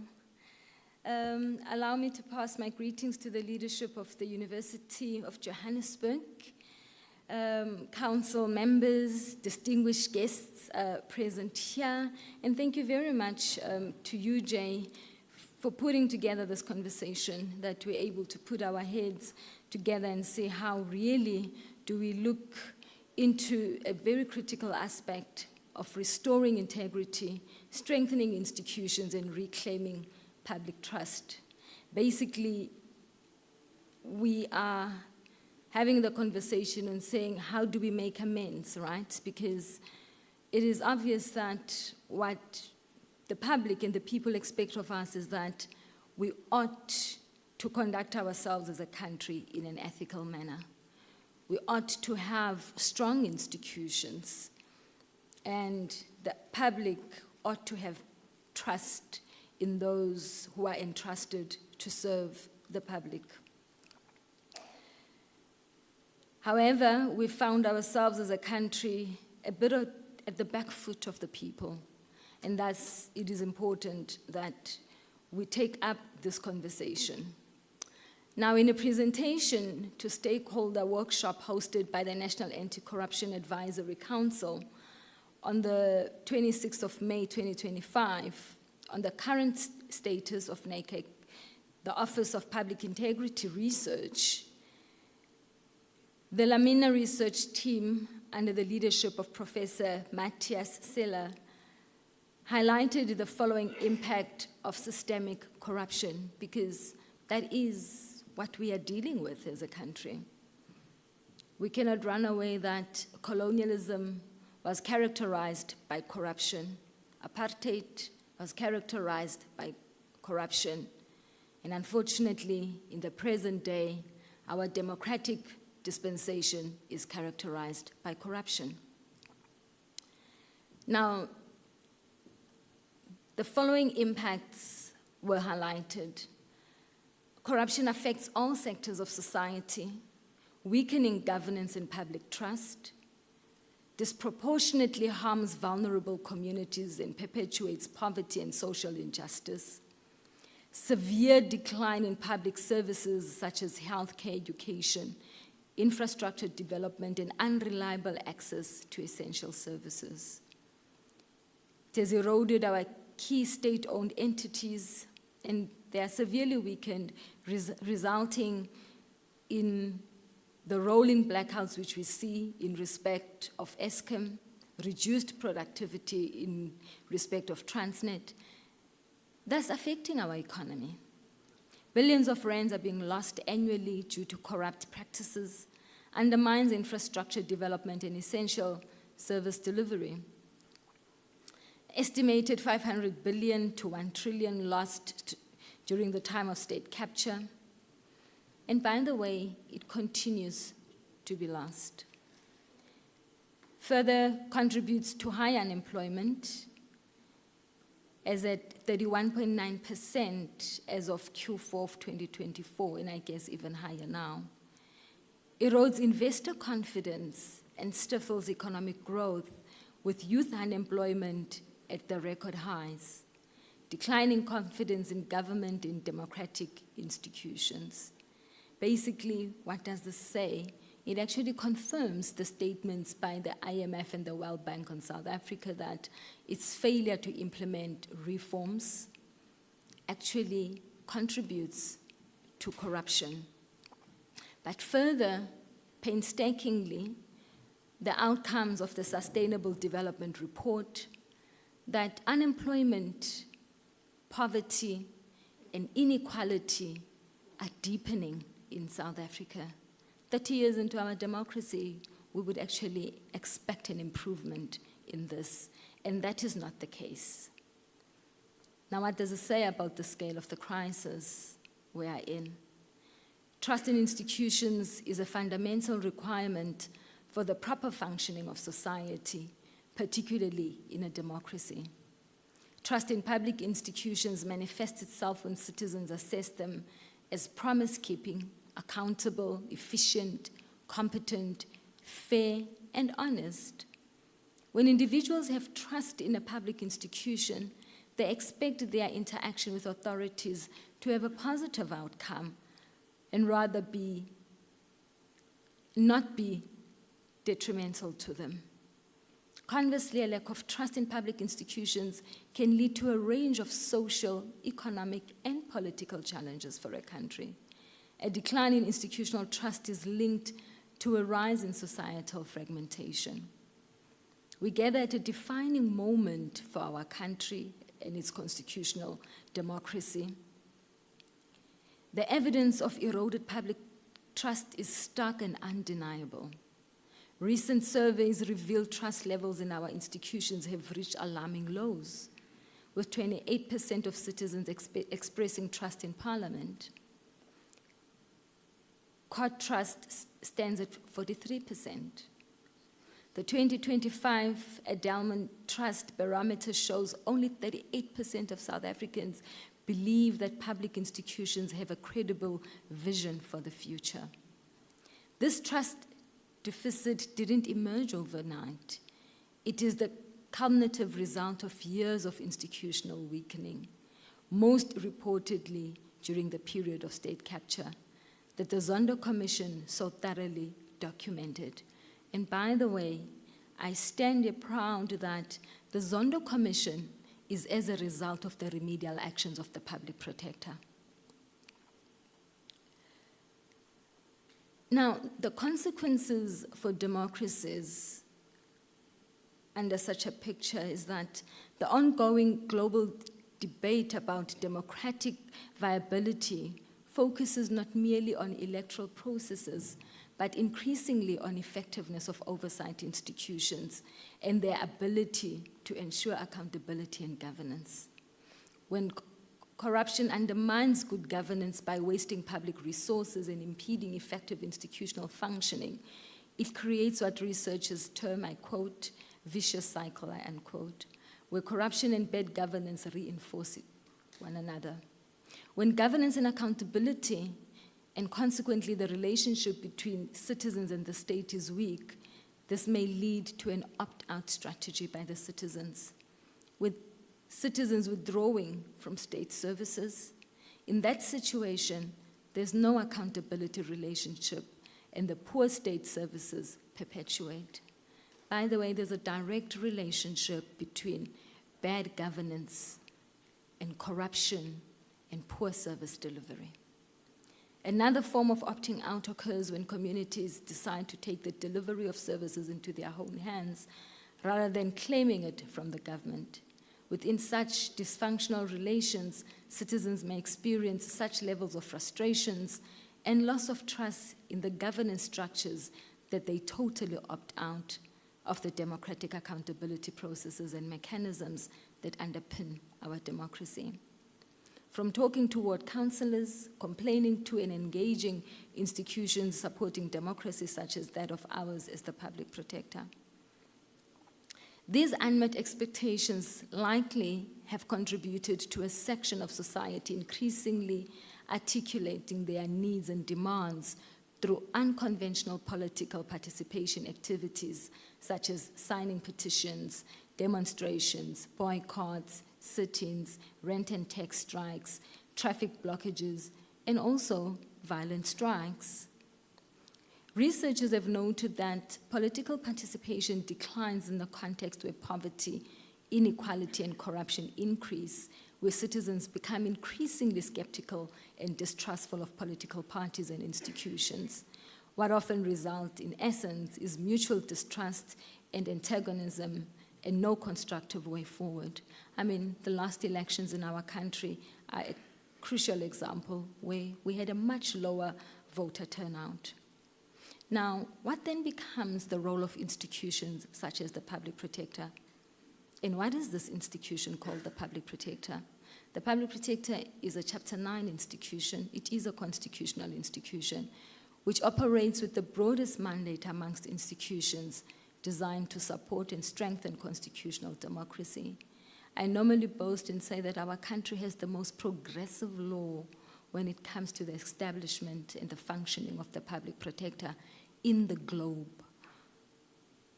After us, Zambia took precedence with the Public Protector investigating all malfeasance in state affairs, including corruption, but also having binding powers, meaning that the remedial actions which we take are binding unless they are set aside by a court of law. Probably those who drafted our constitution had envisaged that there will come a time such as this, because it's unimaginable that the leadership must be forced to implement reforms and remedials for the proper function of the country.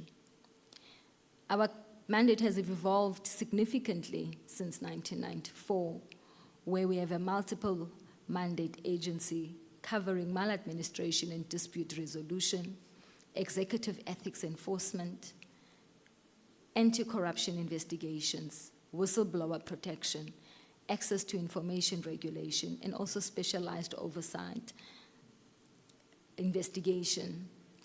Now, we've got a long history of playing an effective role in combating corruption, from the times of the oil gate, where the Public Protector even then was involved, up until this day. But what does this really mean for us, and what have we picked up from the oil gate, the arms deal, state capture, the Sanlam Modest, the Nkandla judgment, Phala Phala, VBS bank lootings, and so forth?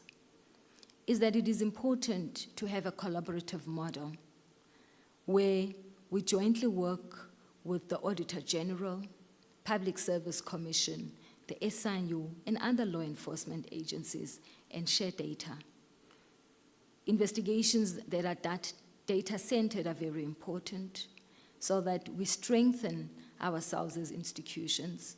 What is more critical is, at this stage is not to look at corruption as a single act, but to look at corruption as a systemic act. Our country faces corruption from a systemic level.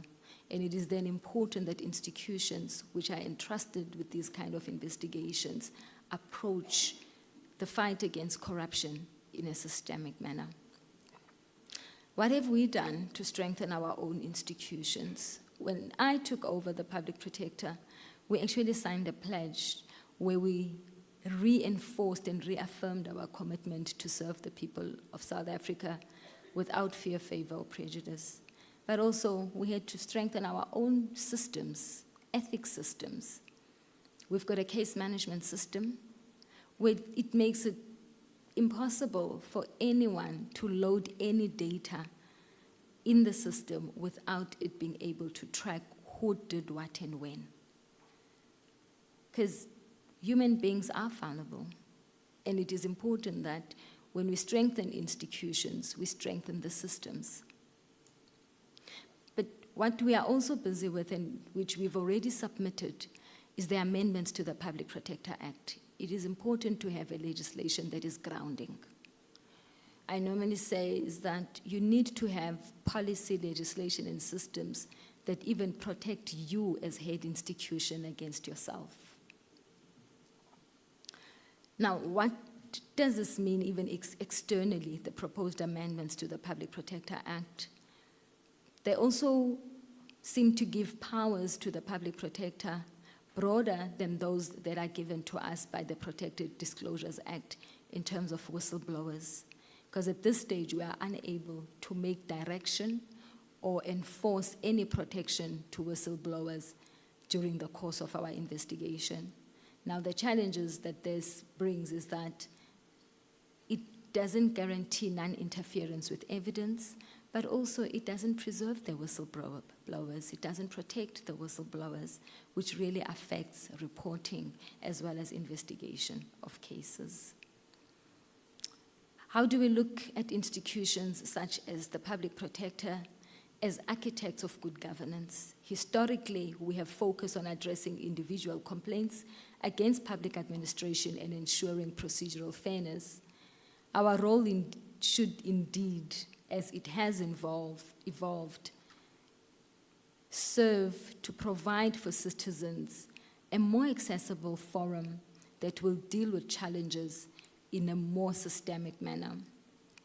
Research conducted by Global Integrity across more than 120 examined ombudsmen or public protector-like officers state that how these officers or institutions rate against other key pillars of anti-corruption and transparency at the national level in the countries, and concluded that in general, these institutions perform relatively well when compared with access to information regimes, parliamentary oversight mechanisms, and centralized anti-corruption commissions or agencies.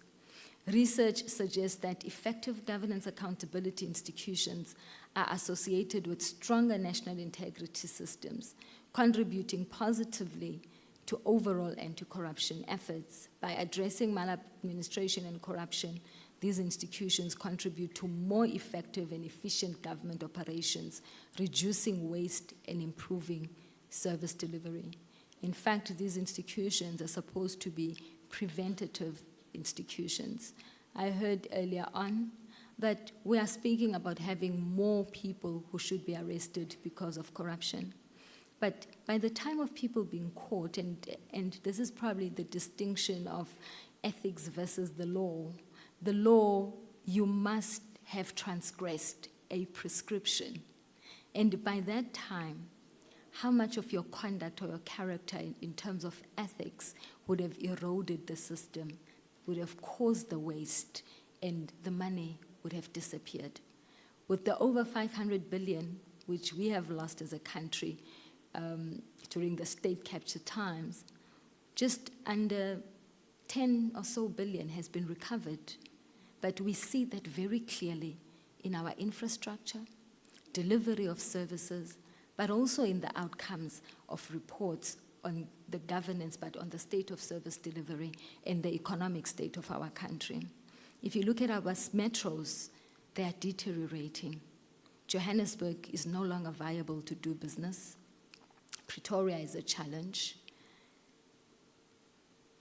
East London, Port Elizabeth, eThekwini is a challenge. And what does that mean? It means that doing business in South Africa is becoming more expensive because investors and those doing business must move to the more affluent and secure areas in order to do business. But what does that mean to ordinary South Africans? It means that it's becoming harder for them to participate in the economy of the country. Now, our approach as the public protector in addressing systemic corruption, I will just share a few examples, is through investigation of maladministration and corruption. We are mandated to investigate complaints regarding improper conduct by public officials and canvassing allegations of corruption, maladministration, and abuse of power, but also taking remedial actions. And what is important about taking remedial actions, which we've demonstrated in our recent cases, is to address not just a single challenge, but systematically. Just recently, we finalized the matter into the Lesson Stadium in the Eastern Cape, where the stadium was built, yet was not built. Money was paid, and the residents were left with no stadium. What did that do? It robbed the youth of that area of development. It robbed them of the money that was spent, and yet service providers were paid. What remedial action did the public protector take in this instance? We looked at it and we said, this is not an isolated incident. Therefore, we need to curb such conduct from perpetuating. Firstly, we said this is also not just a government problem.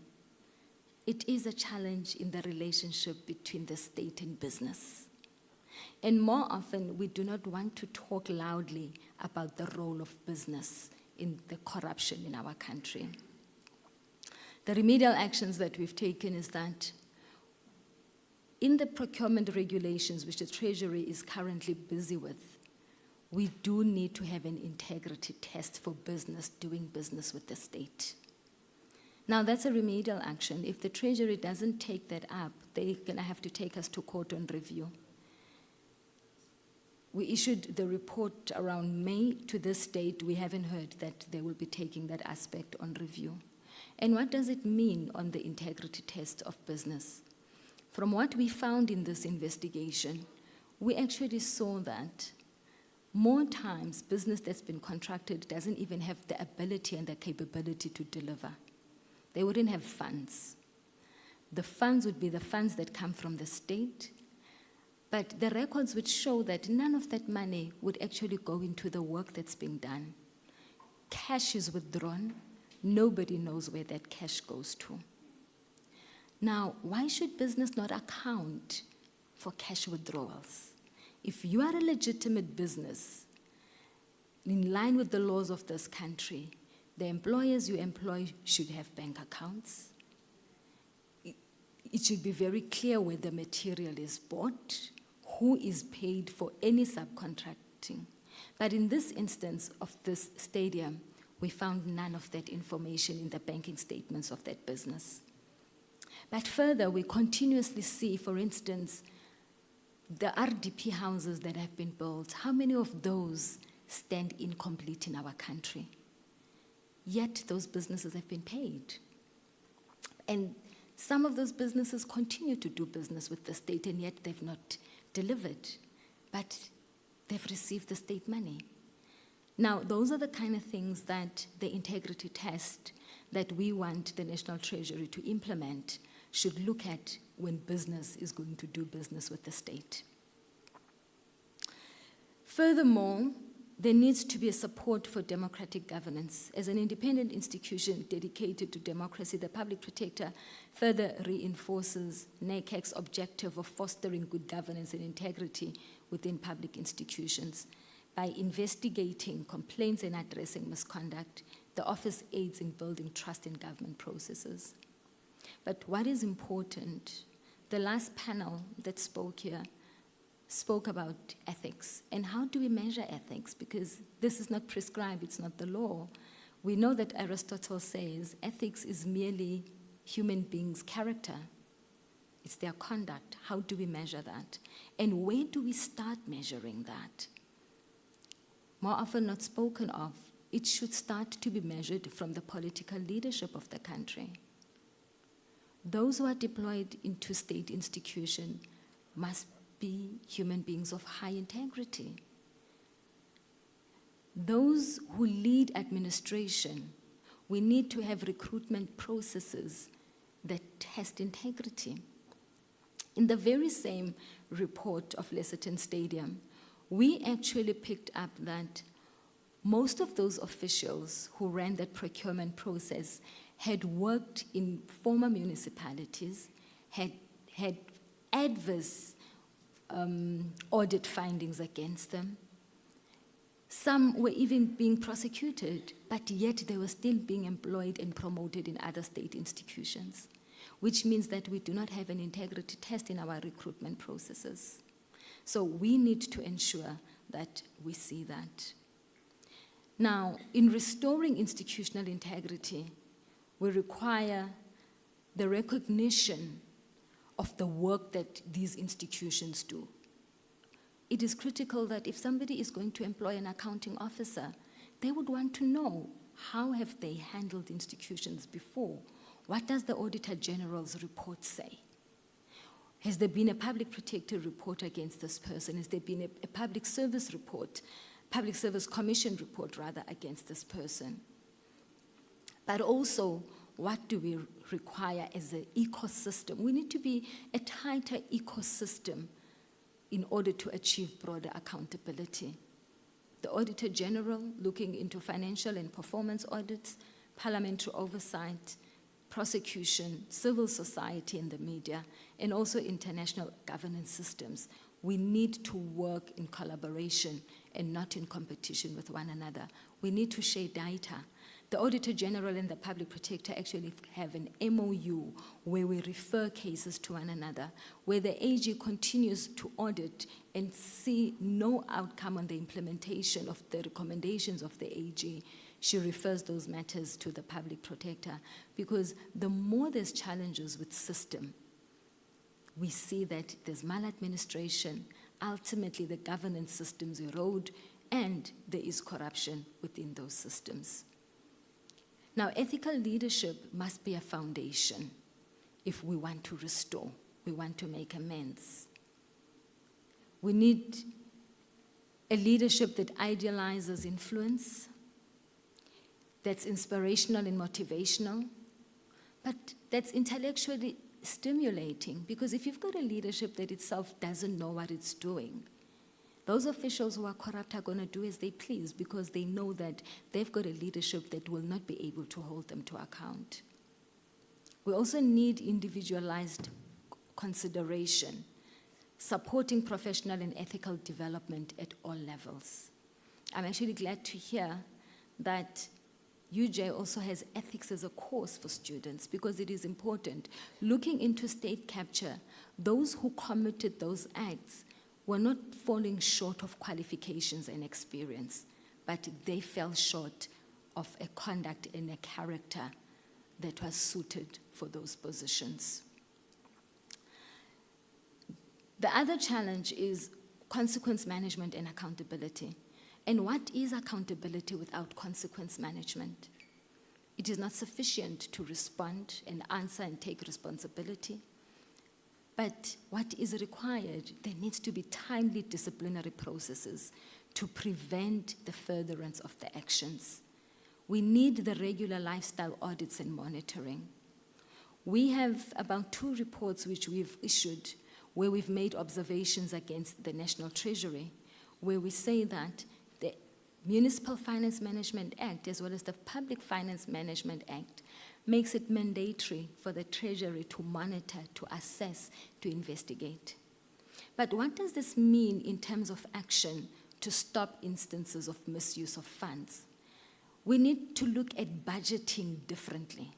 It should not just be an act of crunching numbers, but we should look at the assessment, the monitoring as part of budgeting. We continuously see money being allocated to municipalities that misuse the money without any form of intervention from the National Treasury. We continue to see municipal grants being allocated to municipalities that do not have the capability nor the capacity to spend those grants. A few months ago, we actually heard the Premier of the Northern Cape, of the Free State rather, saying that they are going to have to outsource or to get consultants to assist municipalities. Now, when that money was budgeted for those municipalities, did the National Treasury not ought to have known that that municipality doesn't have the capability and the capacity to actually spend that money? And what intervention measures are being put in place to assist? We look into the appointment of administrators. We actually picked up a trend in the Northwest where the same administrators who permit maladministration are being rotated amongst the municipalities.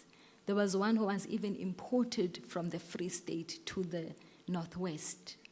Same act, and yet that is left unattended, and we wonder why things never come right. Now, we need robust oversight mechanisms. We need oversight that's independent, that's accessible, transparent, and that follows through on recommendations and remedial actions. We need systemic reform and prevention. Digital transformation in the procurement system is a must. Strengthening of internal controls, regular risk assessments, capacity building and training, and a clear ethical framework and code of conduct. More often in institutions that have employees who are strongly capacitated, at least they are able to follow through an ethical culture, even if a leader that is unethical that comes. So we need to build institutions around ethics. Now, research from various countries have shown that successfully built institutional trust shows common elements from the tone at the top. Leadership must model ethical behavior consistently. Transparency by default. Information should be accessible unless specifically protected. Meaningful consequences. Misconduct must result in appropriate sanctions.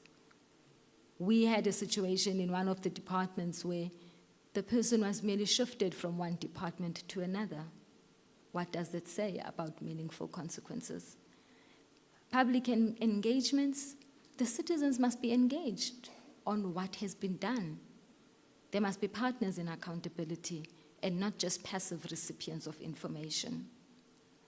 Now, in reclaiming public trust, it requires acknowledging that trust is not a given, it is earned. More effort needs to be put in ethical action, transparency, government, and unwavering commitment to public good. Based on our experience and international research, I propose 5 critical areas of focus. Demonstrate tangible results, visible prosecutions of corrupt officials, recovery of stolen assets, measurable improvements in service delivery, regular public reporting on progress. We need to enhance transparency and accessibility through proactive information disclosure, simplified complaints mechanisms, regular community engagements, and digital platforms for citizens.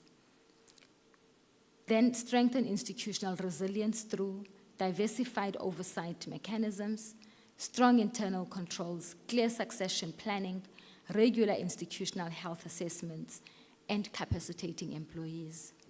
And further foster ethical culture change through embedded ethical considerations in all policies and procedures, recognize and reward ethical behavior, provide regular ethics training and support, create a safe space for reporting misconduct. Further, ensure collaborative governance through coordination among oversight bodies, partnership between public and private sectors, engagement with civil society and academia, international cooperation and learnings, and also looking into the role of different stakeholders, for instance, government leaders, civil society, academia, private sector, and citizens. We all need to put our resources in the fight against corruption. If we work in silos, we would never be able to win this war. We need to reimagine the future of public institutions. It must be where citizens trust that their interests come first. Officials must act faithful and must be faithful stewards of public resources. Transparency and accountability must be the norm and not the exception. Service delivery consistently must meet the needs of the most vulnerable. Ethical behavior must be recognized, celebrated. Now, the call which I make today is that please let us also utilize the platform of the Office of the Public Protector. We are also putting together programs where we want to partner with universities around the street law program so that we get more young people learning and also teaching society about the importance of ethics, but also being able to gather data and report to the Office of the Public Protector. In closing, combating corruption frees the resources necessary to uplift society and address challenges facing sustainable development in both urban and rural communities. When we strengthen institutions and reclaim public trust, we create the foundation for inclusive growth and shared prosperity. As we face the future, let us remember that our democratic institutions are not mere structures. They are living embodiments of our constitutional values and citizens' aspirations. Together we can restore their integrity and ensure that they serve with distinction for generations to come. The task before us is not easy, but it is both possible and essential. South Africa's democratic future depends on our collective commitment to this work. I thank you.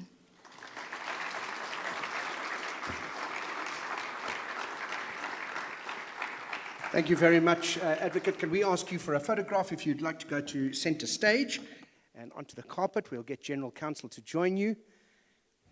There we go.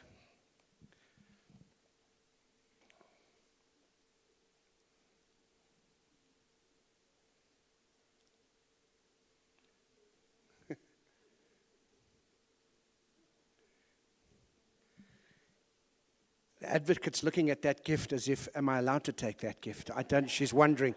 I don't know either. Is she allowed? Is that, okay.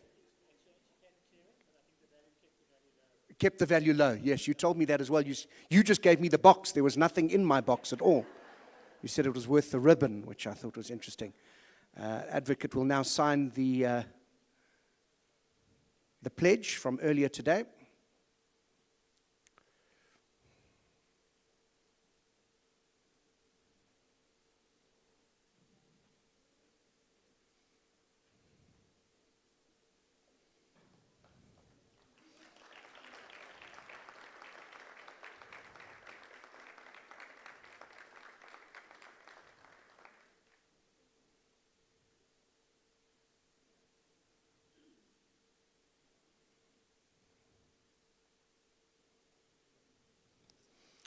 I think another round of applause. Thank you very much for a very detailed address. Lots of fascinating information there. Thank you very much, Advocate. Right. We're coming to the end of day 2, if you can believe that. And we've got one more panel discussion ahead of us. Accountability in action. What a way to end a day of some very interesting questions. And to help moderate this, I'm going to introduce you to Veronica Vergorelis, who in turn will bring on her panelists, and we can address this issue. Thank you, Veronica. A warm welcome and a big round of applause. And to the panelists.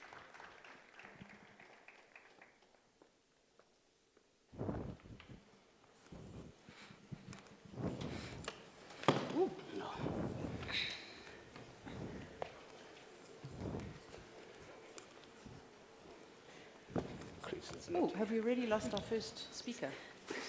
One speaker. Hello, everybody. It's so wonderful to see you all here today. So we are very mindful that this is the graveyard shift. It's after lunch, it's before the cocktail party. So in fact, we came with bribes. We have gifts. So there's no excuse. You all need to listen and you all need to focus. And we'll be asking questions throughout our discussion. So instead of leaving the questions to right at the end, we'll ask questions through as we end each sort of little topic that we're going to talk about today. So be awake, think of some good questions, and the better your question, the better the gift. I've got Father Christmas's. And Veronica, we found another panelist for you. Come on up. Nice to see you. Thank you very much. Chris has joined us, which is fantastic. It means he doesn't get any of your chocolates. I know, except he's Father Christmas, he's handing them out.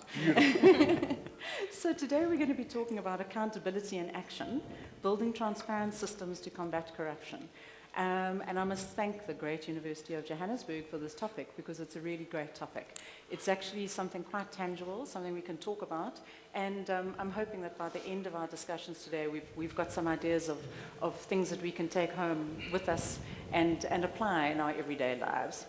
And then I also want to thank you, Jay, for curating this incredible panel. This is such a passionate panel. They genuinely care about this topic. This is something they care about, so much so that on a Saturday morning, we were meeting to discuss how we were going to be presenting to you on our graveyard shift. Ronwabo was parked on the side of the road en route somewhere, and Castalia was watching her children play soccer and discuss with us. So you know that you've got a dedicated panel when they give you that much time. So thank you, everybody. Let me introduce, well, before I introduce the panel, let me just say that the whole concept of transparency is something that's come up quite a lot in our discussion. So, and I think it really started with Tebogo Kas when he did his opening address, and he so eloquently said that the sun is the best disinfectant, and it's something that's really come through in all of our discussions thus far. This whole concept of let's shine a bright light on corruption and see where it takes us to. We're also going to look at the dichotomy of that and the other side of keeping whistleblowers safe. Sometimes you don't want the sun shining on them, but we'll dig into all of those topics as we go on. One of the first things I thought of when I thought about this topic was this political killings unit investigation that's happening. Because on the one hand, you hear that there's this group of people who are doing awesome work and they're catching the baddies, and then on the other you hear about torture and abuse of power. And none of that's available if it's transparent. So that was really my first thought, and it feeds into everything that we're going to talk about today. But let me tell you about our very exciting group of panelists. So extreme left over there is Chris de Beer, and he's the executive manager of the ICFP, which is the Institute of Commercial Forensic Practitioners, and it's a body focused on regulating the profession of commercial forensic practitioners. I didn't know this body existed, but I'm delighted that it does, and it's focused on, the intention is to empower forensic practitioners so as to reduce incidents of fraud through improved fraud detection initiatives. He's responsible for operational issues and the implementation of strategic initiatives, and prior to joining the ICFP, he participated and managed various forensic engagements for private and public institutions as an independent service provider. So the way I see it is he's really sort of not quite policing the watchdogs, but certainly training the watchdogs and making sure that they can do a much better job at what the best they can at the job that they're tasked with doing. And then the other job that he has is he's Father Christmas today, so he'll be handing out chocolates and prizes. I'm going to pass them down. So he's the one, that's our corruption for the day, and he's got the brown paper back. And then Castalia Maloye, she's our diplomat. She is, the one thing I noted when I was looking into Castalia and her history is everyone who comments on her says what a diplomatic person she is and how she manages to get people to go the way she wants them to go, just by listening, I suppose, and being the diplomat. So we are delighted to have Castalia. She's the Senior Vice President of Legal, Intellectual Property and Compliance at Sasol. And we all know Sasol is the chemical and engineering company. She has a passion for ethical leadership, and she has a distinguished career spanning a diverse sectors, cementing her reputation as a beacon of strategic foresight and judicious governance. When I asked Castalia to tell me a little bit about herself, she said, "What is there to tell? I'm just a mom." So she's a mom and a diplomat, and passionate about ethical leadership.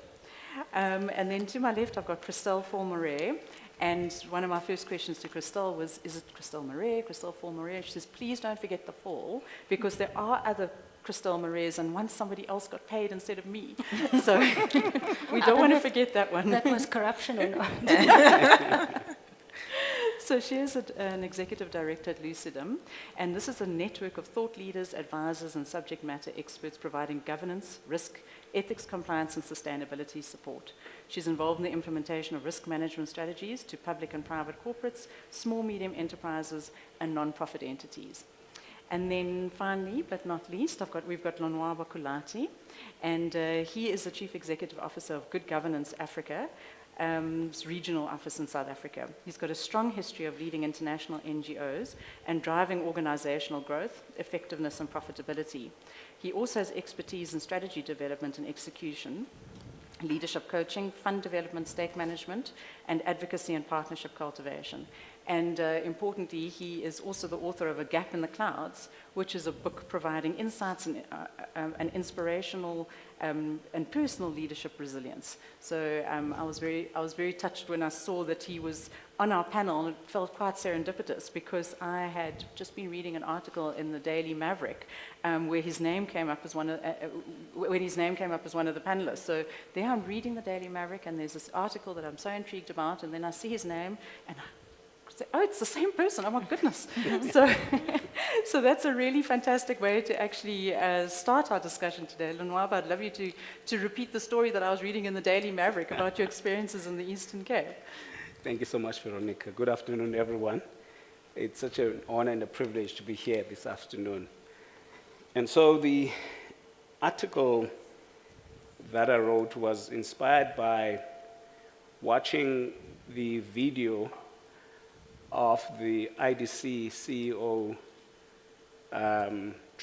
allegedly trying to bribe the journalist. And I couldn't really sleep that evening because I was just thinking that what makes us highly paid public officials and people in high positions want to bribe and want more houses, more cars.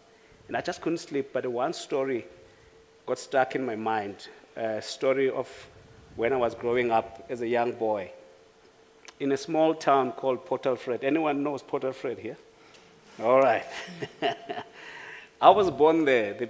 The town is beautiful for tourists, but for those of us who grew up in the township, it was not as beautiful. Cut the long story short, there was a reverend in our township, Reverend Makuma, and he had 3 boys our age, and he had a shop. And so every evening and over weekends, he would leave the boys to run the shop, while he was busy doing his church duties. And so the boys would sell us half price, all his friends, and sometimes give us stuff for free. Some people would take the stuff and go and sell it. And I kept thinking about that story because a short time there later, the shop had to close down because it couldn't sustain the losses that it was going through, not because of people from outside, not because of people from else, but people from the family, people that didn't share the value of the entrepreneurship of the father, people that did not see that what we were doing were destroying the S-neg. Is it the egg nest? It's English. Nest egg. Nest egg, yeah. It's a Thursday. My English bundles end by Monday. And they were taking the capital, destroying the capital. I don't know where those boys are now. But the story behind that, the issue behind the story, is that you've got people who are running the till of the nation in various fields, who are there, who can add value to the family, which is the country, who can multiply the resources that are there already. But these are the very same people that are wasting it away through corruption. But I also thought about our role as the friends, because we enabled that. We made it happen.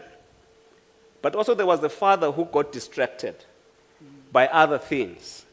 And when I look at the father, I look at our leaders who get distracted by midnight meetings with corrupt people, by taking phone calls from prisoners who are corrupt in the middle of the night, by concocting deals, distracted from what they need to do. And so there are 4 issues that came to my mind that led to this. Is the selfishness of us, people that were actually taking some stuff from this. You can look at us as the civil society or the private sector who collaborate with the people in the till, who are the public sector, the sons, the public sector. So the selfishness, because we were greedy, we wanted just to fill our stomach, eat and walk away. We didn't care about this business. We didn't care about the vision. Similarly, a lot of the people that occupy senior positions do not care about the enterprise called South Africa. They just care about their stomach. So we were driven by selfishness, greed.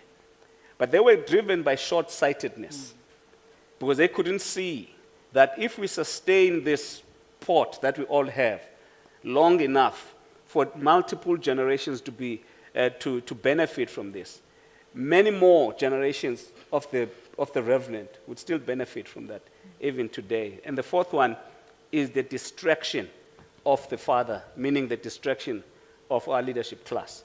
So that's the story behind that article. Isn't that just such a beautiful story, and it captures so much? But the one thing that I thought maybe we'd want to take a step back, we're talking about transparency in solving the difficulty that we have, that is corruption.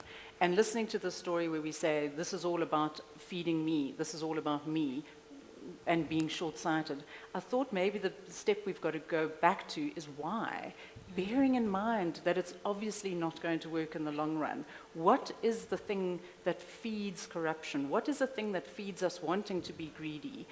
Because if we don't understand the underlying push factors, how do we start solving the problem? So we need to have an understanding of the cause before we can start solving the problem. Christel, I know you've got some views on that. I wonder whether you wouldn't like to share those with us. Thanks, Veronica. I'm probably going to say a few controversial things, but in the spirit of showing sunlight onto what's not said, I think I'll just have to say it as it is. And I think one thing, I've worked for more than a decade in public, private, and non-profit sector each, and I think a key thing for me is that as a society, we have not given ourselves the time to heal from our trauma. So oftentimes I get people in my office or people that I mentor that says, I feel like an imposter.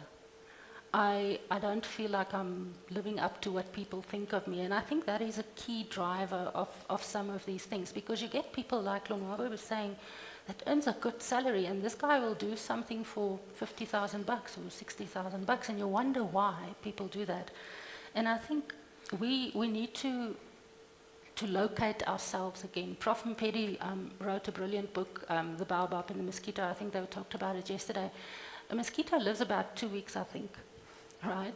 So if we're in this mode of mosquito thinking, and we're only moving from the one gratification to the next, this instant gratification, we can never establish ourselves as the baobabs of society.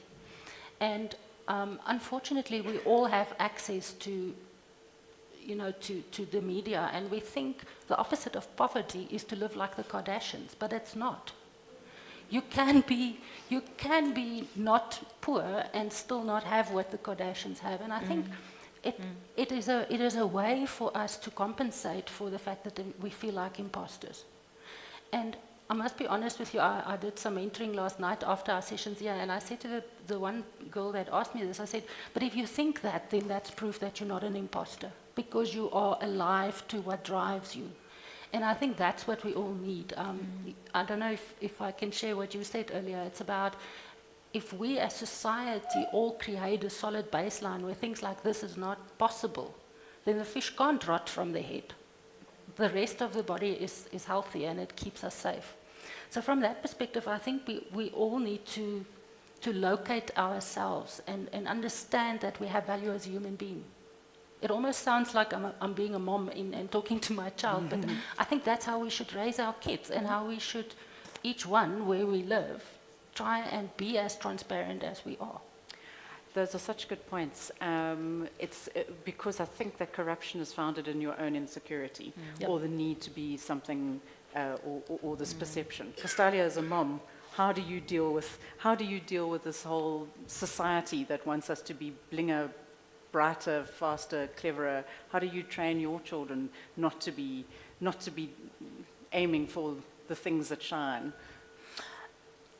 Thank you for the opportunity to be here, and it's good to share the stage with like-minded people and people in here. I think mine is less of a tall order because my children keep me in line.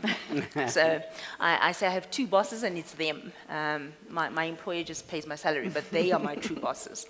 But that said in jest, I think the one thing that most of us, and I truly believe that, is innately people are good. I don't think people are evil.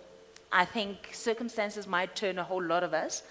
And I think it's important to, with each interaction, to almost try and bring that out. And when there's an option to either perceive or interpret something either as the person must have been well-meaning, or there could be the other option, to try and opt for maybe they were well-meaning. It might have not appeared so or come across so, but originally that we are all well-meaning. And nobody displays that better than kids. When they're brave, they're innocent, and they learn to be cautious because we teach it to them. They want to jump off, you say, don't, it's dangerous, be careful, right? They get to school, and we are all a society, give them badges for just showing up. Instantly gratified. It's fine when they're 3, everybody wants a prize, it's great. But then we keep up with that behavior, they're in grade 9, and we still give them a badge for showing up. Not necessarily performing their best, but for showing up. So the society has said to them, it is okay to just pitch. And when you pitch, you get 100% of the rewards. And so they would want to perpetuate that through their lives. And every time when I pitch, I want all the rewards. And if I don't get them, then I must do something different and more. So if I didn't get all the rewards, do I now necessarily, find an other way to get the rewards so that I feel, appreciated and seen?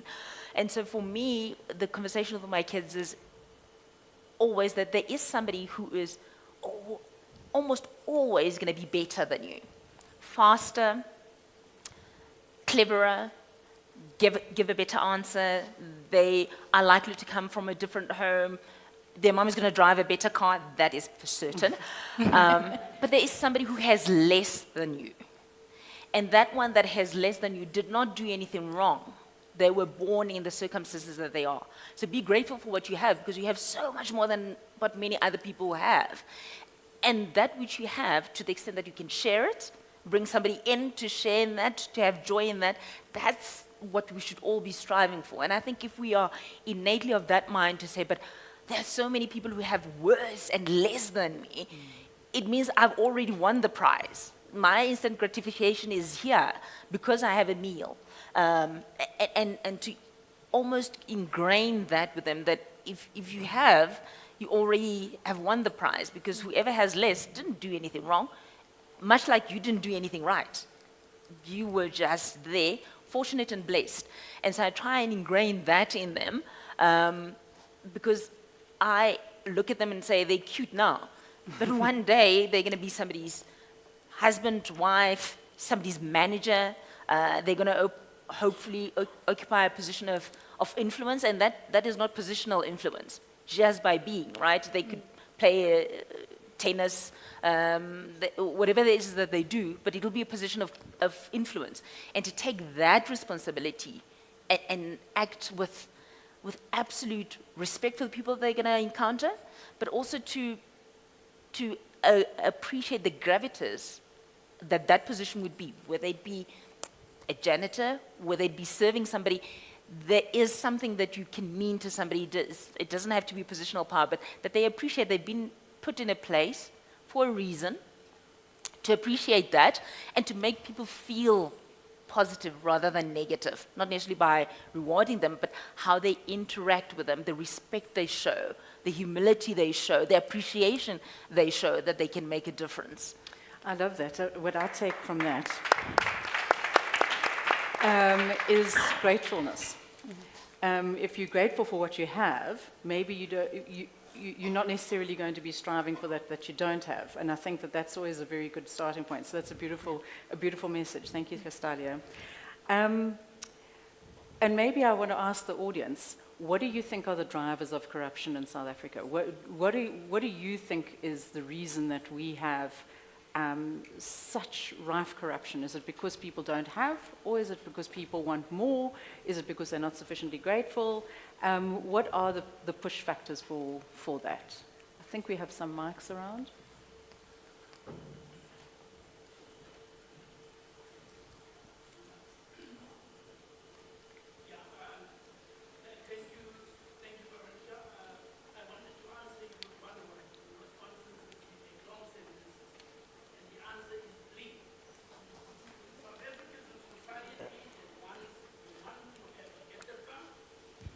Want to have that fancy house.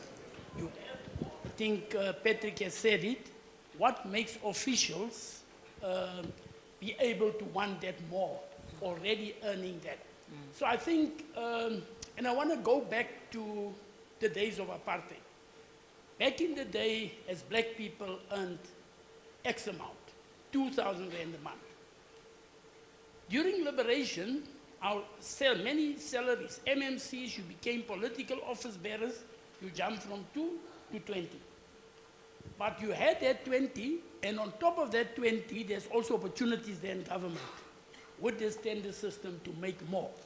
So I cut a long story short, Veronica, I think that's the critical starting point question, that we are in Mzansi a society of bling. We want to have more, we want to show more, we want to compete with the neighbors. That public official has more, and so on. So for me, that's at the crux of it. Thank you. I need one something. Father Christmas. Can I just respond to that one? You want to respond? I had a feeling you were going to respond to this one. Christelle would love to have an opportunity just to engage a little bit further with that whole bling concept. So I always say you get three types of people, and that is one type of person, right? We as a society try to fly under the radar so that we can blame those people. And I mean, anybody that's done a management course would know about the butterfly effect, so that a butterfly flapping its wings in India can cause a hurricane in the US, right? So in one of my last jobs, ethics and security reported to me in my team, and lo and behold, one day I get to the office and somebody through the ethics line gives me the black market price list for purchasing our procurement opportunities. Now, that is not somebody that just wants 5 Ferraris in his 9 garage house. It is somebody that is prepared to sell an opportunity for something like $5,000. It's a clerk somewhere, an administrative person sitting somewhere. So I don't think it's only driven by bling and by I think we need to understand the whole issue of us not feeling psychologically safe in society.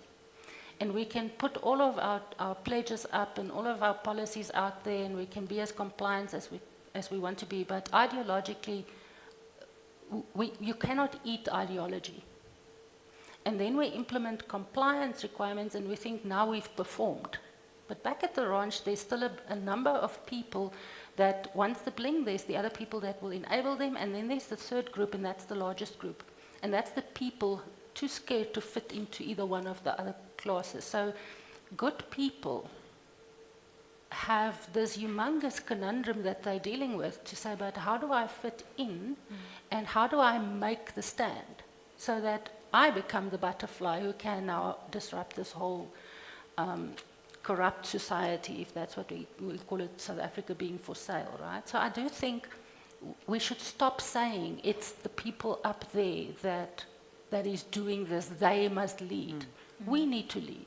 There's nobody coming. We are what we're waiting for. My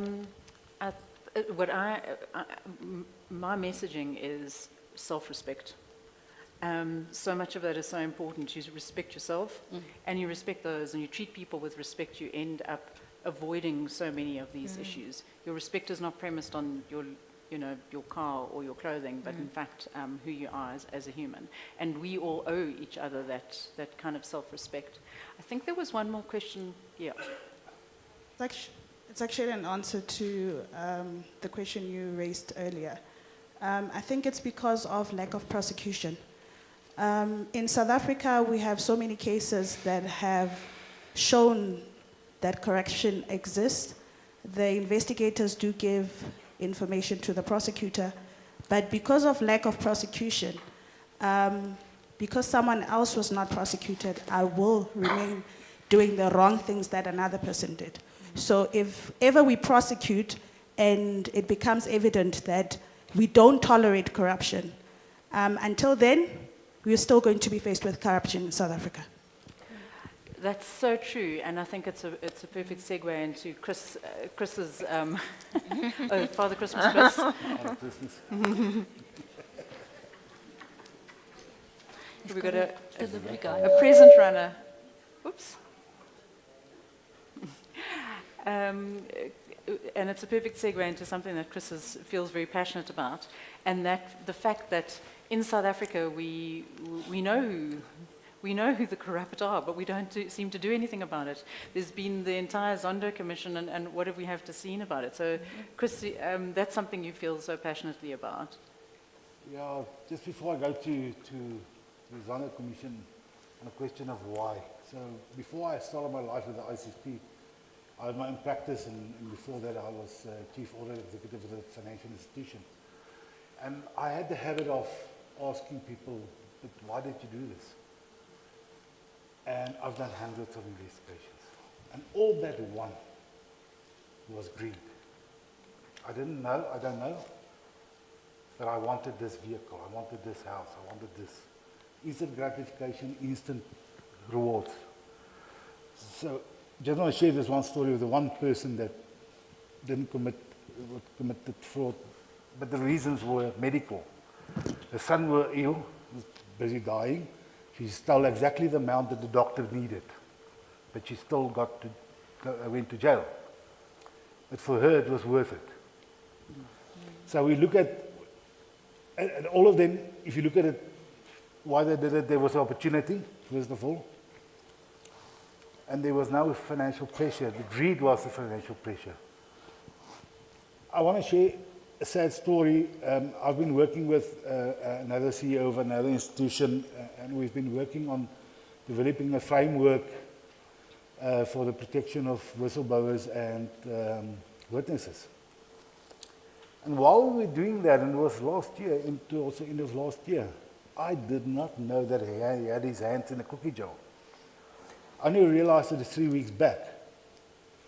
He had a huge salary, benefits were great, he had a great family, everything for him, but still he committed fraud. The reason again, why? Instant gratification. I want to keep up with the Jonas, but in South Africa we don't say Jonas, it's either Ramaphosa's or one of those. And that's the reason, and it's sad. So going back to the Zondo Commission, so those of you who have seen President Ramaphosa's feedback report in July, let's look at the numbers. This lady there on top said people were not prosecuted. And surely that's true. So, but there were people prosecuted. I think there was 5 cases so far. One person got 15 years jail. Other one got a suspended sentence 18 years, and then there was penalties, and SAICA's also taking action against some of their members. But we need to define what is penalties, what penalties, how do we penalize people? In South Africa, we tend to see, we want to see people go to jail. But is it realistic? There are people that's part of a project, part of a stream. Are they as guilty as the people that actually were the leaders in that process? So I think 83% of the cases reported to the Zondo Commission are still under investigation. In reality, we want to see the Guptas in jail. That's what we want to see, and the leaders in jail. But there were other consequences. So 10 billion rand were recovered. 2 billion were recovered by the SIU, and 8 billion were recovered by the AFU.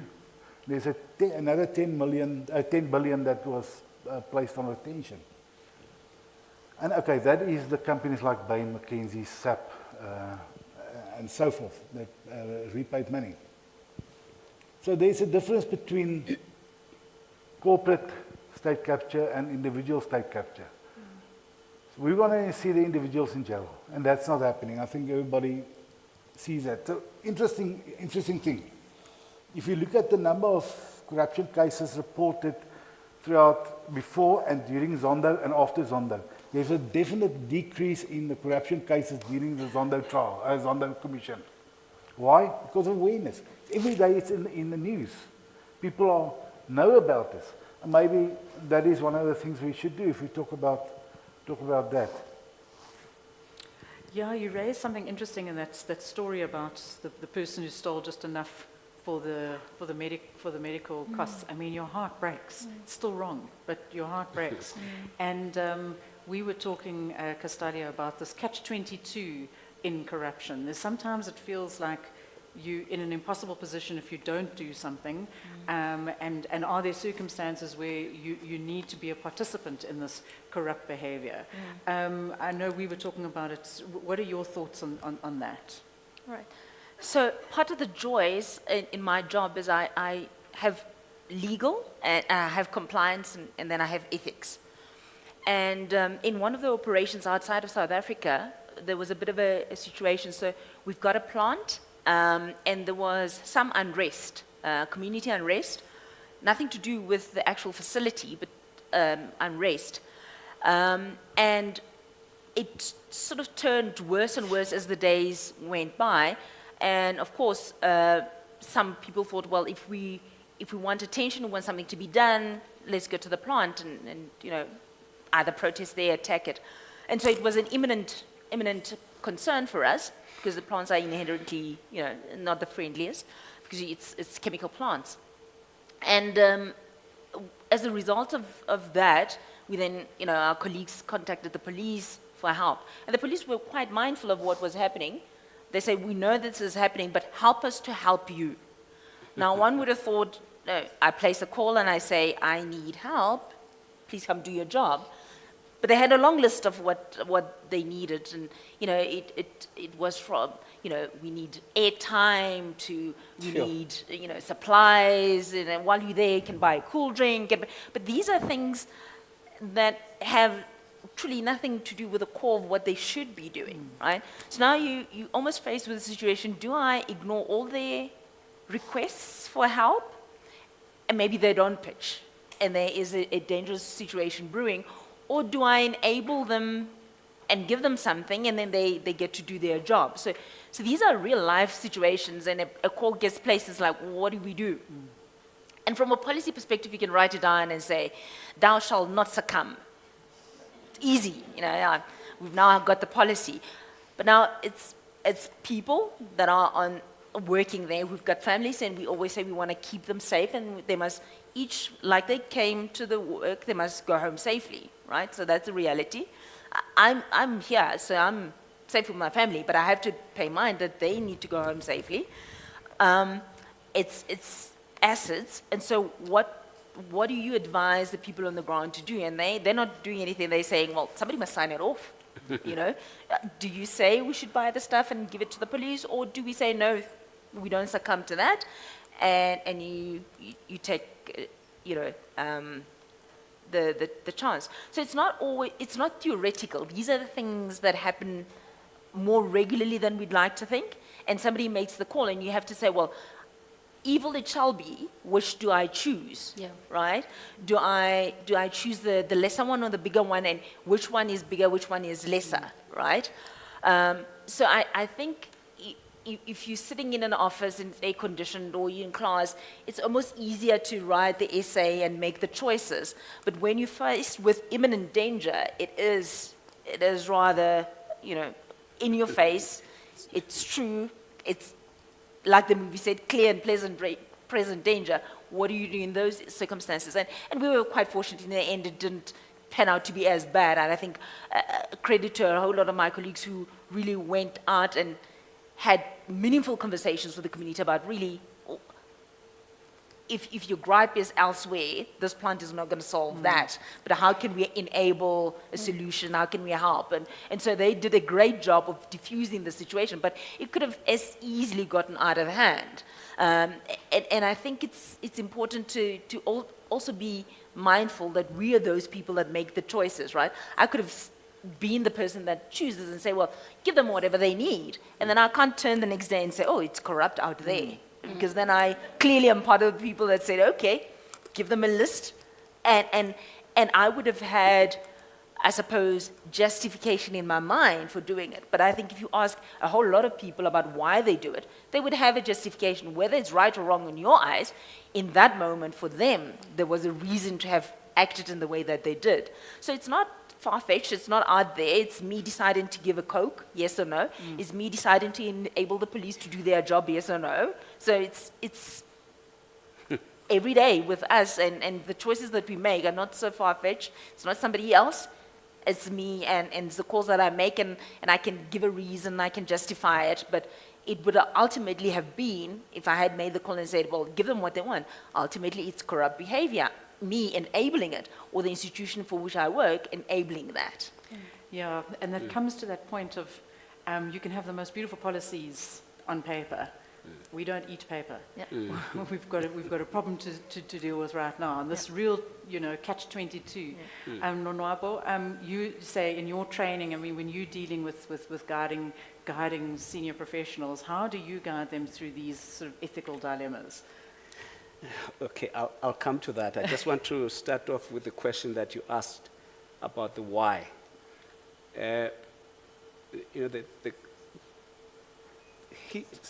Corruption in South Africa has a history of success. From colonialism to apartheid to democracy. It has been successful.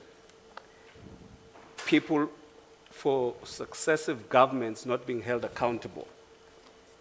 And because they are successful, the others who come in, they also want to perpetuate it.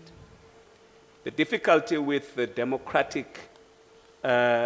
with the corruption under the democratic state is the following.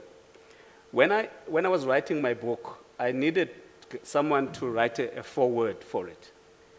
And I remembered a teacher when I was growing up, who, under apartheid, who had a huge impact on me. She's the person who, because I was bunking school and just being a naughty boy. And so she's the person who had a huge impact on me by asking her husband to teach us soccer. And her husband was a male nurse, a psychiatric male nurse at the time. So in the afternoon, he would come to the field and would play there. Now, moved to, after democracy, that same husband who had been a political activist during apartheid now was a minister in government. And so now I want someone to write a foreword for my book. I'm thinking about that couple. And I say to my editor, listen, I want these people, before I phone them, she said, let me check them out. She goes on Google, and the name of this guy pops up under the state capture.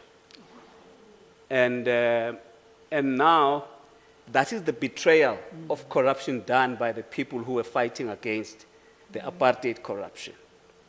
But let's not beat around the bush. Corruption has roots in this country that go back to colonialism.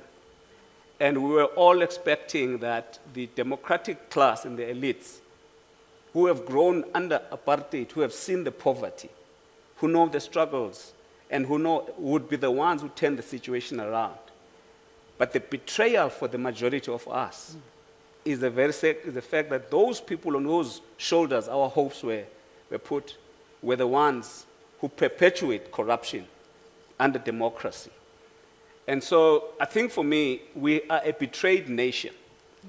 And that's where the trauma comes in, when you are betrayed by the people that you trusted. And so coming to the question that you're asking, one of the things that I do is to do executive coaching. And one of the people that I'm coaching works for the PIC, one of the senior managers of the PIC, and the other one at the Auditor General's office. And this person who's the Auditor General, he worked for the Auditor General, tells me that, sure, to work in the municipalities, to go there and do audit, and people above you, you see them in meetings when the discussions are happening. People above you get called to rooms on the side, and they come back and demand certain information be deleted and shredded and things like that. And so she wants to get out of that because her values do not link with what is happening by the senior people. But also the senior people are scared sometimes because these criminals are hounding them. And they are doing all sorts of things. So we have a problem of the top leadership, which is not serious about this thing. And when this person in the middle of the management rank sees that success is happening at this level, this corruption is successful, so they're likely going to keep quiet or not do anything. But my sense is that there are examples that we can learn from elsewhere. I'm hoping that we'll probably talk about that. Because what we're trying to do now is to sketch the surface. So let me make one example I was just reminded by you. I was running another organization which had a number of properties all over the country.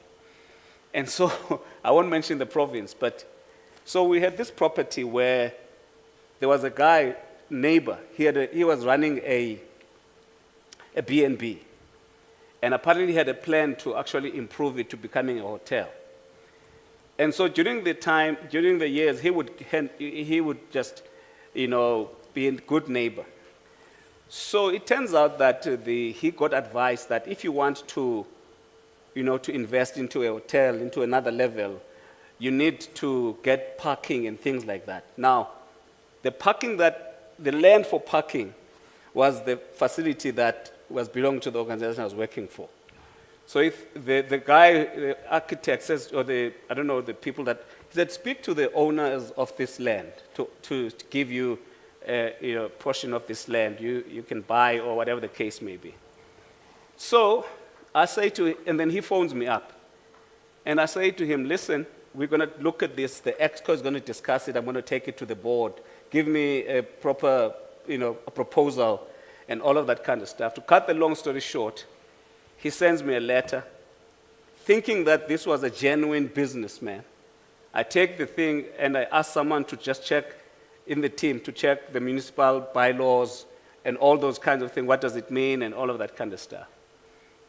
On the side, and I'm waiting for the board meeting, to get all the report and get some sort of a discussion. He's panicking on that side. He wants a decision. And so one time, I was going to Kigali, and I'm sort of rushing out of the office to get my bags at home. And I see on my, you know, when you're driving, you see something on your phone, like a WhatsApp that's connected to the car. You can actually see that a message has come through. And it's not a WhatsApp, but it's a SMS. Someone is paying money into my account. And I thought, wow, you know, what is going on here? Where is this money is coming from and all of that kind of stuff. But I'm so rushing, I get to the airport and I look into this thing. Sure, there's money that has been put into my, in my mind I'm thinking that this money has been put into my account. I did not know, I didn't know at the time the whole thing about, you know, e-wallets and all of that kind of stuff. So I phoned my wife to say, hey, what's going on here? And she said to me, okay, you know, should I send her this stuff? And I said, no, this person had deposited this money from a Pick and Pay. So as long as you do not go into you do not redeem the money, it's not in your account. So, that was a huge relief. But where I'm going with this thing is the easiness. Without soliciting this bribe, this person was actually just sending the money through e-wallet to my phone number, not even my bank account. So I phoned him before I left. And then he said to me, man, you know, I know your car and you need tires and this and that kind of stuff. So I said to him, listen, I don't need any of that kind of stuff, and this thing is over. But it could have been easy to just keep quiet, take that money, facilitate what he wanted, and get it done. And no one would have picked it up. So what I'm saying is that those things are happening. I had no idea that is how corruption is happening up until it happened to me. And so what I'm saying is that we need a resilient personality, a person who respects themselves, a person who understands that I may not have now, but the value of my being is not in the amount of money that I have. That is the most important thing, because my view is that we all want everything at the same time. And we cannot do that in a straight way. And these people who have the corrupt money know that we want that instant gratification, and they run ahead of us. So we're seeing a lack of accountability and a lack of people getting away with it. That's really what it is. So we've got people getting away with it. They're successful in their corruption. There's the bling environment where we've got to be brighter and better than everyone else. And this feeling that if I can't beat them, I may as well join them. I mean, is that not what we're hearing? You know, and then even before we get to the difficult ones of the catch-22s, where if you don't do something, your building's going to burn down. You know, the perception really is it's just so enormously prevalent. And I'm not going to ask any more questions from the floor around prevalence, because I think we've heard that for 2 days now. So let's start looking towards solutions. Today's discussion is really looking at transparency as a means to find solutions. And I think, Castalia, you had some great ideas around transparency and solution finding. So for me, and it goes back to what we said earlier, policy is one thing, to have policy written and it's all good. But I think if people can't feel the effects of it, it all fails, right? Because it's not for lack of legislation that we're sitting where we're sitting. That is in place. It is through felt, and where I come and we always talk about felt leadership. What is it that people experience? What do they see? What are the effects? And I think for me, that's probably where the tie is the tar, that saying. Because I think it has to be transparent, that it is felt, it is seen, and what you say is really truly what is happening. And we earlier had a conversation about, transparency must be what we strive for, and we want to strive for it. We want to be seen to be doing the right thing, not just saying it, but really, truly living it and seeing it.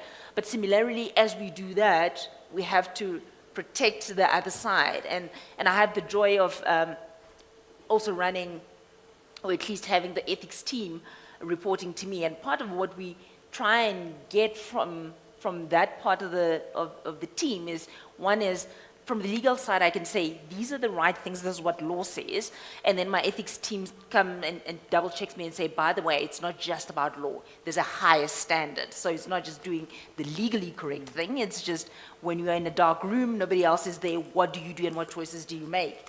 Which is a bit of a higher standard, and so I catch myself having to calibrate sometimes. But the difficulty in what they experience is protecting and giving room for those that may want to bring information to the fore without exposing them. And so it's not a transparent system, after all. It's a system where you say you feel safe enough that you can say something and know that it will be followed up with the vigor at which policy says it will be followed up. And your details and who you are will not be transparent, so that your line manager doesn't have a comeback, so that you don't feel victimized, so that you don't suddenly have bad ratings, or suddenly when the retrenchments happen, you are first in line to go there. So it really is a fine balance to say, but we seek and should strive for transparency, but on the other side, we have to protect those, and when the policy says whistleblowers will be protected, that they truly know that they in fact will be protected, that it won't suddenly be transparent enough because I, as the senior manager, made a call to somebody and said, I hear there's something happening in my section, can we have a conversation? That people don't capitulate just because I placed the call, or that another of the senior managers did the same. So it is a fine balance, and I suppose part of why I still have a job and why many of my colleagues have jobs is the black and white are not always so black and white. There's a lot of gray. There's darker gray and lighter grays and so forth. So, but to realize that it's not, because I think if it was black and white, this problem would have been solved a long time ago. I mean, we would have probably have been doing something else with our afternoons. But it's because that there's the continuum between the black and the white is so vast and so wide that you have to say sometimes, oh, we are in the gray, and the gray is that for this moment, I'm going to choose to not be transparent.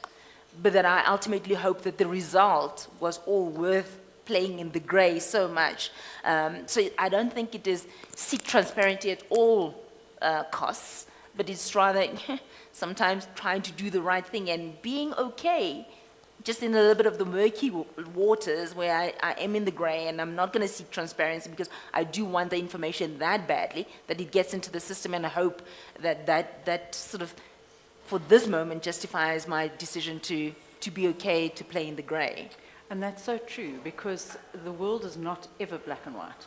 Things are never as simple as it seems. So even when we have a discussion about corruption, it's not necessarily as simple as it seems. It could be the person stealing for the sick father, or, everything is always a little bit nuanced, and we need to be approaching things with intellect as opposed to sort of using a blind hammer to approach it. And that's why I wanted to have that initial conversation about the why, because if we don't understand what are the root causes, which seem to be a number of elements, we aren't ever really able to start tackling these difficulties. Lonwabo, I think that you had some ideas on solution finding as we move our way out of this mire of corruption. Okay. Yeah, thank you so much. There are transparent systems in the world that are institutional, sometimes legal, sometimes technological. But the transparent system needs to be able to track and verify decisions that are made and expose them to scrutiny. Budgets, records of decisions, what is happening, you almost need to have a way in which you can find out that. So that from the time that the transaction takes place to the time that it ends, there's a way to find out. Now, here's a problem with our current oversight systems. are speaking to the PP outside, and I reminded her about a conversation I had at a conference. In the world, we've got what is called lead measure management and lag measure management. So I've got children. One of them is at grade 12 now. So if I want my daughter to monitor that she's going to pass at the end of the year, I mustn't wait for the report at the end of the quarter. That's lag measure management. So I need to be able to check how many hours she spends doing her homework, studying now. How is she passing the tests that she's doing now? That's lead measure management. So you almost need to put an effort in the now, because our oversight system, from the public protector to the, to the parliament, to the Zondo Commission, waits up until something has happened. And then we look back and say, wow, this has been wrong. So we almost need to put systems that I call them lead measure management, that are going to keep us in check now, so that we don't wait up until the end of the quarter to check that the child has failed. We almost need to track that. So there are two examples I want to share. There's one example which is called the ProZorro procurement system of Ukraine. Ukraine was known as the corrupt country in Europe. And when the war started, people were worried that the monies that were coming from all over the world are going to be corrupted. So Transparency International and other civil society bodies came up with this initiative called ProZorro procurement system. It's basically premised on the principle of everybody sees everything. So it's an online system looking at their tender system. You can go online and check it, to make sure that everything. So since 2014, there apparently has been a huge improvement in Ukraine in terms of how they are able to monitor their tender systems, where everything is transparent. You can go online as a human being. The second example I have is called Extractives Industries Transparency Initiatives, which is operating in the oil, gas, and mining sector. It's an initiative where it was established in 2003 because of the fact that a lot of the revenue from that was being used in shady business deals. And so they came up with this initiative in order to make sure that members would report, they would be transparent about their transactions. So it has improved a lot of the value chains in those industries tremendously. And we need to actually explore those systems, both in the private sector and in the public sector, in order to make sure that things that are happening are tracked and recorded, and they're happening transparently. The nice thing about both of these examples I just shared now, it's not just government or one sector. All of the sectors, business is there, the academic is there, technology is being used, laws are being used. These are systems that we can use. So my sense is that here in South Africa, everything seems to be done by government, and they either push everybody out, or we stand out and not want to get involved. So we need both sides to try and make it easier for cooperation to work well. And then we make sure. So we need to move from a black box scenario to a glass box scenario, where we can see what's happening, we can intervene at the right moment and make things change, and not wait up until we have a Zondo. A Zondo Commission is a lag measure management. I mean, by the time you get to the Zondo, money is gone. The Guptas are never going to reach. No one's arrested. But if we have a lead measure management now and arrest people now, then things might be better. So you're speaking about proactive as opposed to reactive. That's really what you're looking at. Chris, when we're dealing with financial crime, I mean, it's enormously complicated. It's not as straightforward as possible. Do we have the skills to put in place the transparent box Yeah, I think, because I work quite closely with tertiary institutions, I think we're fortunate that the complexity and the variety of financial crime that's happening in South Africa gives us that skill. We develop that skill. So much so, as we train and develop the skills, other countries are picking our people. So we exported, I think, 25 people the last 3 years to Dubai to strengthen their capability. The report back that I get is fantastic.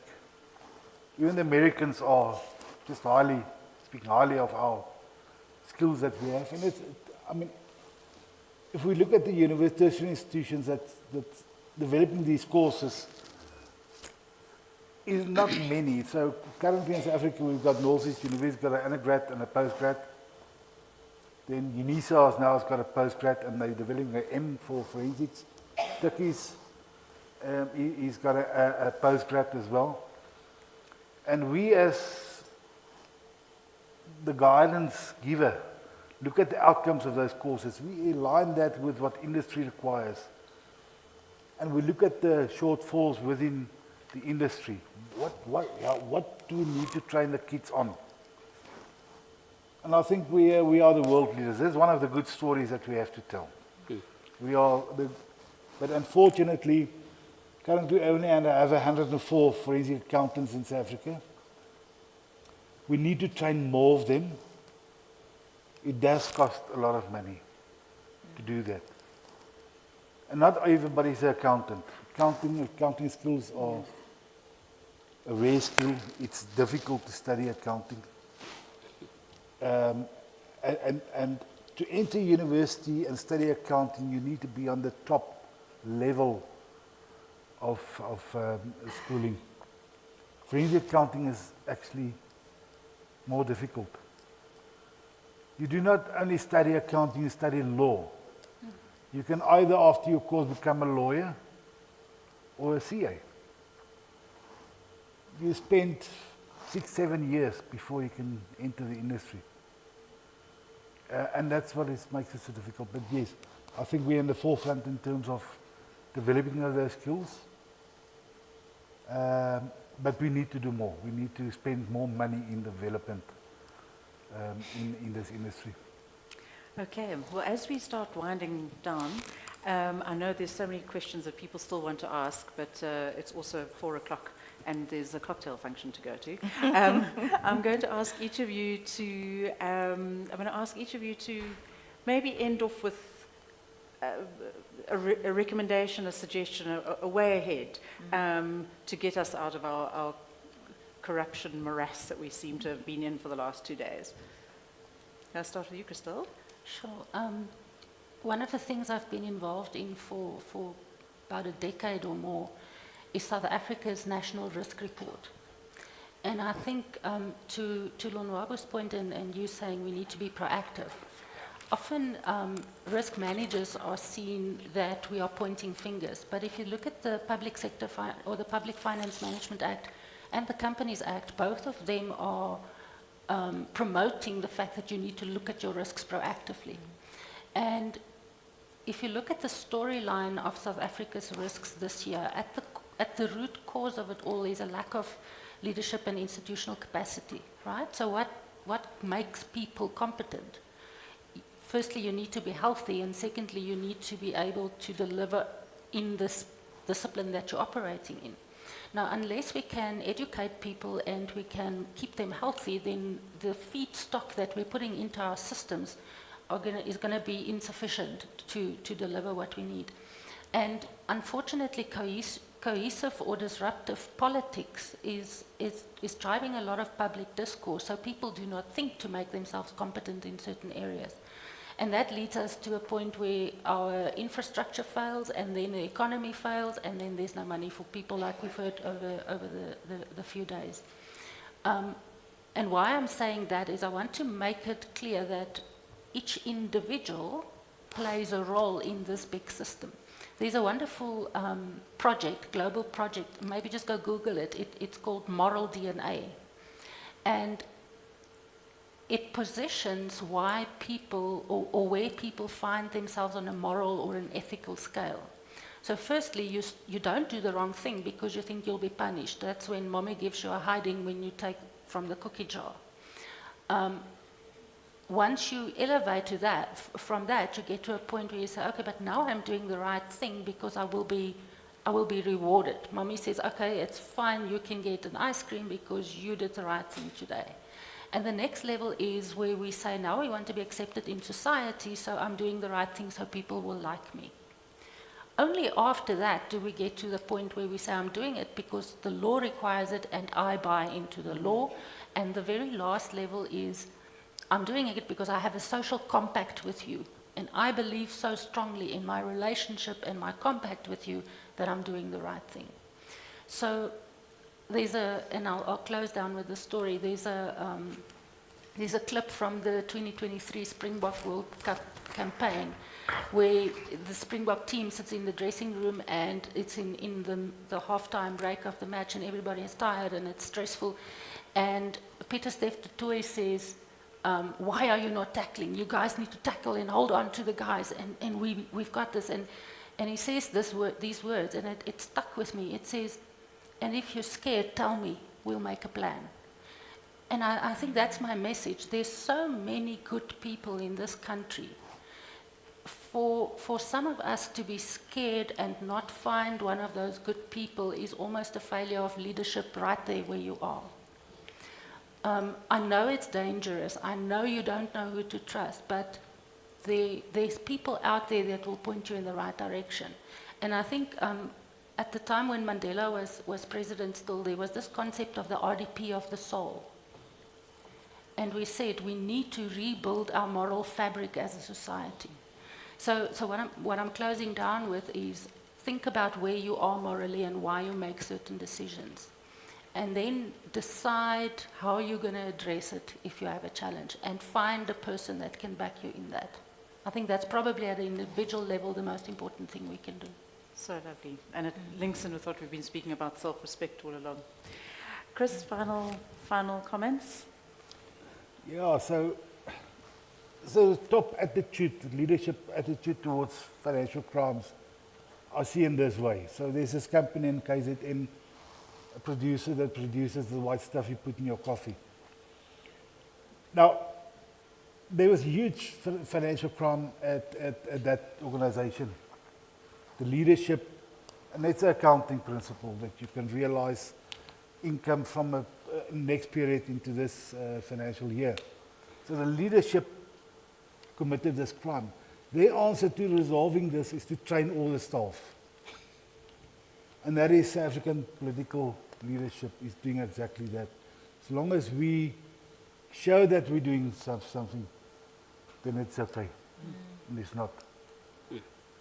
Don Wabo? Thank you. I think we swallow, we wallow a lot in bad stories. I think we need to spend more time talking, especially in the media, about the good stories. We have heard today from the Auditor General here. She is among the leading lights of our country. We have so many other public service officials who are doing their jobs. And if you read and listened to the Zondo Commission, as much as there has been private sector legal companies that were, and other companies that were found to be corrupt, there was a lot of others that did not succumb to that. So unfortunately, we sort of seem to be wired towards thinking more about that. But my sense is that what we need is to spend more time just talking about the good side, finding out. And I keep saying to my team at work, let's find out the good stories. So one of the things that we do at Good Governance Africa is we implement what is called every second year, it's called the Government Performance Index, which basically looks into the local government authority. And we have about 10 dimensions. So we look at the Stats South Africa reports, the Auditor General report, and say, what do they say about this municipality? There's a municipality in Eastern Cape called Mbizana. It's now called Winnie Mandela Matikizela. That municipality was always performing worse off. And because we we sort of worked with them in the GPI, Governance Performance Index. They started improving from getting bad, audit outcomes to better. Last year, we had a celebration where we brought up the mayor and the managing municipal manager to celebrate them and many other municipalities, so that we can, as much as we point out all the bad stuff that's happening, we need to actually point out, both in the public sector, in the community, as well as in the private sector, that there are good things that are happening in the country, and we just need to find out. We just need to spend more time and resources to identify and highlight those, so that we are not in this paralysis of being scared and feeling like everything is just falling apart. Because if we are like that, we're going to be hopeless. We won't end on a hopeful note.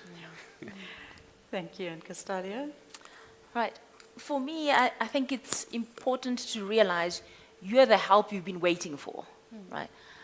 It's not somebody else's problem. It's not somebody to derive a policy, somebody to pass legislation. It is in our everyday decision making. It's in how I act, how I'm perceived to act, how people, even when I'm not in a room, will know I would have acted had I been faced with a decision. So it's in each of our purview and in our power to act and to make a difference in your little sphere of influence. Take the right decisions, because you know, like that sign, the Olympic sign, the OD sign, there is a part where the circles join, and in that part where we join, if we're all doing the right things, it becomes more circles that join together, that become stronger. And as I said earlier, I think we as human beings are not inherently bad. We are inherently good. And so to shine the light on the good consistently and to check ourselves, to check one another to the extent that how can I support you? How can I make the decisions easier? And to believe that people are inherently good, choose the good, and choose that they're meant to do good and have that conversation. So be mindful of the decisions that you make. And my little one showed me a video, and it's about this little girl. She's probably about 3, 4. So her speech is also, just developing. But she runs in the video to the mum, and you see her coming through, and she says to her mum, "Oh, mommy, daddy just said I'm pretty." And then the video zooms to the dad, and he says, "That's not what I said. I said you are pretty." And then she says, "Oh, no, mommy, he actually said I'm pretty annoying." But I choose to believe the positive, So her mind was, I'm going to stop and I'm pretty. The annoying, I'm going to ignore, right? So we have to almost be innocent in how we believe that we can change the world, because it's not irredeemable. That's not a choice we can make. We can't believe that this is it. We have to choose better. We have to fight for better, because the opposite is just unimaginable for me. I think there's enough of us who are here, and if we go out there and in our little spheres, make the difference and also have the conversations.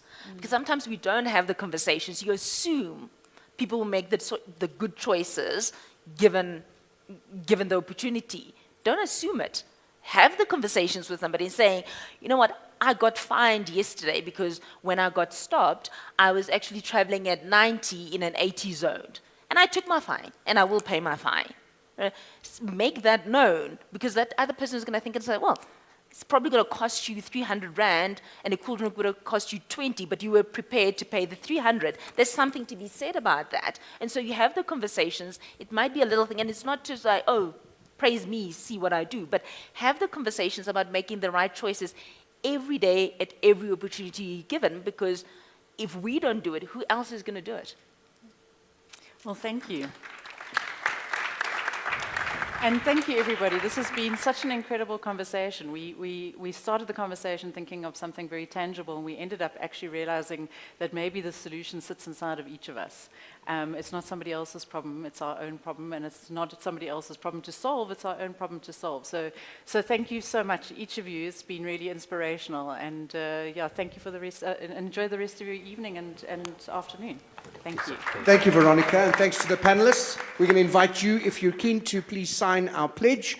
And while they're doing that, thank you to all of you who were part of day 2 of this fantastic summit. If you're wearing one of these bands, please, as you go out into the piazza, you'll find some of the ushers will be waiting for you. We're going to take you to the cocktail function area, which is just off campus. We've got a number of shuttles that'll be awaiting at the top of the stairs above the piazza. So if you're around there, make yourself known to the ushers. They will help you. And those shuttles are already waiting and ready to go. And then we'll be bringing people back throughout the course of the evening, starting from about 7 o'clock back to 8. And then tomorrow, I got to remind you, is a big day. We've got 2 ministers in. There's some fantastic presentations. It's also Orange Day at the great University of Johannesburg, and I've been given my pair of socks. I'll be wearing these tomorrow. I hope you'll be wearing something orange, visible or in. You can wear it under your clothes. That's all right. That's not corrupt. It's not transparent, but it is acceptable. Thank you for being part of day 2. One more round of applause for our panelists. We will see you tomorrow for a big and final half day of this summit. Cheers.